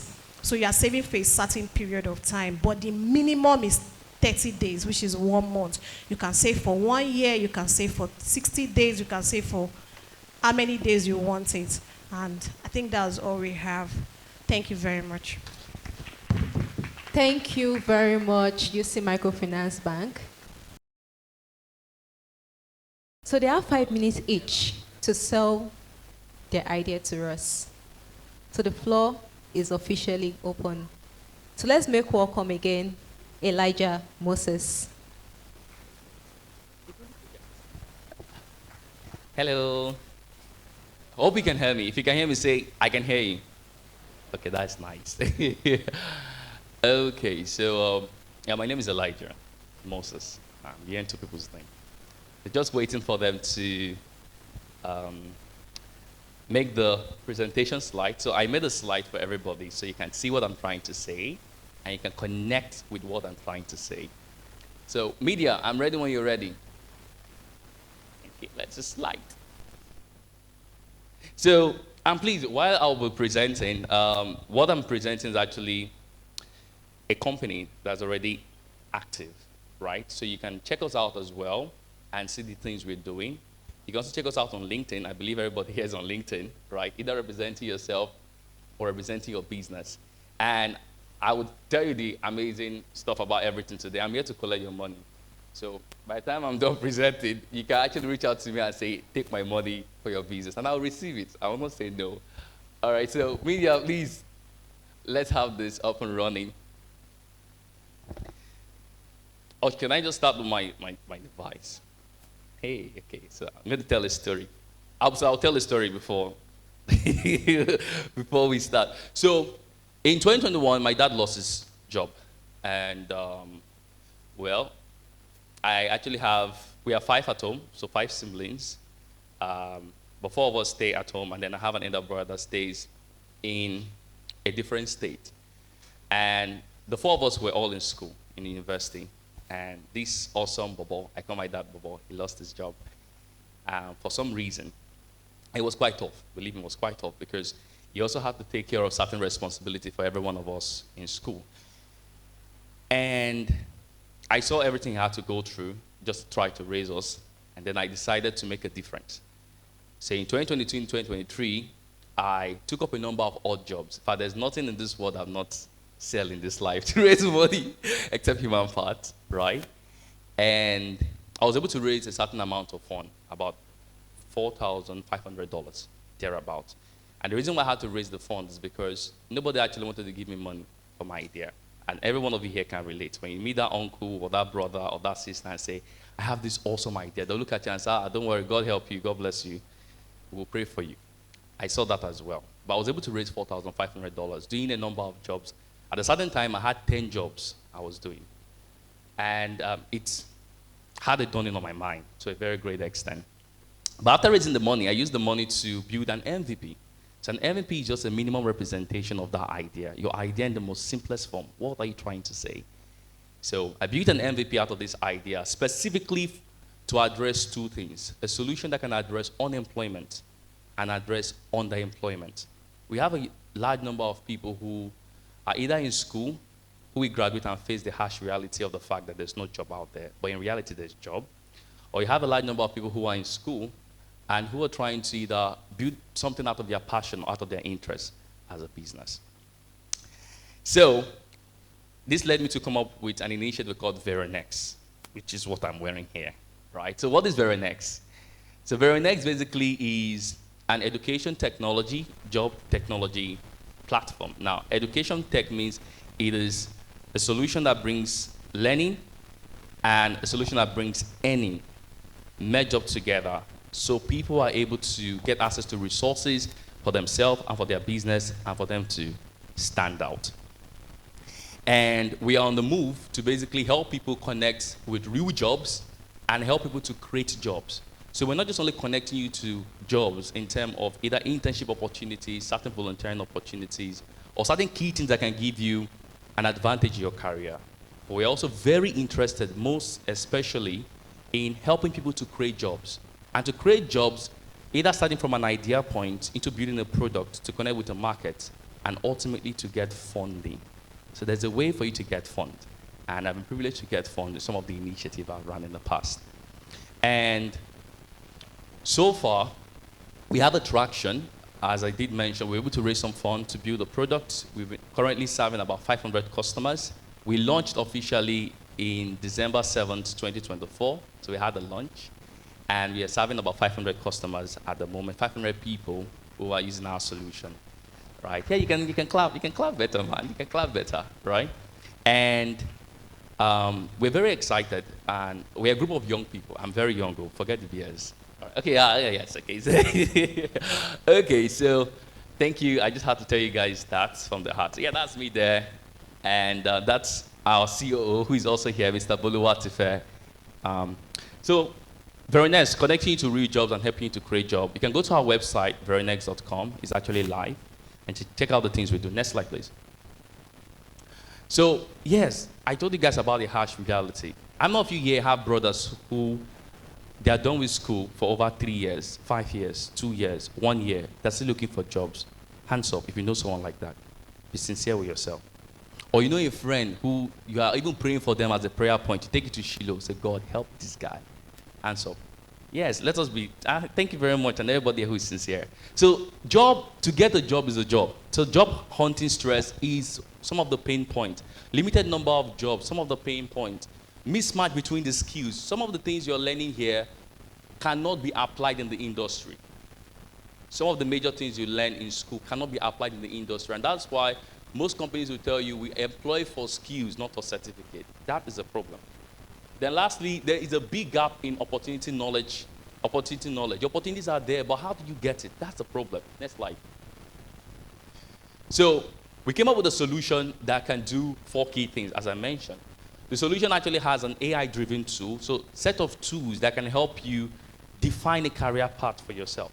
And this tool actually helps you to create automatic CV, helps you to run a psychological profiling on yourself. There are certain jobs, some of you here, you can never do well in the job. For instance, if you are highly introverted and you go and take a sales job, it's a problem because in a sales job, especially if you're on the field job, you have to be talking with people. It's not your strength. So there's a need for us to match our strength with respect to the job we are applying for, and our solution provides that. Also, green skill training. So we are also focused on sustainability in a way, creating programs that can help people adopt sustainability in what they do. So we have a waste to wealth initiative we are running. We also have a carbon credit modeling market. You might have heard about carbon credit. There are some things you can do actually, and you make money from that. We also have a solar energy installation and climate finance program, which we plan to actually roll out for people to enable them, of course, become very climate social conscious.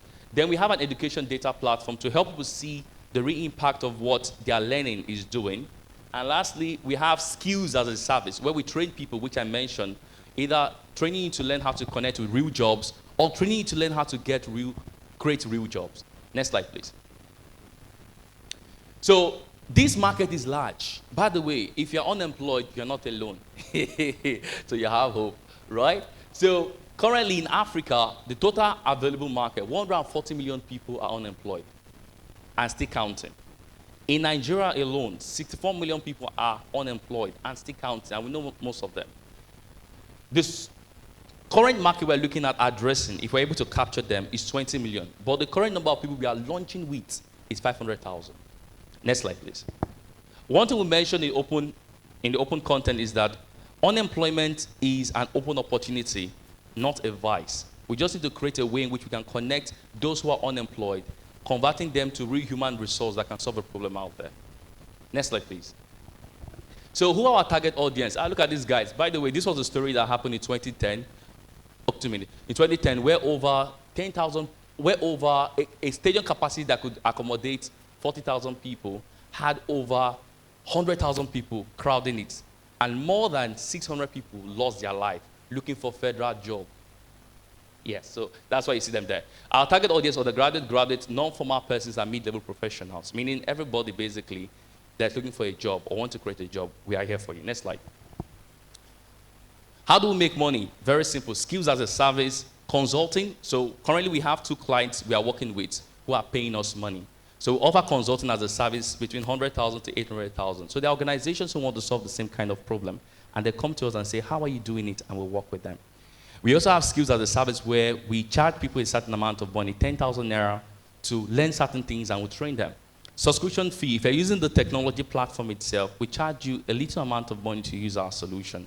And lastly, we offer training and coaching. Next slide, please. This is the revenue model, which I've basically connects to the previous thing I mentioned. Next slide, please. So our attraction so far, which I've mentioned, equip 20 people to get internship and gig jobs. We launched December 7th. Currently serving 500 people, and we're able to bootstrap 4,500 actually to build our MVP. Next slide, please. Yeah, our USB. So there are a lot of guys who are doing similar stuff in what we are doing. But what makes us different is that we're not just only helping people to connect with real jobs. We also help people to create jobs. So we're merging two models together. Either you're going the route of employability or you're going the route of entrepreneurship. We're here for you. Right? And there are things that set us out. We have an advantage in education data analytics, blended model, creating jobs, helping you to connect with jobs. We are focused on skills and sustainability. And lastly, we are obsessed about our customer pain point. Yes. So everybody here should get a job. Everybody here should build a business. Next slide, please. I'm almost done. Yes. So these are the team. We're not doing it alone. These are the people. We are very inclusive. So it means we have 3 females and some couple of guys. Next slide, and I'm done. Thank you very much, everybody. Thank you. Yeah, we're raising the amount of cash. Thank you. Let's put our hands together for Elijah. All right, so moving on now to the second. You can have your seats. Let's take the second pitch, and we can now move to our judge. All right. So please, media, let's put up the slide, and let's put our hands together for Ayodele. Good afternoon, everybody. It's a delight to be here. My name is John Ayodele. I am a teacher. I'm not ashamed to be one, proudly so, and I'm a teacher with a difference. Any teacher in the house? Yes, I appreciate you. Round of applause for them. Yeah, if you're not a teacher, you must have passed through the process. At least you should have been on the other side of the table. If you're not a teacher, you should have been what? A student. If you have been a student for once at least. Can I see everybody should raise their hands up? Yes. What's that thing students detest the most in the process of learning? Exams. Why? Some people get sick when exams are on the way. And funny enough, why students see exam as a big deal, very, very big deal, guess what? Not only the students get challenged by it, even the teachers themselves. Teachers in the building can share me a benefit that setting the process of preparing examination is tedious. The process of marking it is tiring. Am I correct? If you are honest with yourself. And that's why we're here to present this solution for schools, for teachers, and also for students. And I'm presenting to you Exam Pally. Exam Pally. Next slide. So, Exam Pally is an AI-powered assessment preparation tool for teachers, for students, and collaboratively for the school system. We'll use AI to prepare a database of assessments over years coupled together to help teachers who are in the system preparing these standardized test questions, instruments for the students to use. Next slide.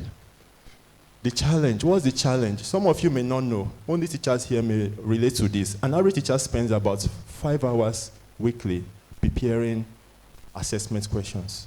If you are going to prepare questions for examination, it gets as much as 10 hours per subject. Imagine a teacher teaching an average of 20 periods per week. You know how long that will be. Some teachers teach 4 or 5 periods. They're spending a whole lot of time preparing examination questions. And you don't have time to teach, to interact, to do review, to do tutorials with the students. Why not have a solution to that? How about the students? We are all used to past questions, hard copy past questions. So students have big volume. My current students have big volumes of past questions. JAMB has been going on since 1978. Imagine you are doing 4 subjects. Compilation of hard copy since 1978. How voluminous would that be? They are carrying heavy loads on their back. No, on their back, that shouldn't be. They also struggle to receive personalized feedback. You are in a school, you are getting lessons, you don't know your weak points, you don't know your strong points. There are some questions that you can focus on along the whole curriculum line that a personalized system can always tell you, oh, students, this is the topic that's always making you stumble. Indices and logarithm in mathematics, that is your weak point. Oh, you are very good in whatever topic, elevation and depression. Don't worry about that. For your WAEC examination coming up, the students should get personalized feedback about how their preparation is. Next slide. Next slide, please. So here we are about this solution we're offering to you. It's very, very innovative, very unique. Now, I said from research, an average teacher spends 5 hours preparing assessments per week. With our solution, we'll cut this down to 20 minutes for each work done per week, from 5 hours to 20 minutes. Now, that's very, very innovative. How is it innovative? We're just going to use a drag and drop system. We are going to offer personalized learning to every learner on our system, and also data-driven feedback to our learners. Next slide. So these are features. WAEC, NECO, UTME, past questions, all categorized for easy access and download. So it's not just your usual soft copy of WAEC, it is categorized according to topics, syllabus, individual things that can be used to categorize. So I'm not just treating, for example, I have to be very real, I'm not just treating 2024 English language, no. I can say, tell me about all the lexemes and structures in the last 10 years. And it's going to pull it out with one click of a button. And I can focus on that as a topic. Or I'll say, a biology teacher, pull out all the topics, all the questions on cell in NECO and WAEC over the last 25 years. And with a click of a button, it pulls it out, and I use it to prepare a lesson for my student. That's very, very innovative. And we are going to have a drag and drop system, not just download a whole file without anything, it's easily. And for every question, there's going to be a marking guide allotted to it. Also, metric and intelligence reporting. As students are answering questions, the teacher can also see this is the points this student needs help, needs support, needs further solution. Next slide. So why now? Why now should this be coming up? I shouldn't convince you. I shouldn't struggle to convince you. We were all in Nigeria last year, where UTME results came out. 76% of candidates got less than 200. It was all over news. People were shouting, what is happening? What is going on? Only 1% of candidates got above 300 in UTME in 2024. In 2021, only 21.5% of candidates got above 200. How about teacher burnout? Teachers are getting stressed. Burnout. Average of 32.5% of teachers leave the industry within the first 5 years. Teachers are almost like, why am I a teacher? They have passion for the work, but the work is stressing them out. Why not we reduce the stress? Newsflash, the recent Minister of Education, Dr. Alausa, said by 2027, NECO WAEC should fully go into CBT, computer-based testing. Next slide. So we are actually preparing ahead. Next slide for it. So these are market size. Over 1.2 million candidates every year for UTME. Lagos State has over 5,000 private schools. Statistics are revealed that we are receiving an industry growth of online learning platform of about 17.16%. Next slide, please. Running out of time. These are journey to MVP. We came together in June, just about 7 months ago, and we're already in progress to this. Next slide. So we utilize fund for purchasing our AI models, web development is already in progress, and things like that. Next slide. Next slide, please. And our products versus the competition. Next slide. All right. This is our team of 3 of us working together on this. Thank you very much. I appreciate it. So I noted my judges already making note of 1 or 2 things. But before they are given the opportunity to come up, we have a team with us here that we just must recognize. They are one of our partners. Please join me and make welcome Cloud Plexo.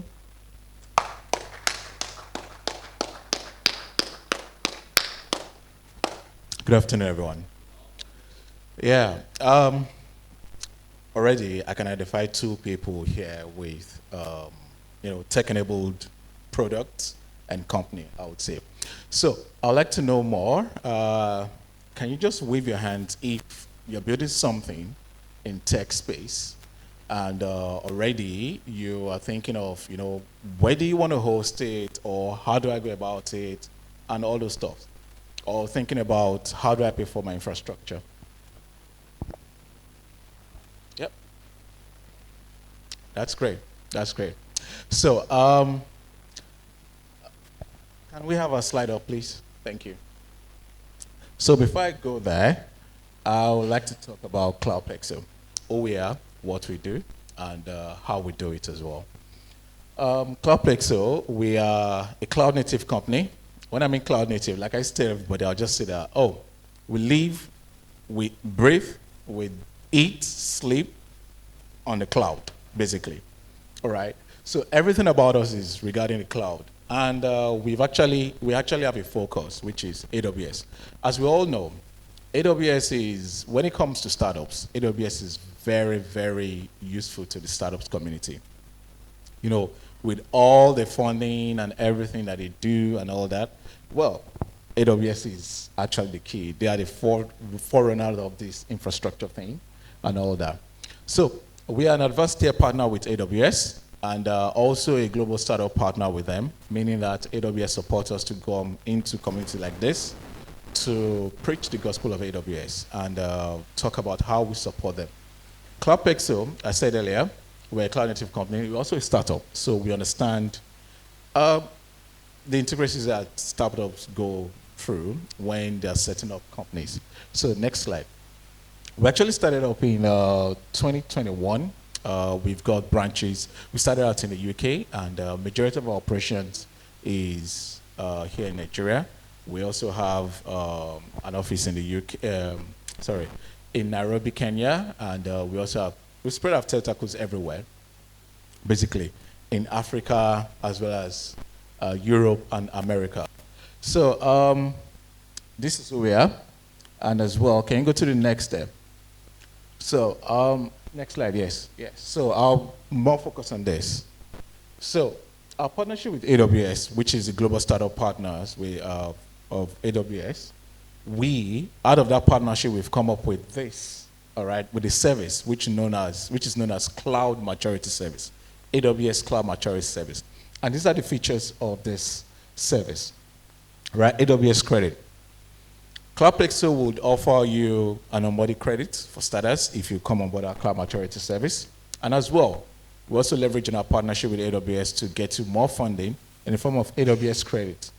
Localized billing. Already we know that, yes, AWS now receives Naira. All right, bill payments in Naira. That's good. So I think a round of applause for that. All right. So aside from that, I know, yes, you can pay directly to AWS, but we offer something much more to that, in the sense that if you route your bill payment through Cloud Pexel, we will also be giving you some discounts. All right. So that's that for the bill payment. Cost optimization. We all know we all want to reduce costs, basically, of everything that we do. All right. And in terms of the cloud infrastructure, I know a lot of people, a lot of startups, what we found out in this business, in this industry, is that a lot of startups just think about AWS. Oh, yes, AWS. They can afford it. They go there, spin off services, and at the end of the day, they come out saying, oh, AWS is really expensive. Well, I'm here to tell you that AWS is actually not expensive. It's how well you provision your infrastructure. Let's take, for instance, imagine that you have, okay, let's take this place, for instance. This place is big enough, all right? You now have about 10 7.5 horsepower ACs in here. What do you think is going to happen to all of us here? Thank you. The next thing is what? Aside from dying, the next thing is what? Not really. What else? Think about it. No slow performance. You're paying for something else to power that. Electricity, right? So now think about it. You have that, and you're not leaving running. Let's say everyone left here. You're not leaving running for the next 1 month. You rack up a lot of bills. And that's what happens with AWS. You turn on, you spin up a service, and you leave it running without using. That's an idle resources. And this keeps accruing bills for you. So that's where everyone kept saying, AWS is really expensive, and which is not. All right, we've got experts in-house that can help you with this. So cost optimization is one thing that we do very well here at CloudPlex. So we will help you optimize your infrastructure on a cost level. At the same time, in terms of efficiency, we also do that without neglecting security as well. Monthly payment billing discount, I talked about that already. Then subsidize technical support. I did mention that we are an AWS Advanced Air partner and also a global startup partner with them. So for infrastructure services, we can help you provision your infrastructure. Also, that is where you don't have any existing. Where you have one existing, we can help you look at it and help you re-architect it to your use case. Bringing down your costs, making sure that, yes, it's well optimized in terms of efficiency and security as well, and at a subsidized rate, all right? For startups, most startups get 100% subsidy from AWS. So we do that. That's one of our specialty. We make sure that, yes, we get this subsidy for you at no extra cost at all.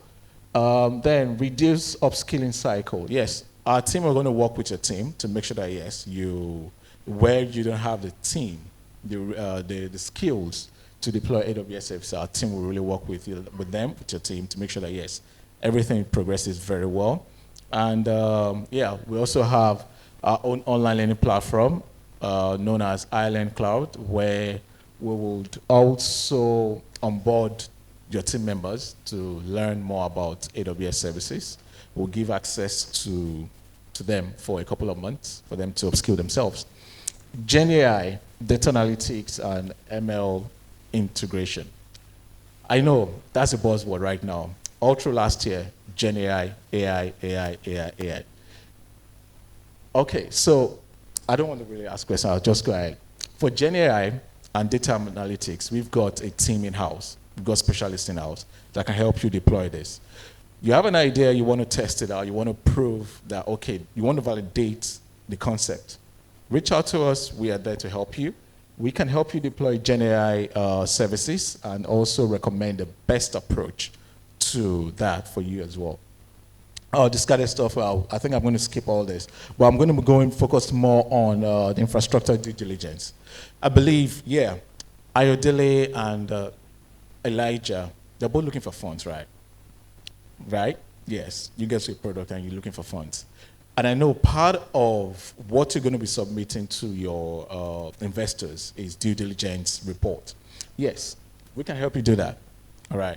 So this is going to be signed off by us and as well as AWS. So you can take it as part of your document to your investors as well. Yeah. So security. This is Wendu. Wendu is one of our products as well, but it's mostly for enterprise. But startups to get it for free when they onboard our cloud maturity service. So these are the features of our cloud maturity service, and yeah, we literally just deploy this. It's more like a plug and play thing to startups. So if you're interested in learning more, you can just reach out to us. I'll be somewhere there sitting, and yeah, I'd like to engage you more. Can you go to the next slide, please? So this is just talking about why else, all right? This kind of billing. All right, we get to make sure that, yes, your bills, we get you some discounts, so you don't have to pay 100%. Then we've got a lot of certified professionals in-house that can help you with that. Yeah, then as you can see, we've got partnerships with AWS and as well as certifications. We are really certified on virtually all fronts. So yeah, the rest of this slide is just talking about our customers, our happy customers, and the rest of it. So I'd like to take just one or two questions before I leave the spot. Any questions? Please go ahead, Elijah. So, thank you very much. All right, so my question actually goes like this, right? So Verinex actually is a subsidiary of a parent company that we actually built out. The parent company is called Xrun. So for us, we build digital solutions, all forms of digital solutions, right? Now, is there an opening for a partnership such that we have clients that come to us that will be solutions for? right? If they come to us, we can actually leverage on your solution. Now, not just that, also, we also offer trainings as well. Would you guys be willing to come on in the aspect of providing knowledge exchange, where you train certain people who want AWS certification? Are these privileges that you, Cloud Plexo, currently offer? If so, let's talk. Definitely, we are open to partnerships, all right? We are open to partnerships. So, yes, let's talk later. We'll exchange emails and phone numbers as well. Yeah. And my colleague is around there. She's in charge of partnerships. Right. Thanks. Any other question? Well, I want to say thank you to everyone. Yeah. And by the way, my name is Ayodele Akintoye.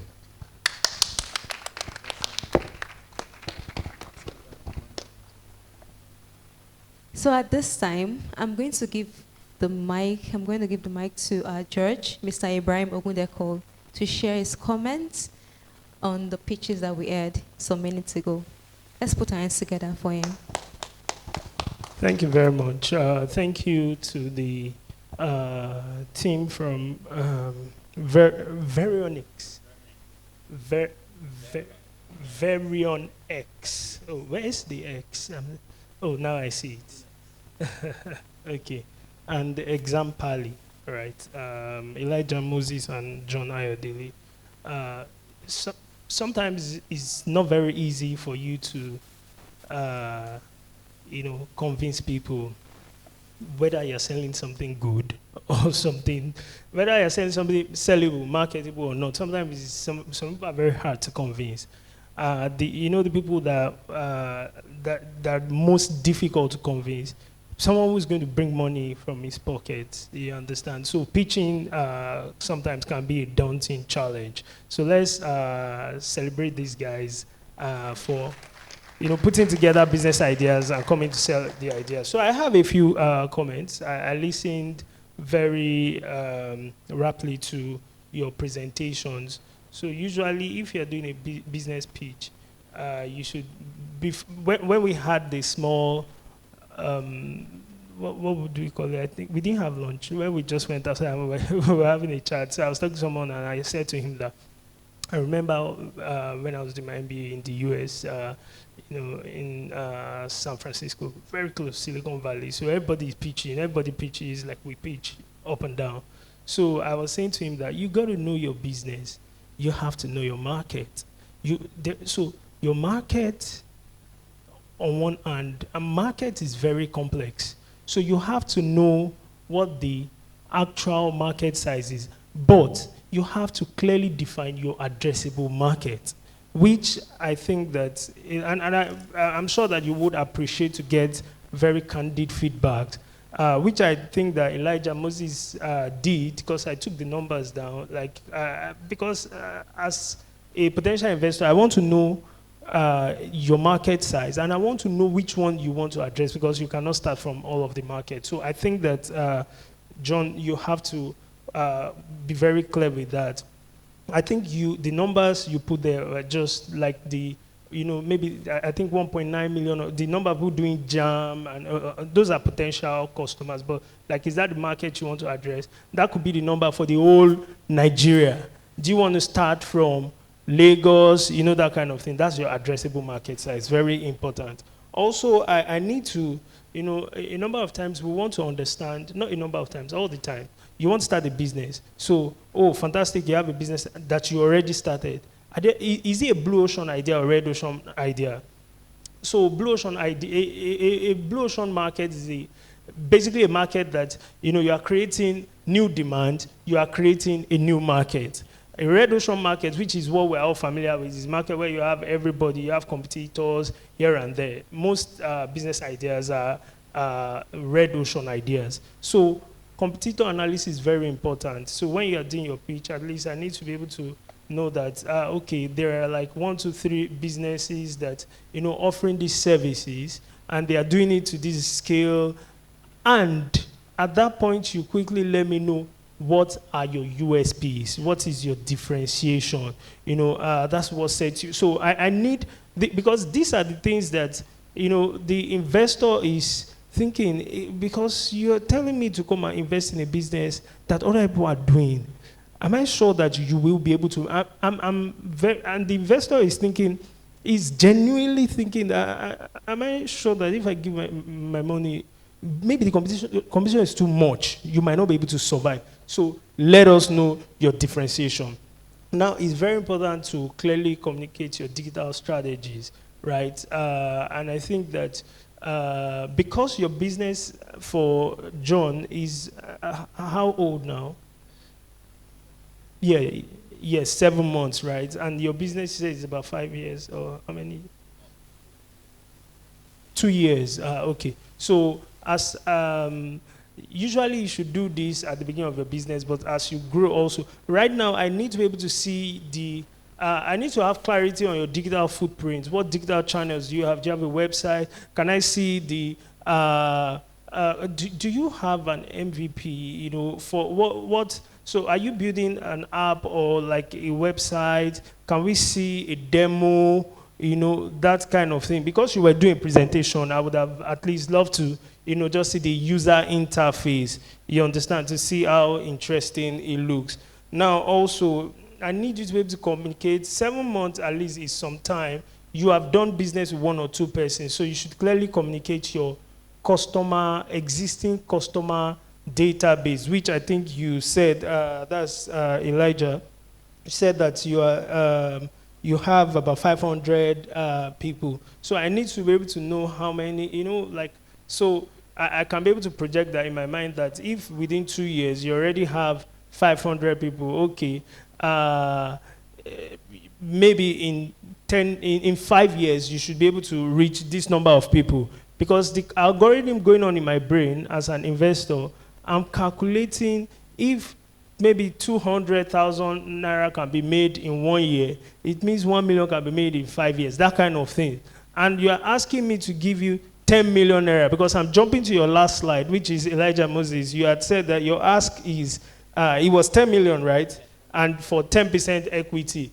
You know, so I need to also, sometimes equity is good, and whatever your reason for having to give equity, fantastic. So, but when you are doing your pitch, you should also communicate your ROI, you know, the return on the investment. That if someone has money, why should he not put his money in piggy vest or in the bank or some investment that we already know that, okay, if you put, and you know that all these places where people invest, they tell us, put it for this period, you have this interest and all of that. Generally, that's what your business is. If you are telling an investor to come and put his money in your, so he's thinking, he's tabulating. Do you understand? And there are ways to calculate return on investment. You need to sit that out and do that. Also, you need to clearly highlight your sources of fund.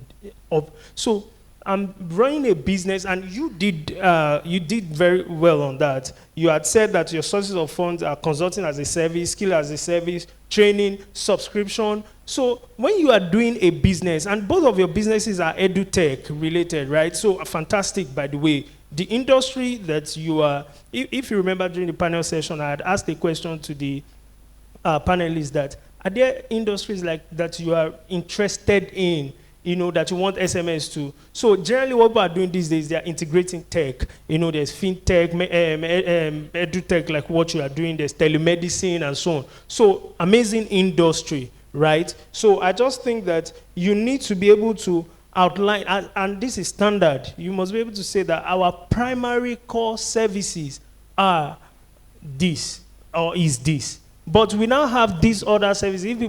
If people subscribe to our platform, because I need to also make sure that, I need to be able to see that there is a way that your business is also bringing, you know, returns. So, and this is an additional take home for you. I asked this question during the panel session about financials.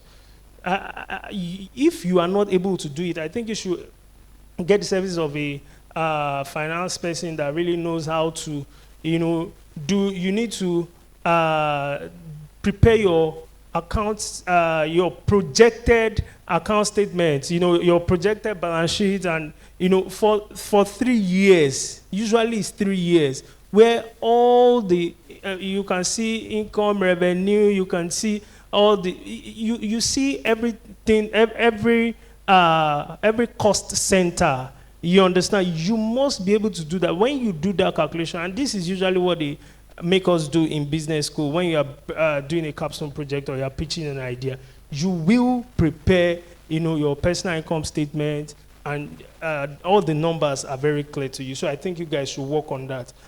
Finally, and because financials is very important, and if you're doing a pitch, I would recommend that your first slide should be numbers. Try to make it very graphical. For example, and you guys, people are very good. I'm sure you guys are very good with, designs and all of that. So just put like 5 years. 2 years. So 2 years shows that we've been in business for 2 years. 500 people, then 100,000 people. What's 100,000 people? That's what we plan to grow to in 5 years. Funding that you already have, maybe $4,500, but funding that we're looking for, $10 million, ROI, 15%. You most likely will lose your investor or the venture capitalist after like maybe 3 minutes, 4 minutes, 5 minutes. So let him see, that's like your executive summary. Let him, or your abstract in a project, let him see, and then you can start explaining all of it. So I wish you guys all the best. Also, please let your vision and mission be very clear. We cannot overflow that. Vision. Vision is where you are going to. Mission is how we want to get there. So you have to clearly identify how we want to get there. Might be some of these other services that we want to render, but ultimately this is where we are going to. I think this is all that I've noted. A few others, but I think those are the most important things. So what SMEFest will be doing for you is giving you visibility, which already you have, and someone is already, Elijah is already pitched this business. I said, let's connect, with the people who presented. So giving you visibility, and I think there are some people watching us online. Yes, so, and also, yes, and it will be posted on the channel. So I think that, and after this session, you would be, your businesses will be onboarded to an accelerator program, right? Which one of the panelists talked about. She was talking about mentorship, the importance of having, mentors, and, there's a level of mentorship that you get, and then your mentors feel that, oh, these guys are ready for that.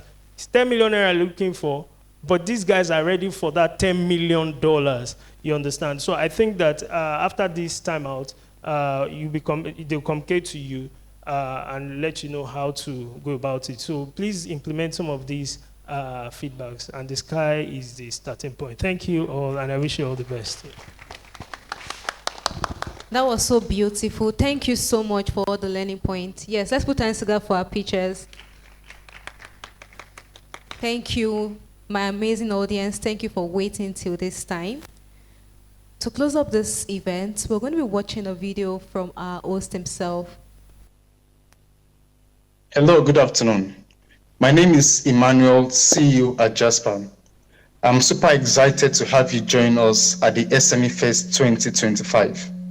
I'm unable to join you physically this time around, but I'm super excited that you're finding the sessions really insightful. I've been inspired by the earlier sessions just before mine, and I want to thank all our speakers and panelists for doing justice to the theme of this year's event.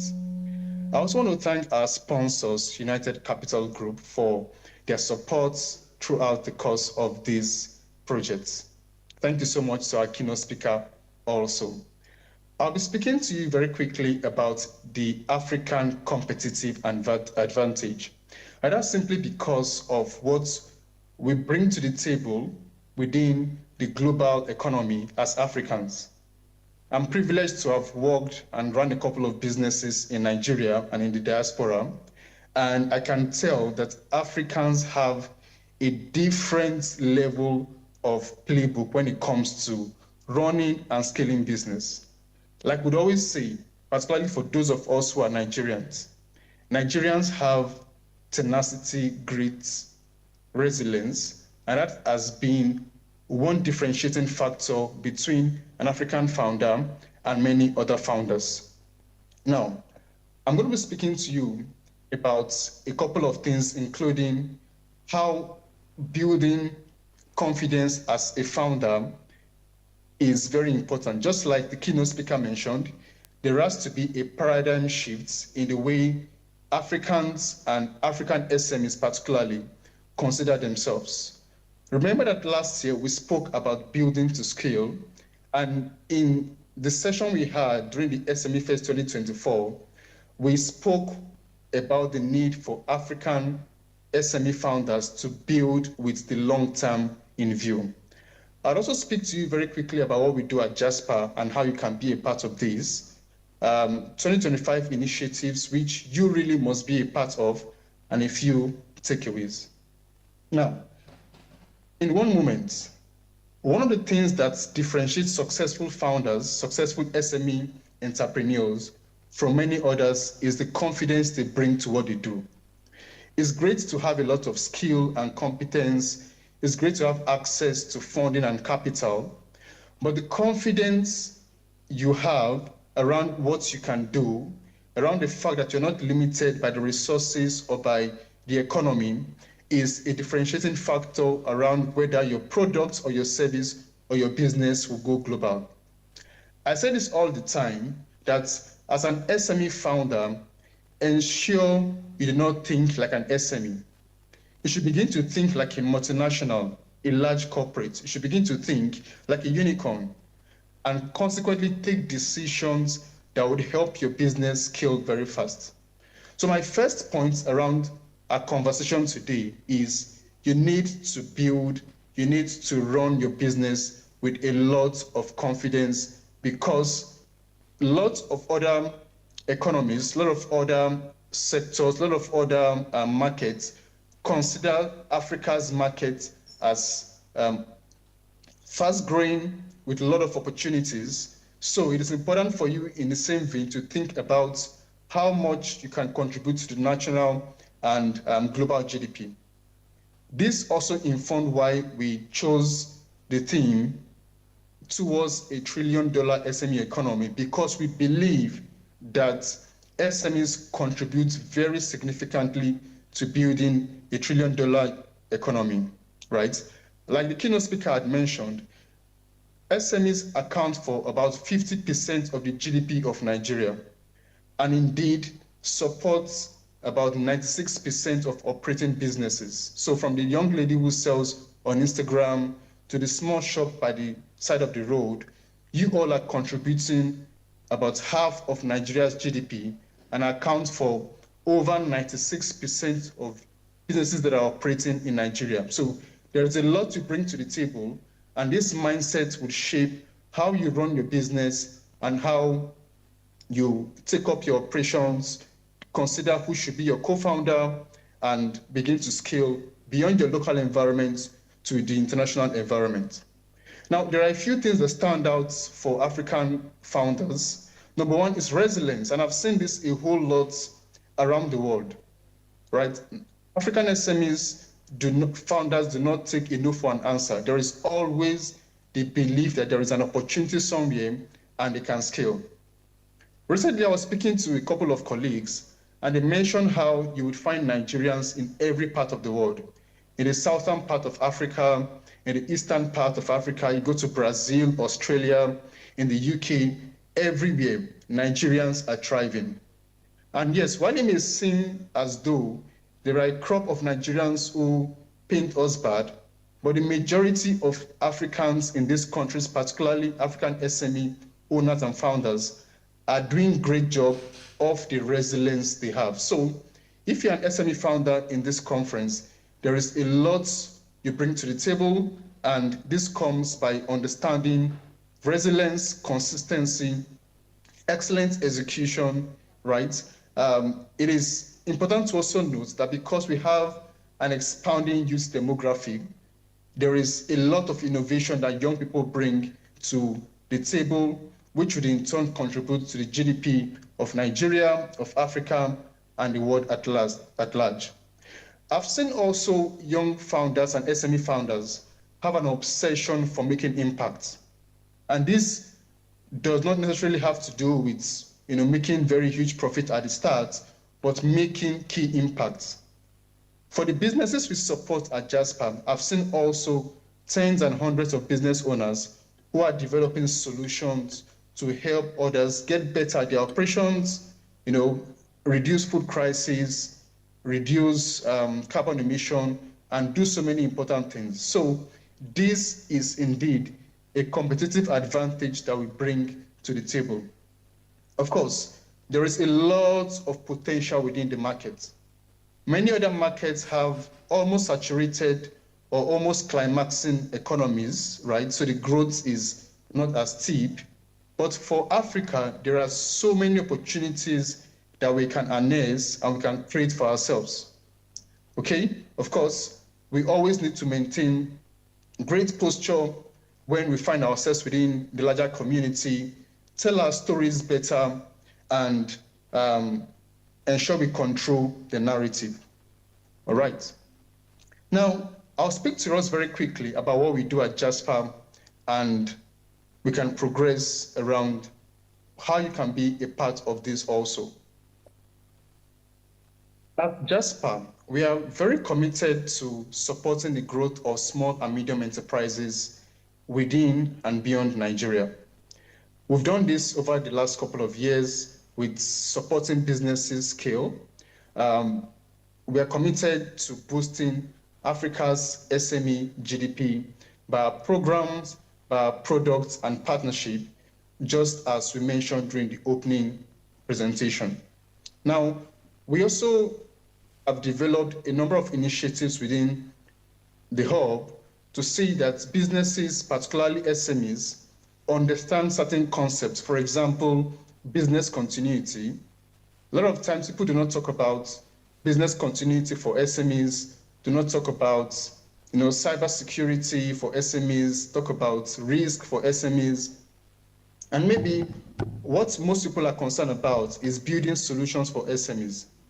We are concerned about all this and also very concerned about helping SMEs build themselves. So helping SMEs grow and access solutions and tools that would make them scale. Over the last 3 years, we've supported businesses in Nigeria, in other parts of Africa, in the UK and the US. In 2024, we held our first conference, mini conference in the UK, and we have sustained the SMEFest over the last 3 years. We've supported thousands of businesses across our networks. We've had a very collaborative meetings. We've had several collaborative meetings in person, working with different partners and organizations, just to ensure that SMEs develop themselves. SMEs transform from being just small and medium enterprises to becoming businesses that would impact not just their local environment, but a global audience. All right? So, what are our offerings? I like to describe what we do at Jasper in 3 simple ways. We provide the right products to SMEs. We host the right programs to help SMEs grow. And we also connect SMEs with the right partners. So think about this in this form. The 3 P pillars of Jasper are give the right products, host the right programs, and connect SMEs to the right partners to help them scale. One of the products I'll be speaking about today, and my colleague at the location, is how SMEs can access bookkeeping services, invoicing, vendor management, using a product we'll be introducing at the hub, of course in collaboration with a provider. If you are a small business owner, there is so much you can do to access our trainings, our conversations, and stay informed about how to help you grow, which is what we do at Jasper SME Hub. All right. I'm just going to move very quickly to the benefits you have as a member of the Jasper SME community, right? Conversations on how to help you grow, access to funding and funding partners like we have today at our event, right? Access to a number of solutions to help you access global payments through our payment partners, and then also give you the right understanding about how to access funding and capital. Next, I was speaking to you about our products, which we're happy to be introducing to the community today. It's still in the building, right? It's still being developed, but it is one step towards our initiative of providing an ERP solution for SMEs. The Jasper ERP solution for SMEs is going to be a game changer for small and medium enterprises. Just as I mentioned, a lot of times small business owners are not considered in building enterprise resource planning systems to help them manage their bookkeeping needs, to help them manage vendor management, to help them manage invoicing, etc. What we are building is such that small, medium enterprises across different sectors, whether you're in the e-commerce space, you're into fashion, into food, into entertainment, etc., you are able to manage all your operations in one space. And why is this different from others? We understand SMEs very closely. We've worked with SMEs over a number of years, right? And we've built a community where we understand the exact pain points of SMEs. So I encourage you to work with our team on ground to sign up on this platform and access our free solution. Of course, after a while, you're able to make payments to use the extensive services this provides. But for a start, sign up and enable, experience how Jasper would help you grow your business, manage your operations, and get better at what gives you and gives your audience value. So once again, this year is going to be a great year for us in terms of what we plan to do. For the ecosystem, we'll be having a number of events, roadshows, in so many ways to bring SMEs together and help them access solutions that would grant them opportunity to scale, to access funding, and to get better at providing support to a global audience. Thank you once again for being a part of the SME Fest. If you have not joined our community, I encourage you to join the Jasper SME community. There are several of my colleagues around who can help you and onboard you. And at the end of 2025, we hope you would have moved from the level you are right now to becoming a major player within the niche you support. Thank you once again. Okay, so to close this up, we're going to take the final presentation, and that will be taken by Walt Ward.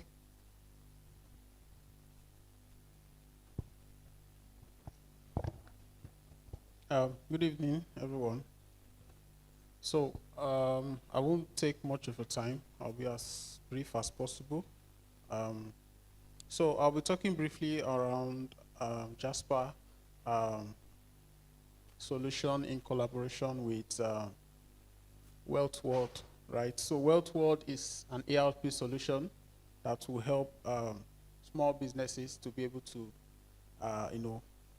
plan their businesses better. And, one of our speakers today, Barbara, talked about, not using Excel to just organize your business. You need more effective solutions, right? Such as the ERP solution from Wealth World. So what does this do? Basically, there are about 5 models, right? We have the customer relationship management model. We have the inventory model. We have the sales and invoicing model. I won't be going through each of them because of our time, but as many of you that register for the event, you get this slide. right? So we have the expense management model and as well as the purchase order management model. So those are the 5 different models we have on that platform. So if you want to visit the platform, you simply go to www.wealthworld. I don't know if you can be projected. So there's a QR code which you can scan now, and you can visit the sites. If you go to www.wealthworldsolutions.com, you'll be able to access the site. And when you access the site, you would see the button where you can, request ERP. There's a button there, request ERP. That will be the 3rd one. No, the 3rd, yes. The 3rd, the next one. You need to refresh the page. Yeah, so there's a code I will call right now. So that is the retailer code, right? Normally, the free trial is for 1 month. But for all attendees for this event, for all who registered, you get 3 months free access. And that's courtesy of Jasper SME Hub. So please write this code down, 5622008. That's small letter A. 56220 small letter A. So if you click on request ERP, or you can scroll down, you'll see that. If you scroll down, you should see so you'll see this form, fill this form. Then at that point where you have reseller code, right? That point where you have reseller code, simply put in that code. So with that, you have 3 months free trial. And after that, you only pay just 2K. That's 2,000 Naira per month. So that's really affordable. So that's all I want to present to you. Thank you very much for listening. Thank you very much. And thank you to Jasper for offering us 3 months free. All right, my wonderful audience, it's been an amazing time today. Thank you for those that were with us from the very start to this point. We've gotten a lot of insights, and we want to act on it. We want to go into our world and indeed reach the mark and even exceed the mark of $1 trillion SME economy. And we are capable. Are we not capable?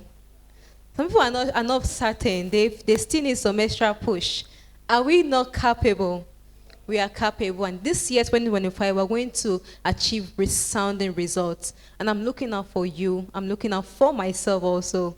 So I want to say thank you. It's been a great time being your host. My name, once again, is Mary Atonda. All right. Enjoy the rest of your day.